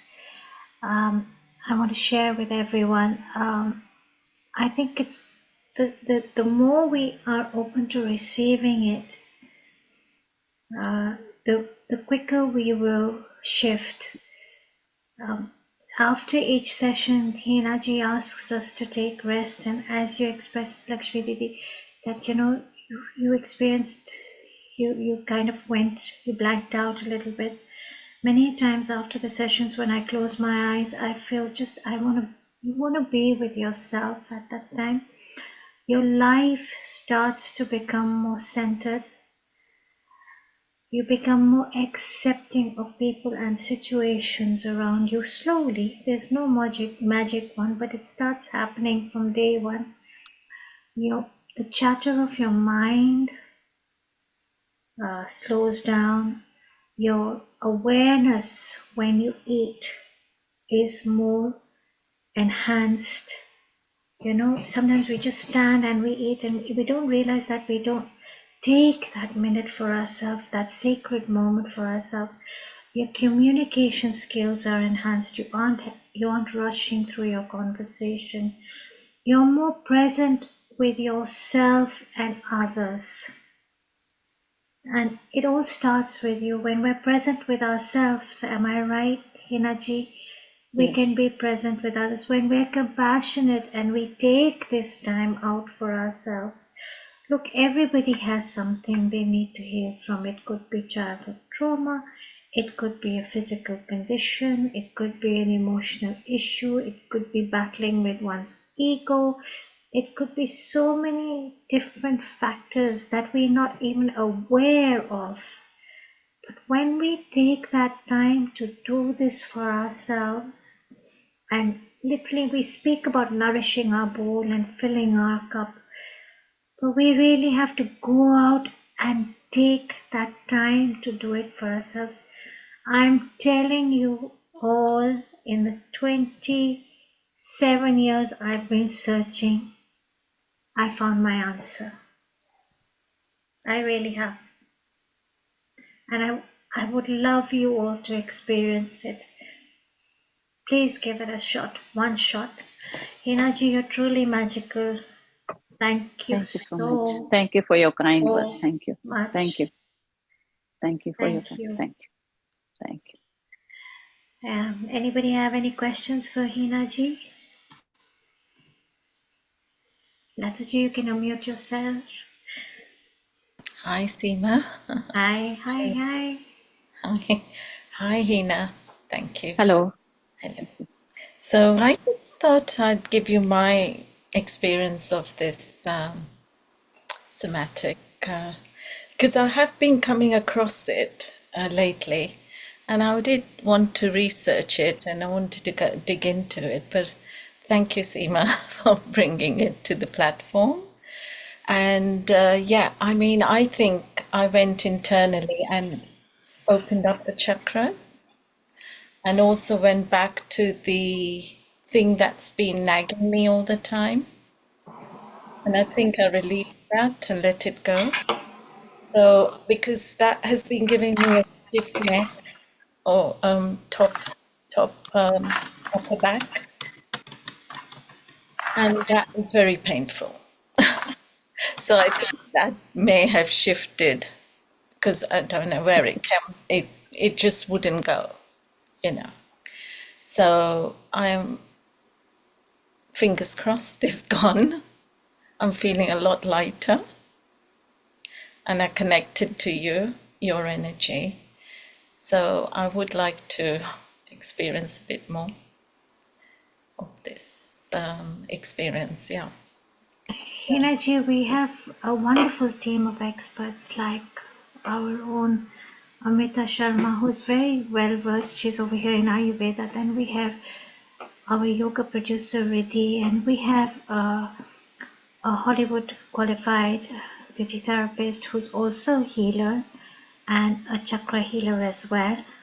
Her name is Vaishali Acharya. I would love us all to connect. There is so much we can all share. I will be connecting you to Vaishali as well. And then we have Lakshmi Didi, who's still smiling or in her trance. Am I right, Lakshmi Didi? You're looking so serene today. Thanks to Ninaji. Wonderful. We had a question, Amrita ji, some people are asking some questions of how many sessions would a person need to virtual sessions work. Hina ji, please share with us.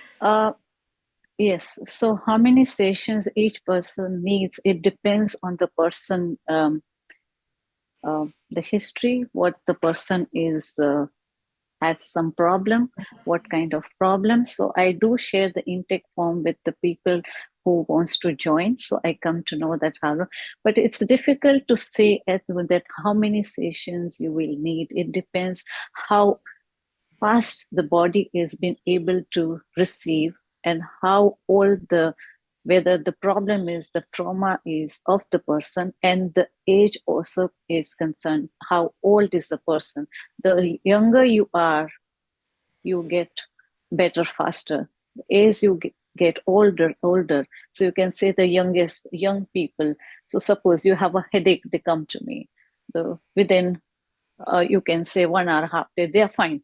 Young children, teenagers or this. But as you go further with age, so, and your problem depends how deepen your problem is within you. And of course, later in the age, like you can say, they have patients who are 75, 80. So they are a little slower, but yes, they are able to move by themselves and feel themselves, So that's what you want. So that's why I can't say how long you will take. Thank you, Hina. Stay around. And Amrita, it's time to maybe wind down now. We've had a wonderful session. We started very early. We have a lot of experts today. Let's go around the panel. And for each one of you, I want you to give me 1 or 2 best tips how you keep your mind at peace and how you keep your mental stability at peace. Just keep it to a minute session each. We will start with Riddhi, your best tip to keep your mind fresh and at sukoon mode. The best tip to be able to keep the mind at sukoon is, as Hinaji has just mentioned, it's all about vasanas. Vasanas are the mental impressions that we carry around with us until we consciously choose to let them go. So tip number 1 is awareness. When we're actually aware of what that problem is, that's 3/4 of the solution. Becoming aware of exactly what's causing it, exactly what's happening, when it happens, all of these are questions that we can start to ask ourselves. All of these are beautiful things that if we start to put them together and layer them, we'll be able to go a little bit deeper. Now, when we go deeper, it's things like Amrita was talking about earlier in terms of creativity, really being able to tap into what is it that allows you to be creative. Start to get the mind to think in a different way, because when the mind is actually in a state of sattva, it's not in a state of tamas. Tamas is this sleepy, sluggish, lethargic state, but we've transferred that to a state of creativity.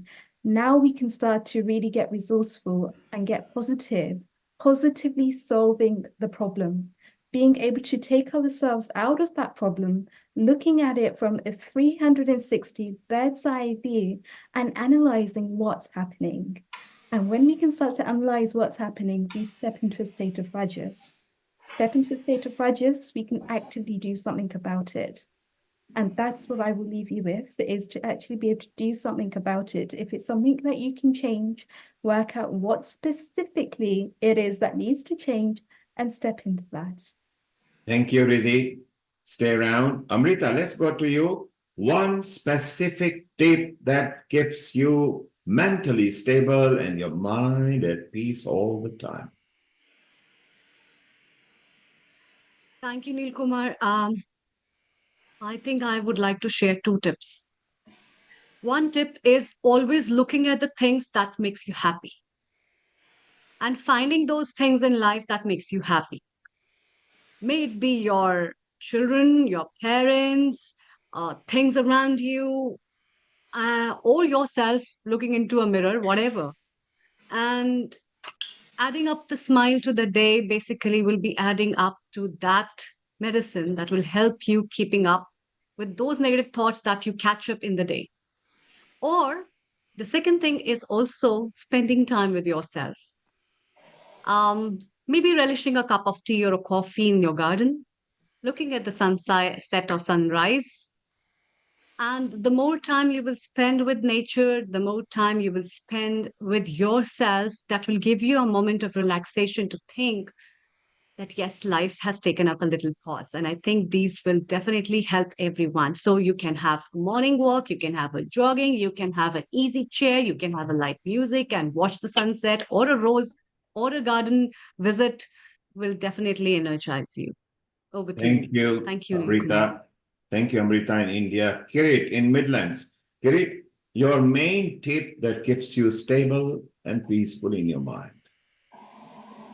So for me, I think it's surrounding with positive people. Those people who are positive will help you stay focused and be positive.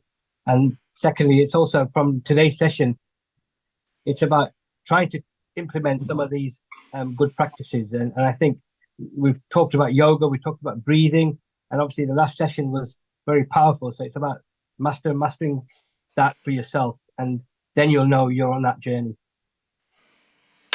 Thank you, Kirit. Wonderful over there. Stay around. Sam in Scotland, your best tip that keeps you happy and peaceful. I was really amazed to hear Hinaji. I do that in my session, yoga session every day as well through Zoom. But same time, I do in Khichdi Mudra, roll my tongue back up the way. That activates your master gland. And also, mind doesn't wander, goes inside rather than outside. So easier to meditate as well. Because meditation is very important. Mind is like water. When it's turbulent, when it's shaking around, you don't see anything. No reflection is seen. So you have to make the mind still. So what Hinaji done, just doing that breathing exercise in Khichdi Mudra makes your mind water still. When the water is still, you can see all the problem you have. Once you know the problem, you can resolve it. Until you know the problem, you can't resolve it. Thank you very much. Thank you, Sam, all the way in Scotland. And we go to Dr. Lakshmi Vyas with her wisdom and your specialist tip that keeps you happy. Global namaste to all of you. Yes, I would prefer to keep myself very calm, quiet, and avoid any trouble or any kind of harshness that comes around. I would also like to concentrate on my work, which gives me immense happiness, and try to keep myself happy by walking or just talking to little children. And I also like to play with the birds that come into my garden. These are some of the things which I enjoy in my life, and I like them. I'm absolutely a fan of all the birds. Thank you. Thank you, Dr. Lakshmi Vyas. And we go to our kitchen episode producer, Seema Bhatia. Seema, what is one tip that you like to share with people apart from what Hina has shared with you? I many a time in life we focus on our own problems, and we have this self-talk about my life is so difficult, I'm struggling with this, I'm battling with my family, there's so much traffic, or I'm really very stressed and I've got so much anxiety and I don't know how to cope with it. I try everything I can. My spiritual master, His Holiness Sri Sri Ravi Shankar Ji, shared, if you feel your problems are big, look at the outside world. Go and spend time in a mental asylum. He says, I tell you, you'll come back being so grateful for where you are. Or look at what's happening in other countries. How little children are sleeping without meals at night. Mothers are losing their children. People are losing loved ones. When you reflect on that, and then you do some philanthropic work to uplift society, go and better someone's life, make a difference in someone's life, as we do here on Healing Our Earth as well. We're always available. Our team is one big family where we say we're always here for you, even just to listen or just to give a pep talk or to make someone cheered up. Go and make a difference in other people's life. Like Hina Ji, look at her, she does somatic healings for people, and then she goes and helps the underprivileged. You will find that place of happiness and gratitude towards within yourself, and say, I am so blessed. My life is so much. Don't you agree, Asmina? This is something you do on such a strong, big level. I know that. Asmina teaches the elderly yoga at the Aga Khan. Where do you teach, Asmina? I In teach Nairobi? in their backyard. It's a community that puts all the chairs out and they all come. Thank you, Seema and Azmina. While we have you at there, what is your tip that keeps you cool, calm, and collected? I would say everything that everyone has shared is so vital, nature, all of that. But what I found is my mind needs something that cuts through it, because that perpetual traumatic thinking can sometimes take over to such an extent that what I have found, the only thing I found that cuts through that, even breath, prana, because I've been doing yoga for so many years, it's mantra. I found that the power of mantra, the word is elevating. So that seems to be one of the things that cuts through my own very limited mind capacity to get myself out of, say, a hole, is a particular mantra. And the one that I've been working with is Om Bhu Bhuva Svaha Tat Savitur Varenyam. And this was downloaded to the yogis so many years ago. And the power of this mantra, I can't even say how profound it actually, when I'm saying it, the tongue, the way it affects the synapses in the brain, it's almost like it's playing the brain. It's breaking up those nodules that are caught up in thinking of a perpetual thought that eats you away. So anyway, that is what I would like to bring, that the power of mantra is very, very powerful. Thank you, Azmina. Azmina loves mantra therapy. And of course, Om Bhur Bhuvar Swaha is a universal mantra. Okay, we go to Lata. Lata, your one tip that keeps you happy, and we'll move to Hina in a moment. Well, I'm gobsmacked. Everyone's spoken exactly what I would do. I mean, I like the one that Dr. Amrita said, all those points, walking, nature. I love hugging trees or touching trees. I love being outside, especially in this lovely temperature. I would say I'm also taught by my guru,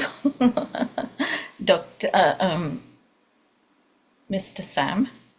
I joined his classes, so I do the breathing and pranas, and I have really, done well on that journey. And then I think I like to really change the pace. I like to get into a task and declutter, throw things away, or, clean up, or go and organize something that needs organizing, and then talking to someone as well, maybe on the phone or something, that helps me to just vent it out and get rid of it. So yeah, all those things, and just giving myself a bit of a rest as well, not feeling guilty. Okay, so we can see Lata doesn't want to feel guilty and she wants to declutter herself. Hina, in Mumbai, you are in a very nice area in Mumbai over there, in a bit of heat wave over there. And how do you keep yourself cool, calm, and collected? Best tip So of yours. to be compassionate towards yourself for whatever you do. That's very important in life, to be compassionate to yourself and loving yourself. That's your first priority. So that's what you can do. If once you do that, then you're already loved. You're not expecting something else, right? So that love is created within you. You feel it yourself, then you're compassionate to yourself. Thank you. So what Hina is saying, you can love everybody, your mother, your father, your daughter, your son, your relatives, your friends, but try to love yourself, because if you love yourself, then you'll be able to love others. Well, we're going down to everybody, and here comes my tip. Do not worry about anything on the earth. You worry when you can't find oxygen. The only thing you have to worry on the life is oxygen, because you can stay 3 minutes without oxygen, 3 days without water, 3 weeks without food. Of course, the guy in the Far East stayed for more than 7 weeks, but he was okay. So effectively, all of you had so many things in your mind. Forget everything. There is no issue at all. If you believe that the time will not stop, then remember, whatever you're facing through now, it will go. And also, don't worry about things that has not happened, because you will worry when it happens. And if it doesn't happen, you will worry. So stop worrying. Okay, get hold of your mind, your peace. The only time you should panic is if you cannot find oxygen. And we learned during the pandemic. So I love you all, ladies and gentlemen. Feel good, feel calm, be happy all the time. And like Azmina said, she loves the mantra therapy. So either Seema or Amrita, let's have Gayatri mantra 3 times. And we say hello to everybody, and we'll close officially. We are now transmitting live on the social media, YouTube, Facebook, Twitter, website, Twitch, and other mediums on a partner channel. So Amrita, Gayatri mantra 3 times, and over to you. Thank you. Thank you, everyone, for making this episode really special. And a special thanks to Kirit Mistry for producing such a wonderful episode. And also special thanks to Seema Bhatia for bringing such a wonderful soul to our episode. And you have added up those flowers to our bouquet today that will always be fragrating and giving us more fragrance of aromas, how to stay healthy, happy, and to live the life happily. So thank you, all the viewers, and as well as all the contributors of Healing Our Earth, for making this episode as well a successful.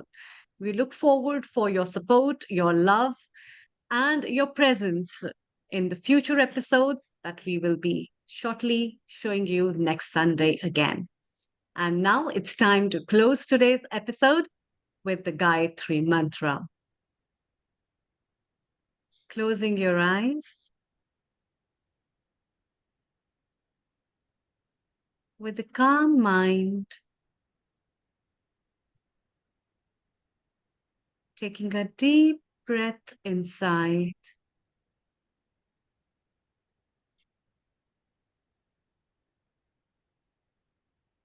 Om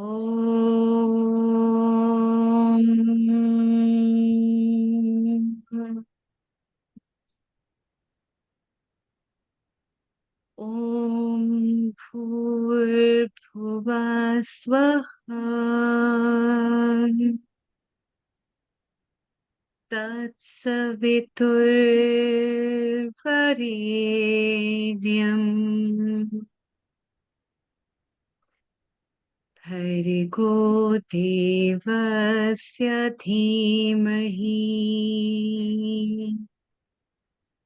Yo Yona Prachodaya.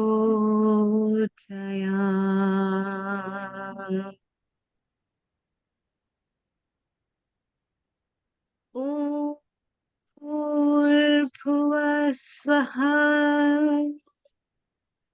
तत्सवितुर्वरेण्यं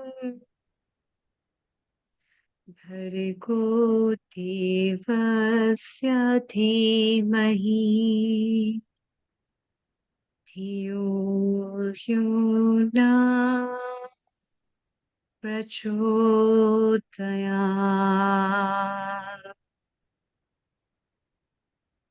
ॐ भूर्भुवः स्वः